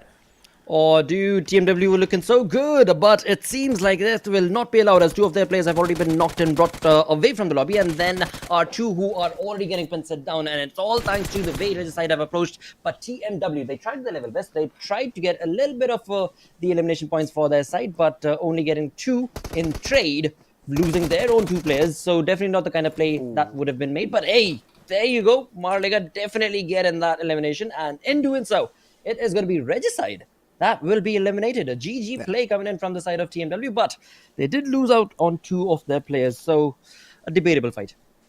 Yeah, exactly. I think quite early to lose out on 2 players, but for them, I think Yeah. they'll just be happy that they're able to get 3 points on the board. One of them was stolen by QWERTY, who are now starting to venture out to boot camp to potentially hunt down TMW. But on that northern side, the backstab that I was talking about, with Star coming in towards MetershotxSKY, that fight seems to have emerged as Star suddenly, even though they found the first knock, they're losing a couple of players. And similarly, in that previous fight, where QWERTY is shutting down TMW. We've got fights erupting in every single nook and cranny of the circle right now, Blotter, as most of these teams, they want those coveted spots, they want those favorable vantage points, and in this fight at least, MetershotxSKY, they will get it in the bag. Team Star have been eliminated, and not a single member of MetershotxSKY takes the fall, all 4 members standing.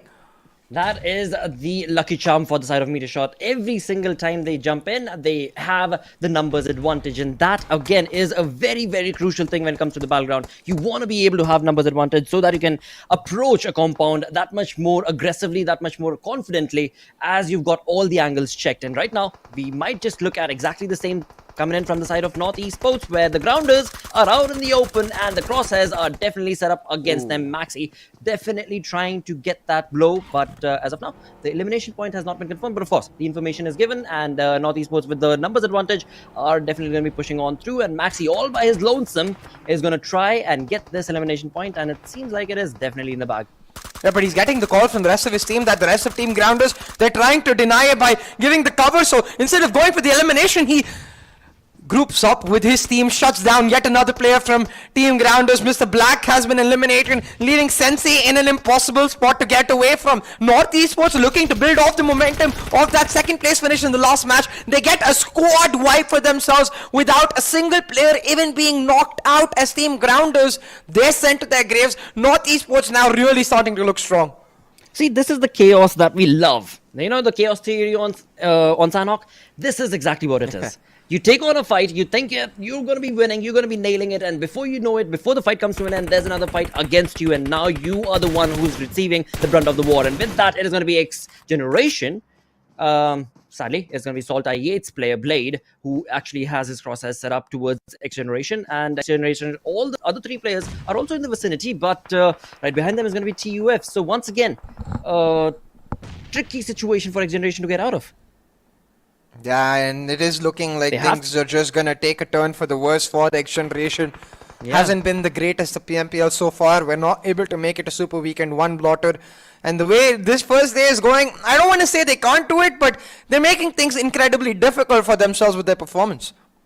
They definitely are. And again, I mean, so for the side of XGeneration, it is just that they need to believe in themselves a little bit more is what I would say. I mean, taking fights with conviction definitely speaks. You know, it definitely shows. Like the way SALTxi8, I mean, Cryptos, all of these dudes, you know, they are so very confident as they push on along from one angle to the other. Reviews with a beautiful nade. Gets that early elimination for SALTxi8. Now SALTxi8, they're like shucks. They smell blood in the water. They know they've got the numbers advantage. They're looking to group together and push on and eliminate XGeneration altogether. Absolutely.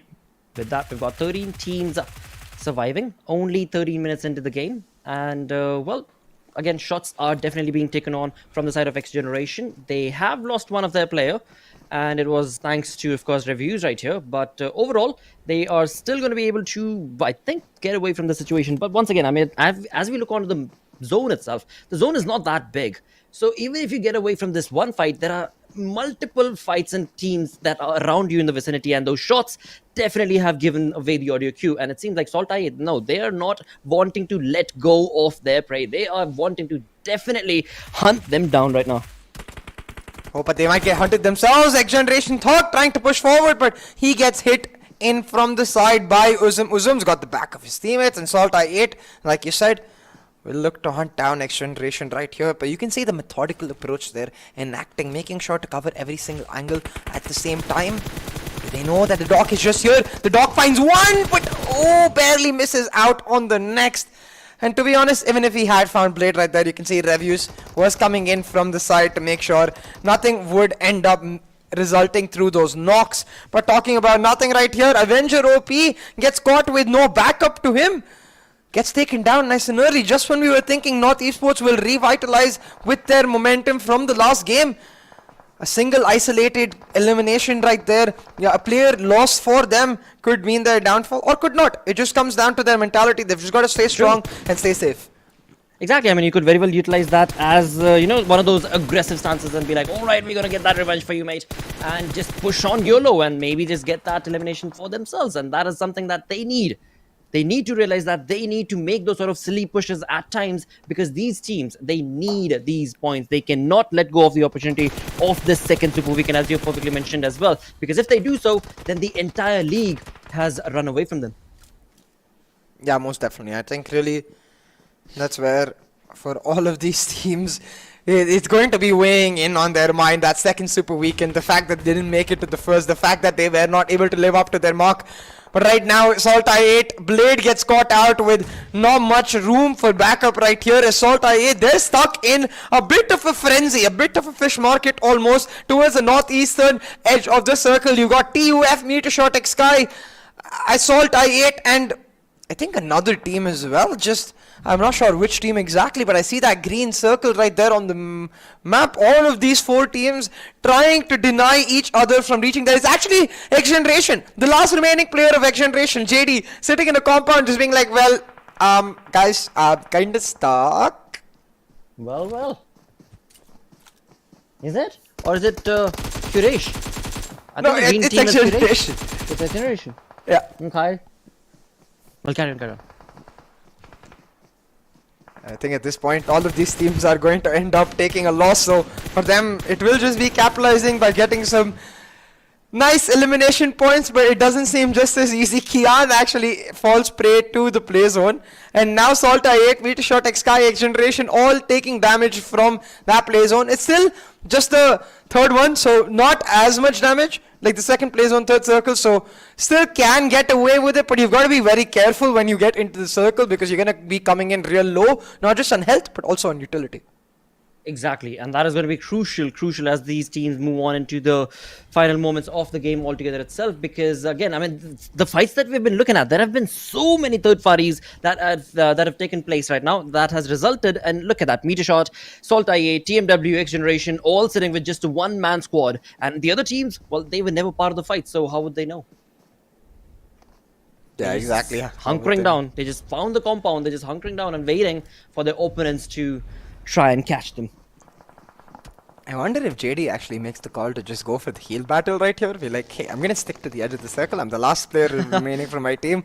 Just go for the heal battle and try to get as many placement points as I can.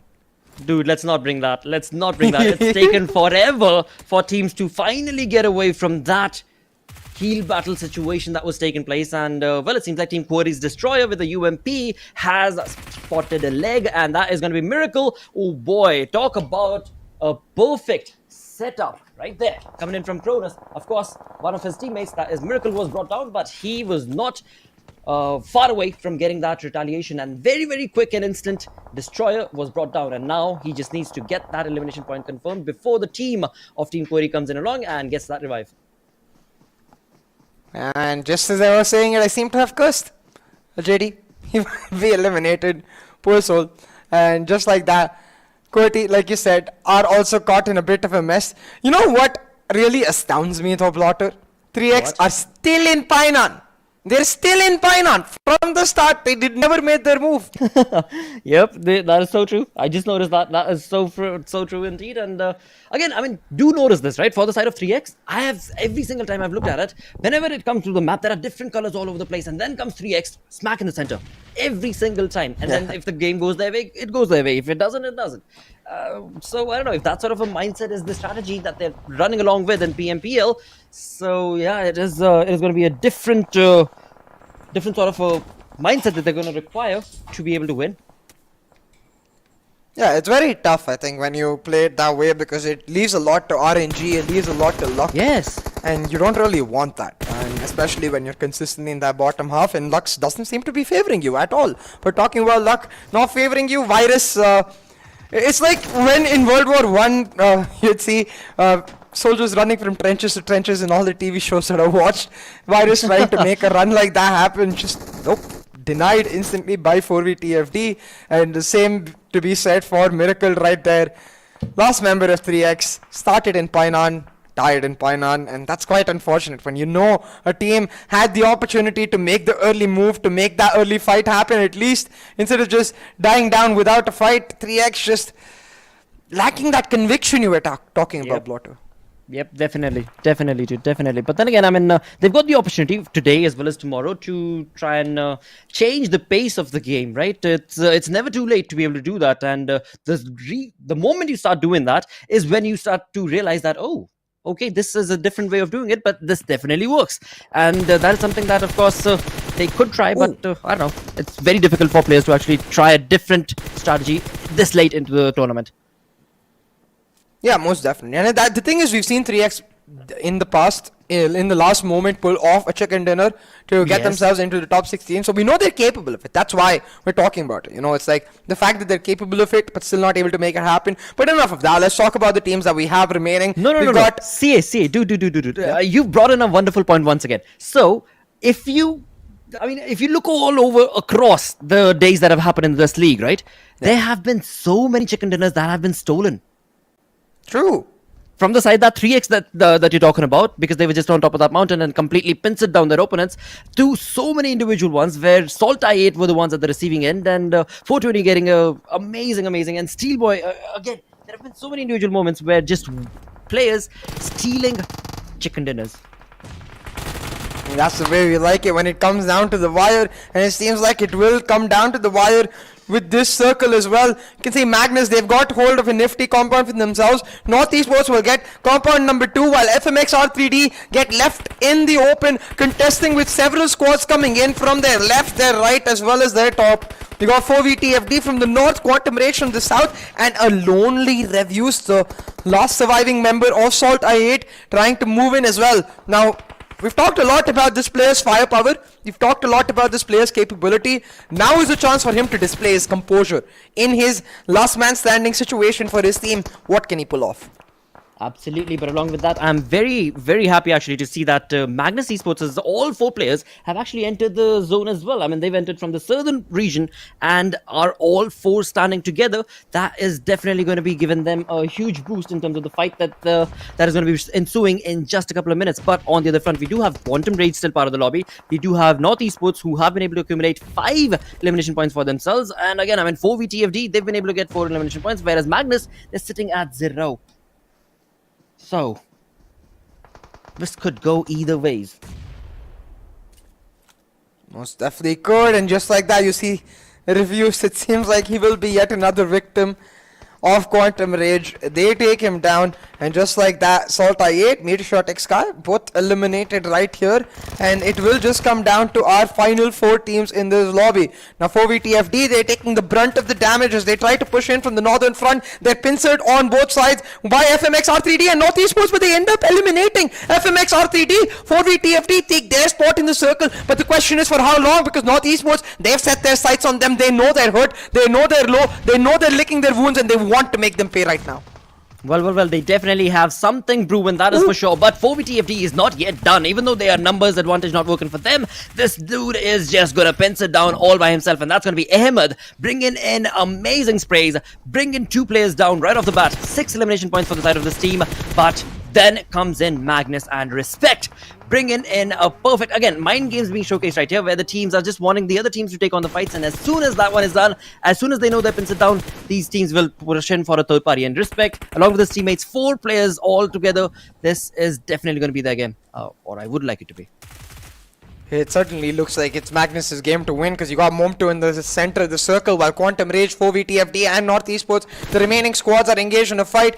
Esports and Quantum Rage together eliminate 4VTFD, but at what cost? Because Esports, they've lost 2 of their members. Maxi is the last man standing, and he's going to end up playing purely for placement points and third parties if he can. While Quantum Rage, on the other hand, are stuck on the edge of the circle, dealing with Maxi as well as this Magnus, who have captured the entirety of the center path and some key cover points.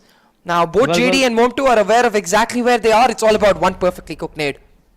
Well, as we are talking about that, Cairo from the side of Magnus, along with Mom2, actually goes down. Amazing set of nade parade being showcased from the side of Quantum Rage, because, again, it was Mom2 who started to nade. He did not realize that the team that his teammate, his opponents, basically, they'll find out exactly where he's at, and that is where IQ delivered a massive blow to Mom2, and yeah, that is going to be his demise. So, once again, it was looking pretty comfortable for the side of Magnus, but is it too late? Well, again, numbers advantage working in this team's favor. IQ is still not yet done. He pushes on along, takes on a deal all by his lonesome, and Esports' final player Maxi is still slowly but surely pushing on for his opportunity. Ah, there we go. Maxi finally does get eliminated, not by the Quantum Rage nade, instead by the nade coming through from Respect, and that leaves us with just these final 2 squads in a 3v2 favoring Quantum Rage. They started off as a 4v3 favoring Magnus, but like you said, those 2 key nades, Mom2 being eliminated, Adil being eliminated, and it's back to those nades to try and deny that advantage for Quantum Rage.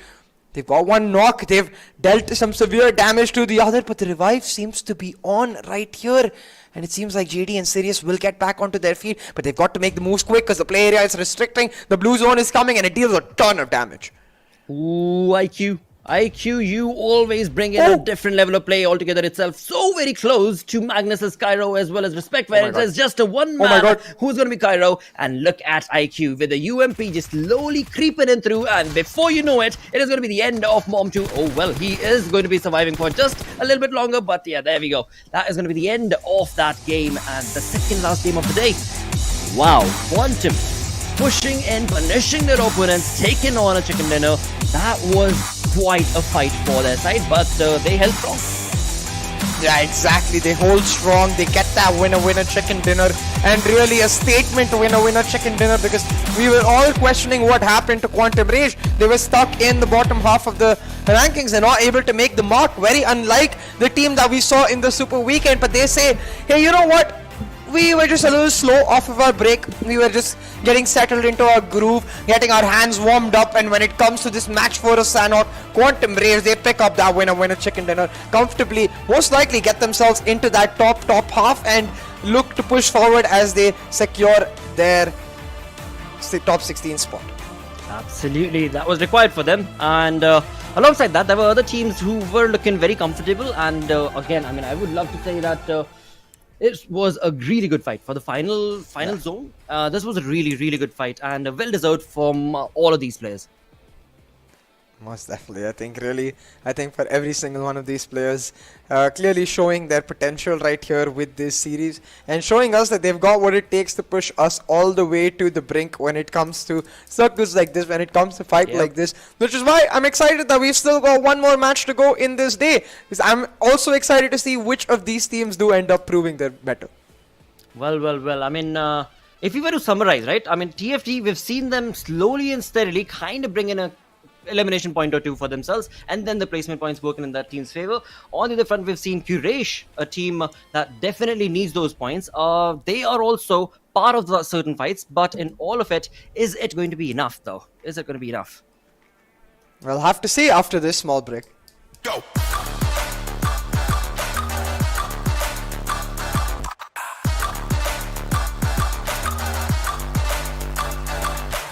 It's your chance to reach the biggest. Let the action begin.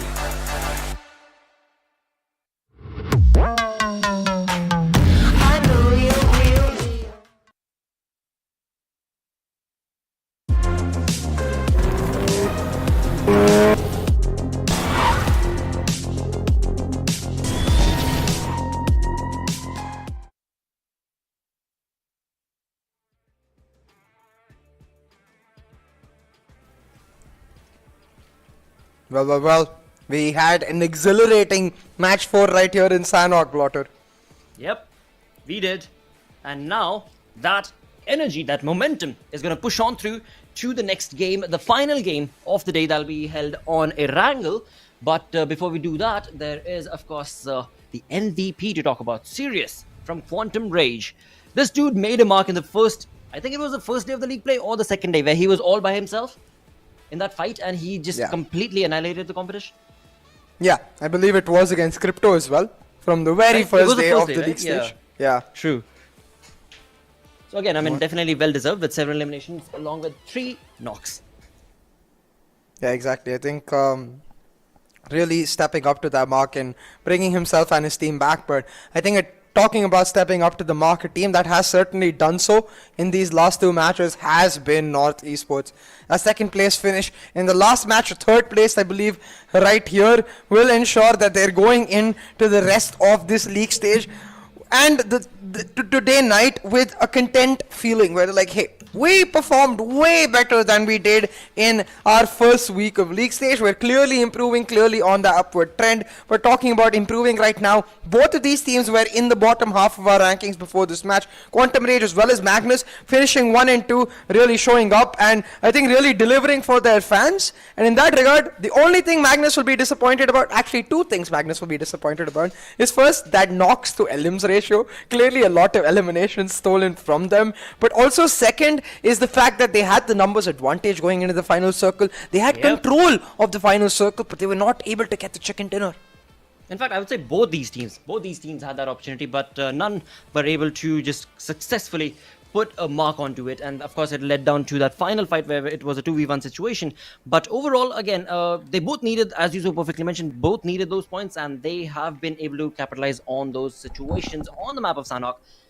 With that, we move on through to the match summary, where we've got Sirius taking on highest damage as well as the highest eliminations. That's going to be 7 and 863 damage dished out, along with MetershotxSKY player Zameen with the highest assist. Yeah, and I'm really curious that I'm really interested to see that in the highest knocks, there's not a single player of Magnus, I believe. Yeah, there's not a single player of Magnus right here, even though they had 8 knocks. Clearly, those 8 knocks were, I guess, perfectly distributed amongst their players. It has to be 2-2-2-2, right? Because if any player had 3, they would be in those standings. But clearly, knocks are not enough, as you could see. And Magnus, despite their second place slot in the match rankings, they end up in 4th because of the lack of eliminations. But talking about eliminations, beautifully done by 4VTFD and MetershotxSKY getting some crucial points for themselves, which will help them leapfrog teams like XGeneration, teams like 3X, teams like Quraysh, who are still very much in the bottom of that match ranking. Absolutely, and they are far, far away. They are far, far away with this second week, first day league play coming to an end. Yeah, they've only got this game and then the 5 tomorrow to be able to showcase to their fans and of course to themselves as well that yes, we deserve a place in the PMPL, because this is no joke. I mean, you can clearly see the kind of aggressive stance that teams like SALTxi8 are making. QWERTY, they're definitely trying. FS, they're all over the place, but definitely not going to be booed away from that podium finish.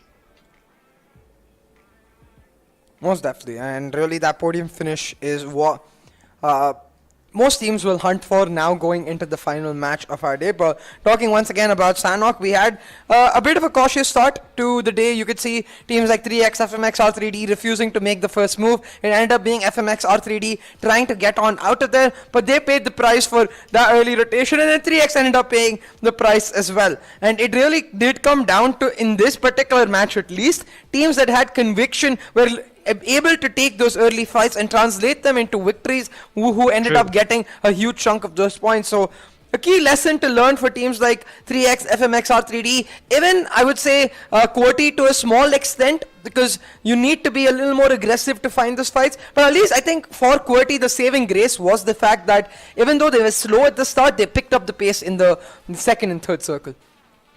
Well, QWERTY, that team is very dynamic. So I am not necessarily going to be pointing out QWERTY for that matter. But yes, their gameplay compared to the previous tournaments that I've seen them and casted them has gone down a little bit. But still, again, it's the same exact team. It's the same synergy that they've got. And I can definitely keep my fingers crossed that... well, no need to keep my fingers crossed. I know for a fact that they're going to be able to make it. But at what position is what the score line is going to be about. And again, I mean, certain teams, right? Certain teams, they always try and, how do you say it? Like, plan it out. Right? They plan it out. They know that the PMPL is going to be like this long, and then they know from there we move on to there. So they just plan it out, right? First week, we're just going to be chilling. We're just going to be YOLOing across, and then we slowly start picking up the pace, slowly start strategizing and trying to showcase different strategies. But yet, be very, very cautious about that, because there's a bigger road to climb, basically. So yeah, it's a cheeky team, but I do believe Team QWERTY is going to make it easy.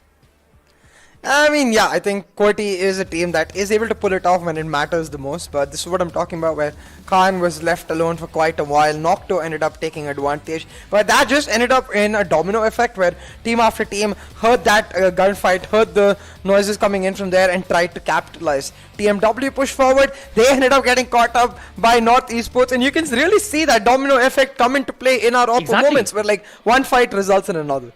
Dude, that is what has happened. I mean, that chaotic moment that was going on from one fight to the next, that is exactly what was happening. I mean, those third-party situations, they were just piling on top of each other. And that is what resulted in so many teams getting eliminated or getting all the way down to a one-man army. And again, I mean, that's the reason I absolutely love Sanhok, because no matter how much you strategize, in the end, you know you're going to get caught.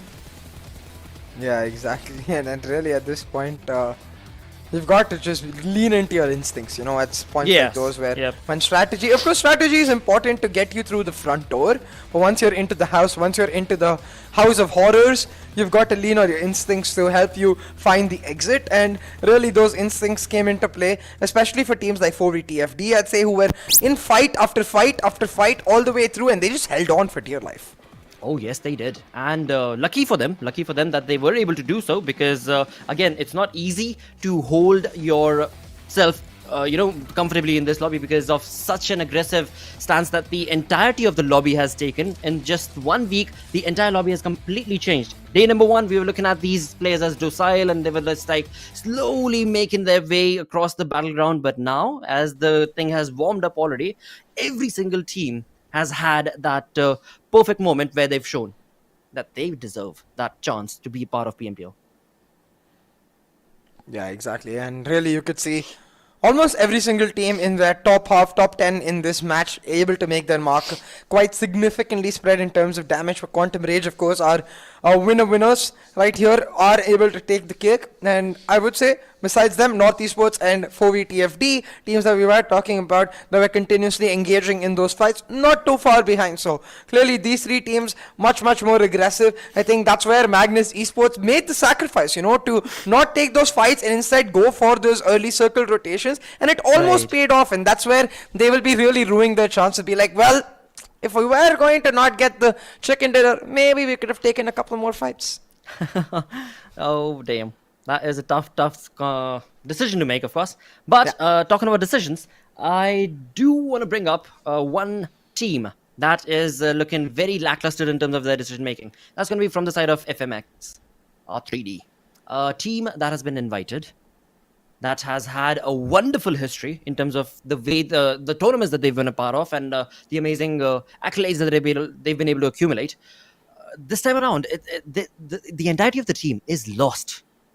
Completely lost.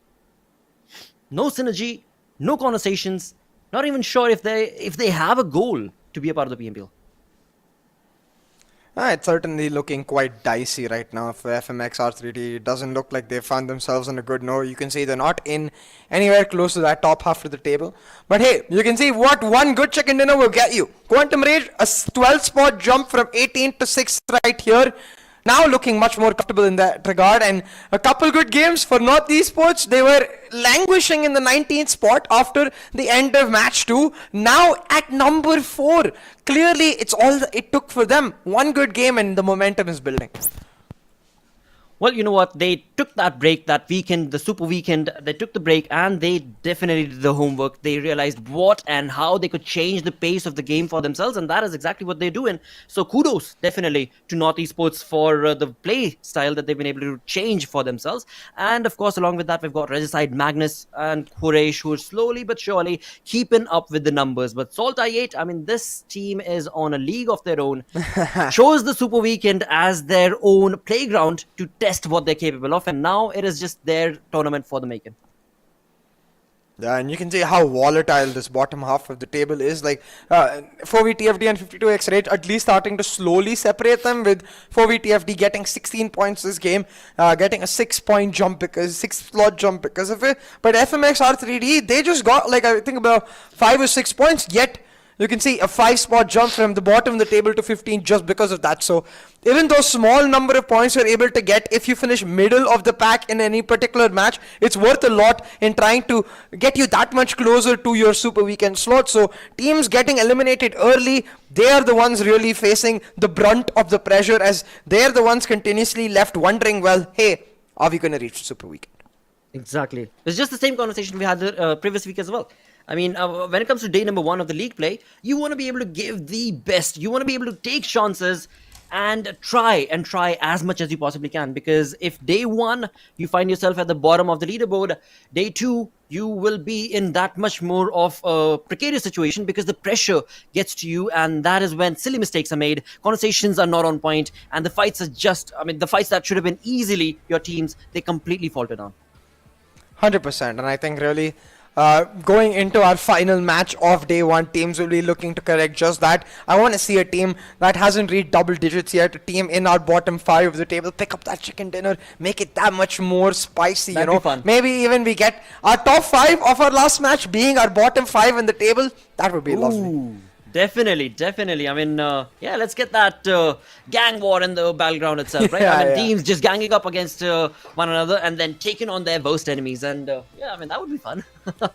They should definitely do something like that, like a spin-off of PMPL, right? That would be pretty neat. PMPL edition of the underdogs. We'll have to see if it does end up happening right here though, because I think we are just about going to get ready for our Erangel and start heading into our final match of day 1 of this week 2. So remember, of course, there's 3 weeks of league stage and super weekends to follow before we head into our grand finals. But really, week 2 I feel like is a defining moment for a lot of those teams, especially the teams that didn't make it in week 1. If you're able to make it in week 2, you feel hope. You feel your capability to make it to the grand finals. But if not, then it's pretty damn close to GGWP. Well, hey, we're still on day number 1 in week 2 league play. So let's not get all the way far ahead of ourselves. There is still a possibility, there is still an opportunity, and these teams, they are definitely here to try and make it happen. And we're looking at it. I mean, from the sides of 4VTFD, from the side of TUF, from the side of XGeneration, we've seen the fight in them to take on those wonderful sprays and try and get those elimination points and try and move on along to get the chicken dinner. But again, when you've got the lobby filled in with the likes of SALTxi8, the likes of Clarity, 420, I mean, yeah, it's a tough lobby to crack. Yeah, exactly. It's a very, very tough lobby to crack. But hey, I do have some good news. Our ranking leaders, SALTxi8, they're not going to be participating in this final match, as well as our chicken dinner winners from Sanhok, Quantum Rage not here, Quraysh TMW as well, though they won't be as happy about not being able to participate because they are in a slightly more dicey situation. So they'll be hoping teams in the bottom half are not able to really make it happen. But hey, we've got an interesting flight path right here. I know it usually means we get a northern circle, but just once. With this flight path, if we can get a third circle, I think that would just really exhibit a ton of chaos in this lobby. Dude, that would be definitely a trolly moment from the PUBG gods with the PUBG players, definitely, you know, and it'll be like, wait, what? I mean, do we get our loot? Do we what? But then again, there are certain teams, like for example the Grounders. We know for a fact, no matter where the zone is, they're going to be running for that pre-mosque. And they are going to be gunning to get there as quickly as possible because, well, they love that spot. They love the loot that they get over there. And look at 3x now. I mean, they have their minds all over the entire map. They look at different opponents and they're like, ooh, alright, we've got a couple of teams going on there. Maybe, let's jump along with them. But the circle, Blotter, the circle, look at this. Is your call, dude. Let's go. Is your call. I'm very glad the PUBG Mobile gods do deliver. Give me that southern circle right here. And I'm really happy because another thing I was thinking about with no SALTxi8 in the lobby, right? Who's going to go to Sosnovka? Nobody ended up going to Sosnovka. And MetershotxSKY, they've got the entire island to themselves. They don't care. You know, the thing about MetershotxSKY is they go down to their Novorupnoi and they never ever disturb SALTxi8 when they are playing the game, of course, in the same lobby. And well, right now, of course, the team is not playing. But then again, I can already tell you that Metershot is not going to be interested in going down to that place. They're just like, it's beneath them. You know, it's beneath them because Novorupnoi is where they call it home. And with that, it seems like Clarity is the team that will be jumping in onto the opportunity to take on the spot from SALTxi8 as they are not part of the lobby. With that, as we move on through to the main island, look at TUF. They've gone to their known location. I mean, Georgiapol. Most of the times it's Clarity right next to them, but this time around Clarity has decided to have a bridge camp situation right off the bat in the first few minutes itself. Just 2.5 minutes. What is going on? Teen Wolf, a different aggressive stance is what this dude every single time has been showcasing. And this is what it takes to be a part of the PMPL winning teams, right? You have to be able to take those tough calls right in the first 3 minutes. Who wants to take a fight like that? But hey, there you go. I mean, first 3 minutes, 420 boys like, hey. We are going to get this bridge. We are going to get and eliminate whoever crosses it as long as we are here. And there we go. In the first 3 minutes itself, we've got the first elimination, the first blood coming in. And it is not the only one because Star is also on an aggressive stance against the side of FMX. Yeah, and we've seen this type of southern circle before, and even then Clarity made the jump to Varipur just to make the early rotation into the Sosnovka island. And again, they do that, right? They're very cognizant of their surroundings and the circle, the way it ends up. And I really love that fact about Clarity, that they're continuously thinking and continuously adapting to what the PUBG Mobile gods throw at them. Which is a really important thing, right? If you want to be on top of the totem pole, you have to be dynamic. You have to be wanting to take on those chances and face those chances right off the bat as a team together synergistically. And that is what is going to be the making of a really good team and a team that will be struggling a couple of months into the journey altogether itself, because you want to be able to trust and want to be able to, you know, just completely fall down to the opportunity and be like, all right, no, this is all I have to get this done. If not, then I'm a nobody. It's a do and die situation. That's how these teams should be thinking. Talk about do and dies though. Really interesting approach here from Freestyle. Yep. They brought the cars to the middle of the bridge, then dropped down and took this water approach. looking for stragglers maybe, and while trying to make their own rotation happen. It's quite risky, yet quite innovative. So it's either going to net them a huge positive or just going to be instantly eliminated. You know what? I just love the fact that they're doing it, and they are the ones doing it, because look at the name, freestyle. You know, it's their style to create. It's their way of expressing their love to the PUBG gods, and here they have it. Of course, keeping it safe, keeping it low-key, and along with that, the people who are not keeping it low-key are definitely going to be from the side of Clarity, who in the first few minutes of the game itself have been able to get quite a lot of elimination points. Yeah, Clarity, I think, for 420 boys, so Sanhok has become quite an interesting place. He's found himself knocked quite early here. He's also found himself now finding that early elimination quite quickly, but look at the way Clarity is approaching it. They've got a couple players on the bridge, they've got a couple players on the shoreline. They want to deny rotations from every single manner, but timing blotter, because Danny, the player on the shoreline, decides to leave it in this moment, the exact moment where team grounders reach the shoreline. Well. Talk about being lucky, dude. Talk about being lucky, especially in the game of well, okay, never mind. Let me not complete that thought. But with that, 3x, a team that definitely needs those points, is going to be taking on the fight to the face of Team Star. And right off the bat, Cronus, dude, you better be careful. The team is right in... what? Right in front of you. What are you waiting for? Just go and run in, guns blazing, and get that elimination. But it seems like that will not be the case, because 3x are going to be getting eliminated, and it is down to Team Star. But Team Star is not going to be able to get away that easy, because Miracle has other things in his mind. God Fury has already been dot, and Miracle also goes down. This is a tough situation for the side of 3x.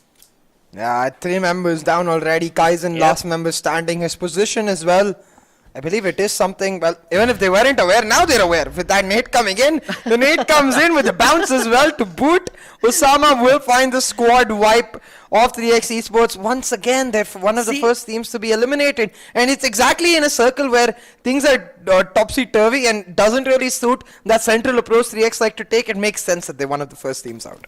Yep, definitely. But again, I mean, as I was talking about it, right? 3x, the way the mindset is, they want to be able to just guns blazing, or they want to go home. Because that final player, he could have actually tried to make a run for it. He could have maybe tried to be a one-man squad and get slowly but steadily, of course, through to the final few teams that will walk away with the placement points. But no, that's not their strategy. That's not how 3x plays. Yeah, and it's quite unfortunate, I think, given the fact that they are a team that is struggling, right? You can see, live ranking wise, 18th spot for 3x. It's not a location where you can really afford to be that 50-50. Either they get chicken dinners or they end up losing. That's not a situation you want to be in. You want to consistently build up. You want to find yourself at a spot where you're at least contesting against your near competitors. And talking about near competitors, Star is one of them. Because before that squad wipe, they were just on 11 points. 3 points away from 3x. Definitely. And that, again, so that's what I'm saying, right? When you start trying to get into the mindset of these players, that is where each and every team is described very convincingly. I mean, from the side of Clarity, that team loves to take on the aggressive stance. Every single opportunity they get, they are going to be the ones gun blazing through, in and out, even if that means that they are on a kamikaze mission. That is how they love to play. Team Star, they play it very, passively is what I would say. They don't take on fights right off the bat, but if they have to, they are not going to be far back. Same can be said for the grounders, but again, for the side of SALTxi8, I mean, there are just few of the teams like that are so very convincing in whatever situation that they find themselves in. They are going to be able to just completely pinch down their opponent. And yeah, SALTxi8, I mean, that's a team that has a league of their own. They should not even be playing this. But look at this, Blotter, you got Star. They know they've got one knock already.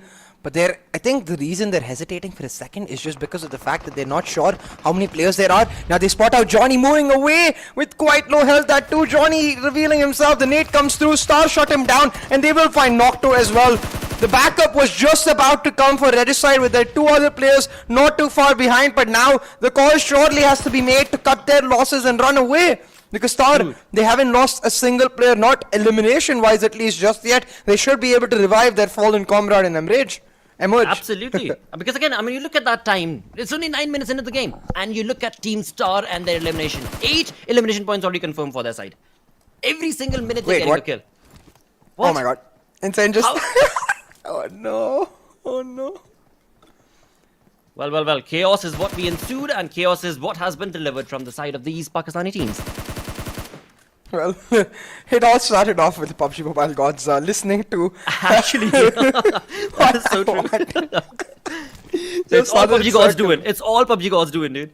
Yeah, I mean...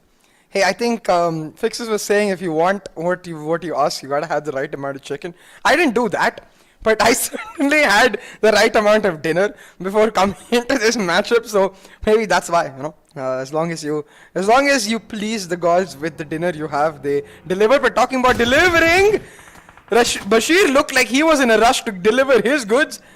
Oh no, Tyrant! Wait, no, okay, that is a smoke, thank God.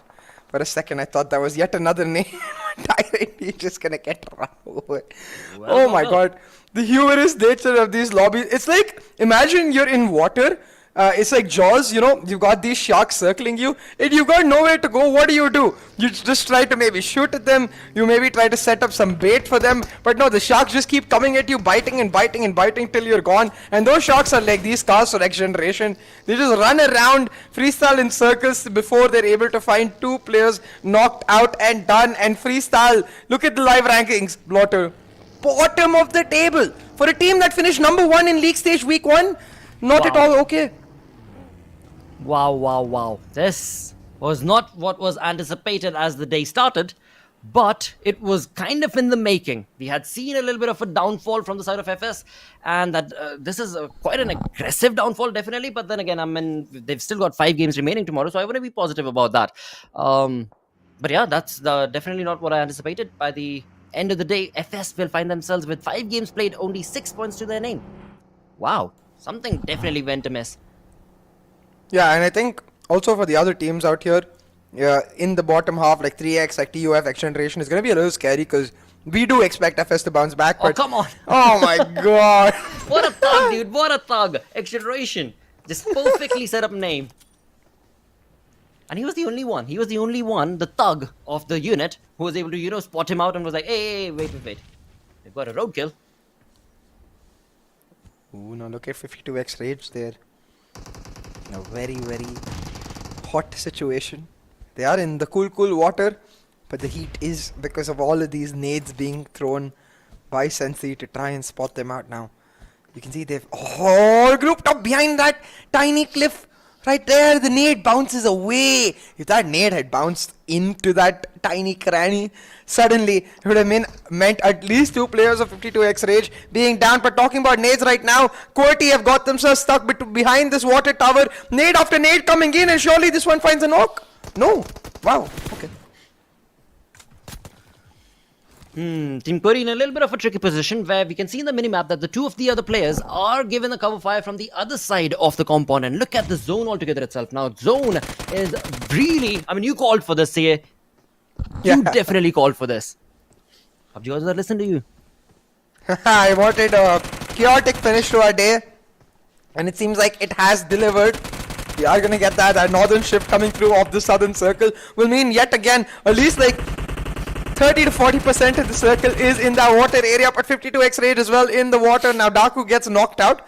Should still be able to make the swim happen to his teammates and get the revive on. But they've got to make a long swim happen just to get the revive because it's all cliffs right here. The shoreline is quite far away. And you can see with the way Shapatar is rotating, he's trying to make sure they don't end up at that shoreline. He wants to get that elimination point. I mean, look at the team. The Founders, they need those points. They are sitting on not so comfortable position. They are on the 14th position right now, right? With the 2 elimination points that have been confirmed as of now, and that's all thanks to Shapatar. So yeah, the more the merrier is what the entire conversation will be. Stay away from that 14th, 15th, 16th position, in fact. Yeah, exactly. And 52X Rage trying to do that. They're in a dicey spot there. I don't think they're going to survive for much longer, especially with the circle the way it is right now. So our focus shifts once again to teams in that northern side. You've got H2E, QWERTY and TUF fighting for control still on the mainland. All of these teams hadn't made the rotation all the way into the Sosnovka base, and they've got a tiny corner of the mainland to contest for, which currently H2E have control of. So QWERTY, they're going to try to make the move happen and rush in on H2E, but we know H2E, they're very good at holding their ground, but something they've got working against them right now is the numbers advantage. 4 members of QWERTY versus 3 of H2E. It's going to be up to QWERTY to have the conviction to make that fight work out. But talking about conviction right now, North Esports, a team that has been building on the momentum from match 3 coming into match 4. They've got themselves into that 4th slot in the overall rankings, and now they're looking to hunt down Clarity and build on that even further. Well, North Esports is in the building. I mean, the day has definitely been theirs, the reckoning from the side of North Esports, because this team, in the 5 games that they have played, which is still continuing on, of course, they have 42 points already confirmed for their side. So, amazing turn of events for their gameplay, and they are definitely going to be invited into the Super Weekend, it seems like. But, what other team is going to be making that sort of a comeback story? We still do have 4VTFD trying their level best. We still do need to see a story from the side of XGeneration and 3X, but nothing happening. But on the other front, it is going to be Clarity's final player. No, it is the second last player. That's going to be 420 boy. Taking on, on the brunt from on2 and then pushing on top of the vehicle. Dude, wow. Oh my god. And look at the way the circle has shifted to Blotter. You don't see any of the circle towards this northern side of the Sosnovka Island because it's taken a shift again towards the southern side. It's like south, north, south. The circle is just shifting in a radical manner, and surprisingly, including a huge chunk of the Sosnovka military base in that island, where you've got teams like XGeneration, teams like 4VTFD already taking control of that area. Remaining every other team left stranded outside the circle towards those northern eastern edges where they thought the circle would take the shift. But that's where the PUBG Mobile gods are like, psych, it's our last match and we're here to play. Yo, but you know what? Once again, I mean, if you look at MetershotxSKY, they have made it. They have definitely made it. They are very close to the edge of the zone altogether. And when it comes to the vicinity, it's only Team TUF that's going to be right around them. So, I mean, we've got a chance of Metershot kind of making a decent gameplay out of this. But again, I mean, the chicken dinner is too far-fetched as of now. Along with that, we do have the Grounders players as well out in the blue, who are also going to be making it through the south end of that military base. Oh, North Esports right now facing the fire from Magnus Esports. But North Esports are the ones in the circle. North Esports are the one with a slight high ground advantage. So Magnus, they're going to have to be careful about how they approach this fight. But the same could be said for QWERTY right now. H2E, QWERTY, all of these teams, if you remember, were still stuck on the mainland. And they're fighting with each other while they need to make the rotation happen. So surely that means the death of both of those teams very likely. But QWERTY, they had options in multiple areas. While a couple of their players were engaged in fights with H2E and they've been taken away, the other two, as you can see, are making the move happen through the bridge and now trying to get into the circle. So I like that. Now you can see on the screen, Wolverine as well as Gravity trying to just play for placement points. Well, they definitely jumped in with the vehicle, but very close to Zipian from Clarity as well as Magnus's players, who of course do have that audio cue, and they did spray a little bit, but thankfully, for now, Gravity and Wolverine will be able to get themselves to the edge of the zone. But again, when it comes to the comfort of the zone itself, we are yet to see, because there are so many teams around in the vicinity, and it is going to be XGeneration's Deep bringing in a lot of spray. But yeah, it seems like, well, the dudes are going to be able to run away from that position, no problem whatsoever. Yeah. Or maybe I spoke too soon. Exactly, right? If you thought QWERTY for a second might find themselves in trouble, but it doesn't seem to be the case, because they've turned around that trouble and made it double as they find XGeneration instead.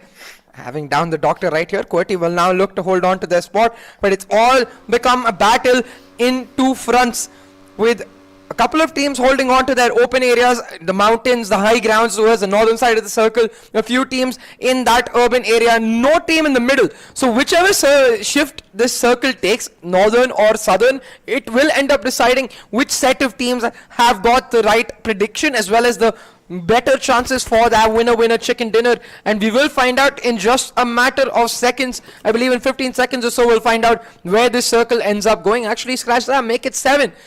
And I'm really curious to see, does it end up in the southern side for an urban finish? Does it end up in the northern side for a high ground finish? And it's neither, or rather both, because you got a part of both. And 4VTFD and TUF are the ones that greatly benefit from it. I think surely this is 4VTFD's chicken dinner to pick up. But given the way those live rankings are, given the fact that TUF is now quite low, I think they'll want it more than any other team in the lobby.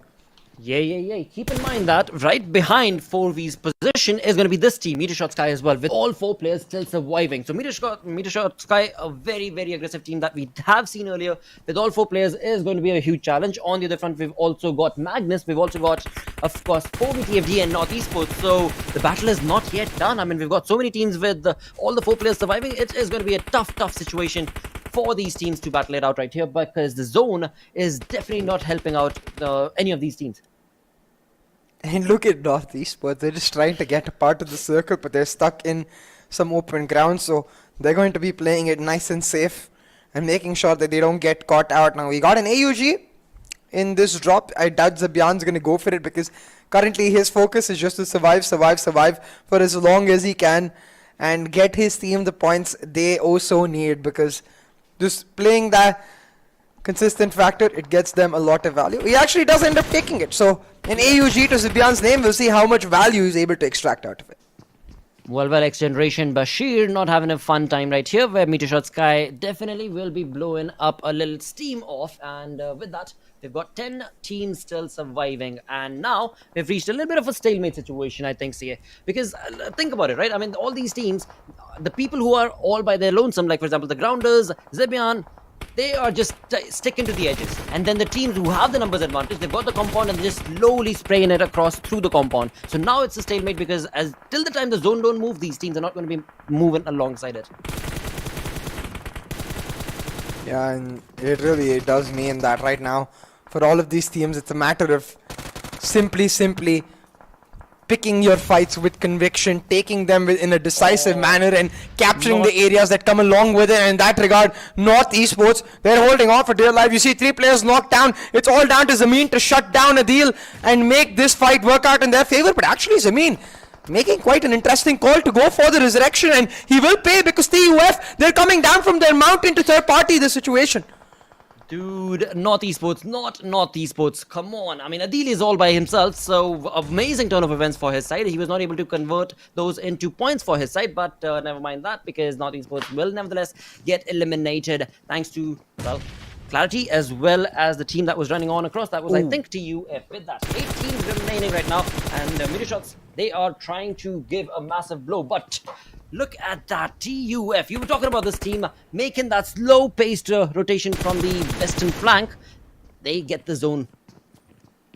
Yeah, and they're the only teams with the high ground in their favor in this open circle. The only other cover teams have is this like almost weird open cover situation where QWERTY have found themselves in, where Zabyan has found himself in, and it's very hard to use this consistently, but there is a hefty chunk of it in the circle, so if you're able to use it properly, it will work out, and Zabyan is trying to do exactly that at the top of the hill right now, trying to just spot out any team and survive for as long as he can, the AUG in his hand.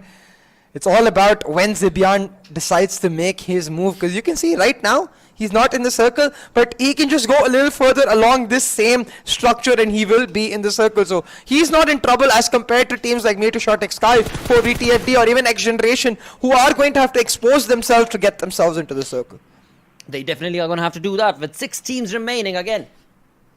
We are waiting to see who will be the lucky and lucky one, who will try and get up and run out in the open. It seems like QWERTY are trying that, and QWERTY with their luck are going to be able to make it. What? The 2 players, Gravity and Wolverine, are going to be able to make it through that smoke. That is just perfect turn of events for their side. SALTxi trying his level best with the sprays, but he has no clue where that team is at. Oh my god, he did have a clue at the start with all the damage he was able to land, but when he was 1 bullet away, somehow, they managed to escape. And later when SALTxi sees this ward, he's gonna be cursing. He's like, bro, come on, they were 1 bullet away. And in turn cursing it maybe doubly more so, because now 4VTFD is making the move on MetershotxSKY. They've down 1 player already, while TUF denies QWERTY the chance, the luck that they did face earlier. Gravity's been down and Wolverine is just trying to sneak into place, but MetershotxSKY, they're punishing XGeneration for being exposed. It's all hell breaking loose in this 6 circle right here as teams try to secure their spot in a favorable way, but no team has got it as good as TUF. This has to be their lobby to win.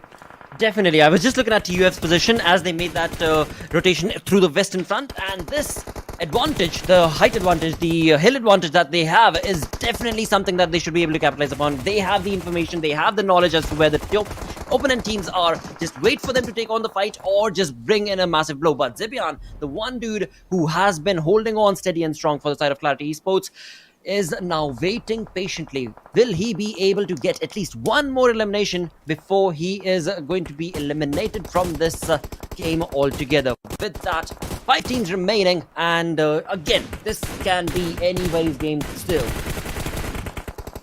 Oh, it most certainly can, and we'll have to see how it ends up panning out, because especially with this next circle shift TUF, they're going to have to make the early moves to make sure they get themselves a part of it, and it is going to end up with them revealing themselves to Zibian. Now, Zibian's got his attention on JD. He knows JD is stuck behind that vehicle, and he's going to have to come out at some point. But JD, he's playing the game of chicken. He's playing this game with a lot of patience, and he's waiting for some other team to expose himself, some other fight to start before he makes his move. But with the play area, with the blue zone starting to restrict JD, he gets spotted out by a small extent, and Zibian is taking full advantage, making JD squirm, making JD move, but JD still able to survive, and now Zibian taking a lot of damage from the blue zone. Will JD go down first, or will the blue zone claim Zibian? And the answer is the latter. JD survives and lets Zibian fall prey to the blue zone. Oh my god. Wow. Wow. Mind games all over the place, and with that, this is going to lead us to the team that is, of course, going to get the chicken dinner. It is going to be Team TUF with the 4-man advantage right here. But JD is not going to go down that easy. He's definitely going to get that damage, but not the points. With that, we've got the final game of the second week of the league play right here, PMPL Pakistan region, coming to an end. And Team TUF with 8 elimination points, getting that chicken dinner. Quite convincingly, actually. Yeah, most definitely. I think those 8 elimination points, a huge chunk of it was in that third-party move they made to get control of the mountain in the first place. So very well done by them in that regard. The circle did favor them slightly, but they took full advantage of it. They capitalized on it and extracted maximum value, and I think that is what is especially key, given the fact that this is another team that was towards the bottom of our charts, bottom of our rankings before this matchup. So I'm very glad to see, with this chaotic, crazy final match of the league play coming to an end, this is kind of leaving us at a sliver of an hope that there is still possibility for these teams to make a comeback story tomorrow with the 5 games that they are left with. Oh, most definitely. I think for every single team, before they reach that 8-game mark, before they're able to finish off their league stage, they're going to want to at least be content with their performance. And right, yes. With this game, TUF, they certainly take a step in that direction. Now it's all about these teams to make a comeback story tomorrow with the 5 games that they are left with.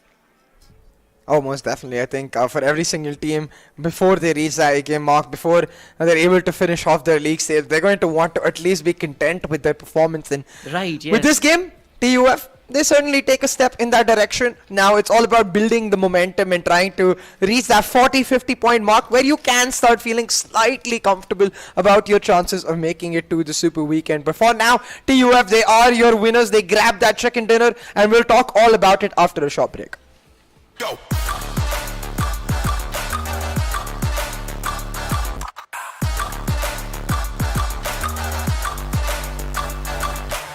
It's your chance to reach the biggest. Let the action begin.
what an thrilling end to our first day of the league stage of week 2, Plotter. What a beautiful circle, a beautiful victory right here for Team TUF, and altogether a lovely way to end our day. Definitely, most definitely it has been. But again, I mean, this has turned into quite a chaotic day as well for so many of these teams. With that, when it comes down to the MVP, there seems to be an issue over here. That is the most luckiest MVP ever. I mean, I could be the MVP, dude. Yeah, I think this is a case of production being like, well, it's not just the PUBG Mobile gods who control the players, you know. We can too. Well, again, I mean, nothing taken away from Ash and his performance as well, of course, because we've seen Ash earlier as well from MetershotxSKY being very, very critical in terms of how he's been able to push on against the opponents. But right now, it is going to be a different conversation altogether because it is Ash from 4VT who will get the MVP. I'm going to have to bite down on my own words. I spoke too soon. Damn it. You know, seriously, the production is throwing us all under the bus right now. Yeah. And which is why I'm just going to talk about Zibyan, because I know for sure he did get those 3 eliminations and he did brilliantly to be the last player standing for clarity and get those key points, you know, surviving till the top 5, I believe, getting 3 eliminations along the way, ended up falling prey to the mind games presented by JD, another last surviving member of XGeneration, got them to that 2nd place finish and got them some key points. But talking about key points, 8 eliminations, that winner chicken dinner, 21 crucial points picked up for Team TUF, and I'm sure it's going to help them make a giant leapfrog from the bottom half, potentially to the top 10 of the table.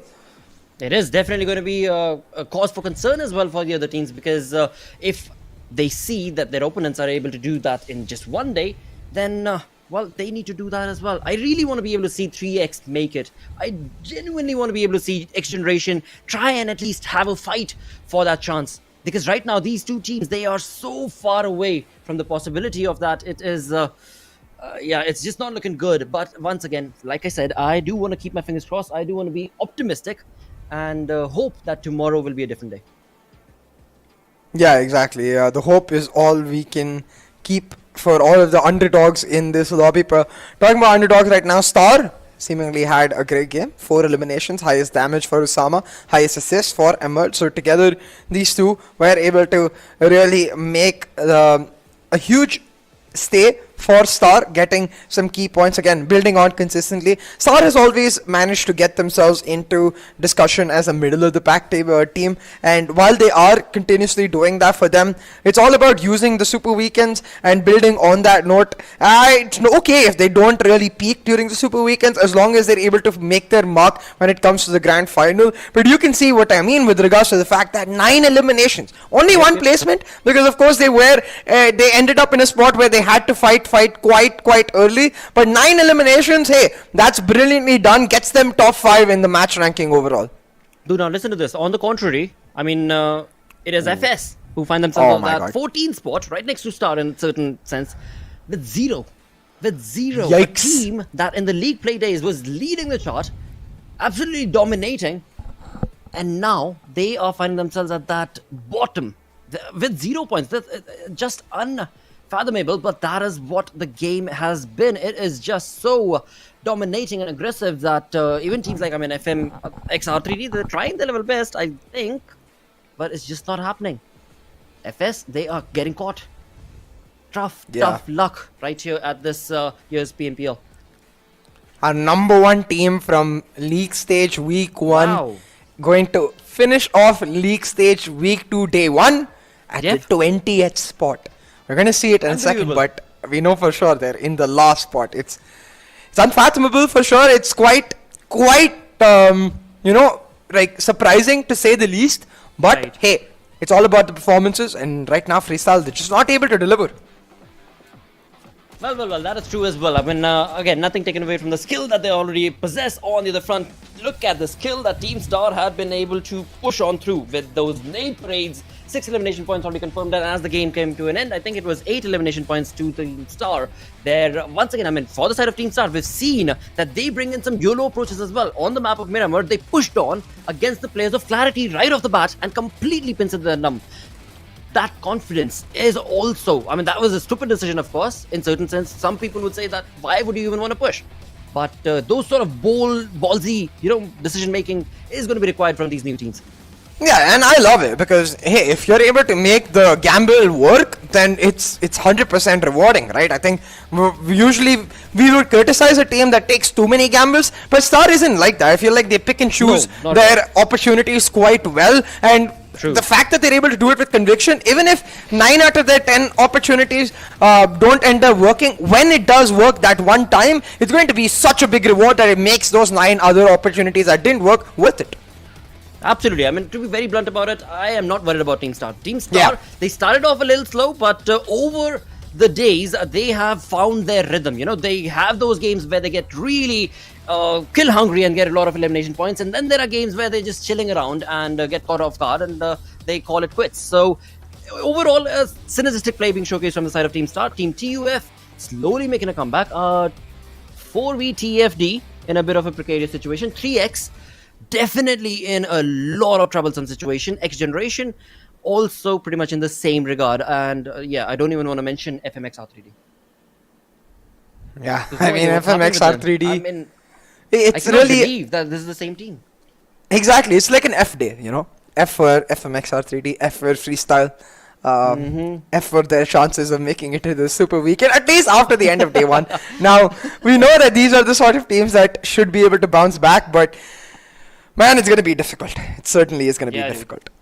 It is definitely going to be quite a chaos that they are going to have to ensue.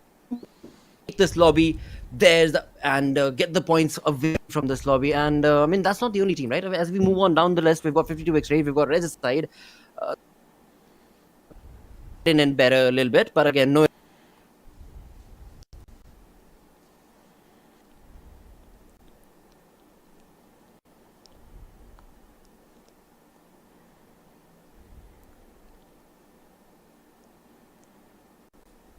Yeah, exactly. So we'll have to see in day 2, can they truly make it happen? We'll see that tomorrow, but for today, it will be a day of discussions. When they go back to the drawing board, when they think back, when they get on that call later on in their respective lobbies and figure out, hey, what exactly did go wrong now? In terms of the overall rankings, you can see Team TUF with that chicken dinner from 17th all the way to 7. They're going to be feeling content.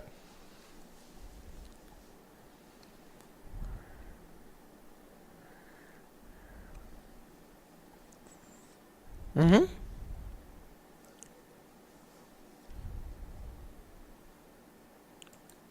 100%, and I think in that regard, really teams that will have to make their mark are going to be teams on that second page now. I think Quantum Rage was going to be one of those teams, but they got that chicken dinner in match number 4, so they will be able to push back on that note. So now we'll have to see teams like 3x, Freestyle, TMW, FMxR3D, Grounders even, and 52x Rage. All of these teams that we know to be really good, can they push back? But especially 3x and Freestyle. 8 and 6 points respectively, still not able to get double digits after the end of day 1. That's quite scary. Dude, 5 games, Freestyle walking away with 6. That it just does not compute. It just does not compute, and I'm pretty certain that this is just them chilling around, and they're definitely going to be able to get that comeback and get those points for themselves for this second super weekend. But again, we'll find the answer, the confirmed answer, the sure shot answer tomorrow as the day will progress on, and the 5 games will be ensued between these teams. Yeah, and we'll have to see how exactly these teams are able to make that pushback happen, because it certainly doesn't compute for Freestyle. Now for 3x, it's a big glaring warning sign, because they've continuously been in this spot. But I think a team to appreciate is XGeneration. JD holding on for dear life, getting his team that second spot, and 12 key points to the boot of their 23. Basically half of their point total came in through that one last game from JD, and the fact that he did that gains them 7 up slots in the overall rankings from 19th all the way to 12th. But their job isn't done. They have also got to keep pushing. In fact, all of these teams in the second half who haven't still got themselves to that 40-point mark, they're going to be in the most amount of trouble heading into tomorrow. Definitely. In fact, you call it 40, I say till the end of the day. Each and every game you play, just make it like it's your last. Because even if you reach all the way to 40, you don't know what the other teams are going to be doing. Maybe they do even better and they cross your 40, and now they're in the top 16 and you're not. So it is going to be a very, very tricky position that 3x, TMW and the likes find themselves in tomorrow. Because tomorrow is it. Tomorrow is the day. And then after that, there's no way that in the third Super Weekend, all right, never mind. Let's not even talk about that. Even if you make it in the third Super Weekend, it's still going to be impossible for you to get into the PMPL. Yeah, exactly. So tomorrow is the day those teams are going to have to make it count. At least for teams like Freestyle, they've already made one Super Weekend. Even if they are not able to do it tomorrow, they can try to come back in Super Weekend 3 and make their mark. But it's easier said than done. But either ways, elimination leader-wise, you can see why SALTxi8 is a team we continuously talk about. 3 out of 5 top 5 players in terms of eliminations are theirs. And with that, we've got IQ and Photo the two dudes who have definitely taken me by surprise, definitely for sure. The way that these two have been able to bring in their playstyle with their team synergy is super phenomenal to be able to witness. And along with that, as we move on through to the next set of elimination leaders, we've got Sirius, another incredibly talented dude from the side of, course, Quantum. As we move on through to FS's Wasi, Hacker from H2E, Pan from H2E, and then comes in Picard, who is sitting on a comfortable 36 elimination points. So there is still a sliver of hope, I think, from the side of R3D. Yeah, there is sliver of hope for sure, but it's not going to be one player they can rely on to make it happen. There has to be a team effort. They have to push back together. True. And we'll see if they're able to do it. But similarly, like you said, Wasi was the standout player in the first week. We'll see if he can find that form again tomorrow for his team.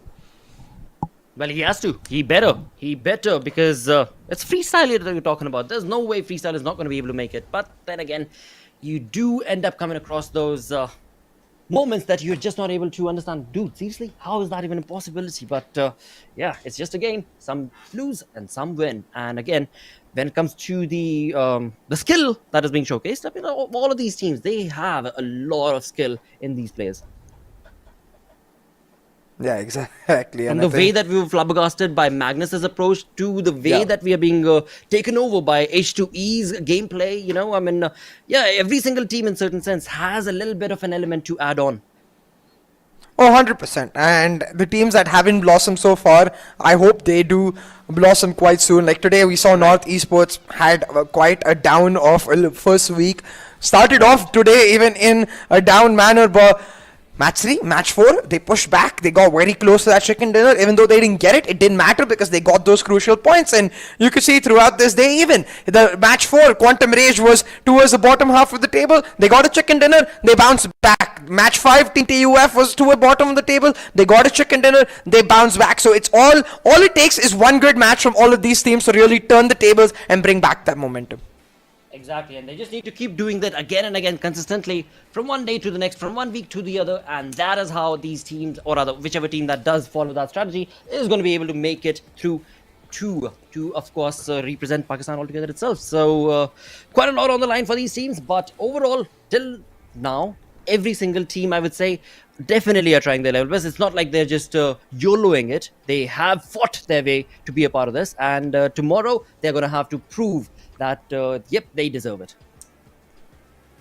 Yeah, exactly, and we'll have to see if they can prove exactly that, because only the deserving teams, like you said, will be able to make it to that top 16 mark, will be able to make it to the second Super Weekend. And tomorrow, it's going to be all about freestyle, all about 3x Esports. I think the biggest contrasting point between these two teams, even though they're right next to each other at the bottom of the table, is the fact that freestyle we've seen before, 3x we haven't. So we'll have to see, and to see all of that, make sure you follow us and subscribe and all of these PUBG Mobile Esports Pakistan pages to catch all of this action. Absolutely, and don't forget, as soon as you start subscribing, the bell icon is going to be very, very crucial, because we've got so many tournaments taking place, and you want to be able to click that bell icon so that you are updated and are able to follow your teams, your lovely teams that are going to be playing these tournaments. But yeah, GG play being showcased right here on second week of course, the league plays right here at PMPL Pakistan region. But what exactly is in store for us? Well, tomorrow we will find the answer to that. But right now, we do reach the end. See you. Yeah, for today, that will be the end of our matches. So Let's just see which teams are able to push it back tomorrow, and make sure you don't miss a single second of the action, because it does seem to be ramping up. Blotter, we're in week 2. We've got 2 more super weekends to go. So coming into this second super weekend, I think all of the teams, they've settled into their grooves, they've found their forms. Now it's just going to be a true clash of titans. But you know what? If tomorrow does not go the way I want it to go, then I'm going to be blaming you. Because in that final game, the way that you called that zone, the way you pushed that entire... Yeah, dude. I'm blaming you. I'm going to let the players know to blame you as well. Fair enough, fair enough. I mean, I'll take the blame as long as I get the game that I want, you know, together. Because that was a fun game with that Southern Circle. Now all I want is a Georgeable finish, and I'll cap it off. That is going to be coming around the corner. But with that, we do reach the end of our day. Thank you so much for tuning in. We'll be back again tomorrow with the 5 remaining games of the second league play right here at PMPL Pakistan region. With that, thank you so much for tuning in. Until tomorrow, take care. Bye-bye.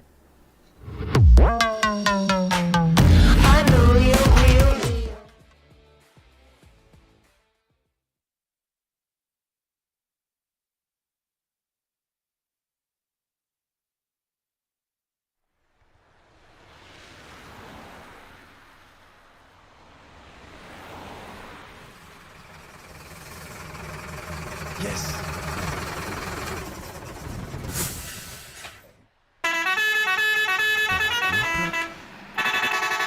गोली अखियां न मारे कुड़ी ठा करके गोली अखियां न मारे कुड़ी ठा करके गोली अखियां न मारे कुड़ी ठा करके गोली अखियां न मारे ठा ठा करके सुनिया कि तेरी गेम बड़ी स्ट्रॉन्ग पंगा ले यानी तू मुंडे नाल रॉन्ग मेरे उत्ते तेरा चलना नहीं टैग टैग दिल रखा विच बुलेट प्रूफ जैकेट मुंडा देसी ना मैं बर्गर बॉय बंदा मार दे मैं पुछदा नहीं वाई टेलीस्कोप विच होया जेड़ा फोकस हेडशॉट निशाना एडा चौकस मैं किया पैराशूट ते like I'm falling on a flop जीवे तेरी सोचा तो अब जीवे तेरा चलना ही गोली अखियां न मारे कुड़ी ठा करके गोली अखियां न मारे कुड़ी ठा करके गोली अखियां न मारे कुड़ी ठा करके गोली अखियां न मारे ठा ठा करके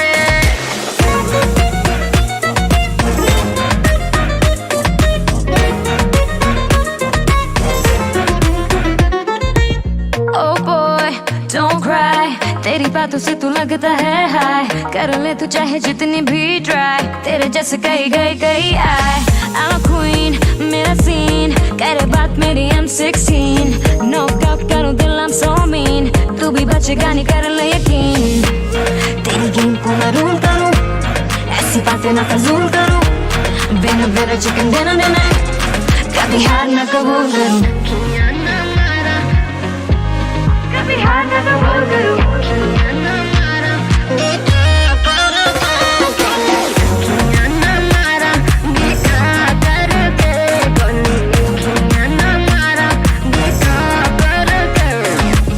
तेरी अखियां दी गोलियां भी सह गया तेनू लगेया कि तेरे ते मैं रह गया and you thought you knocked me out मैं तस्मा जो बंद करन लई बह गया एडा सौखा नहीं कुड़ीए हराना मैनू 10 साल तो मैं जानदा ज़माना मैनू मेरे लिखण दा एहो जिहा स्टाइल जिवें हत्थ विच पड़िया मैं PUBG मोबाइल ठाठा लिखां गाने राउंड जिवें खाली करा गल सीधी करा ना ख्याली करा मेरा स्वैग देसी मुंडा मैं ओरिजिनल कदी फ्लैक्स कुछ बन के ना जाली करा बैकी है पैराशूट ते like I'm falling on a flop जीवे तेरी सोचा तो अब जीवे तेरा चलना नहीं गोली अखियां न मारे कुड़ी ठा करके गोली अखियां न मारे कुड़ी ठा करके गोली अखियां न मारे कुड़ी ठा करके गोली अखियां न मारे ठा ठा करके Game over.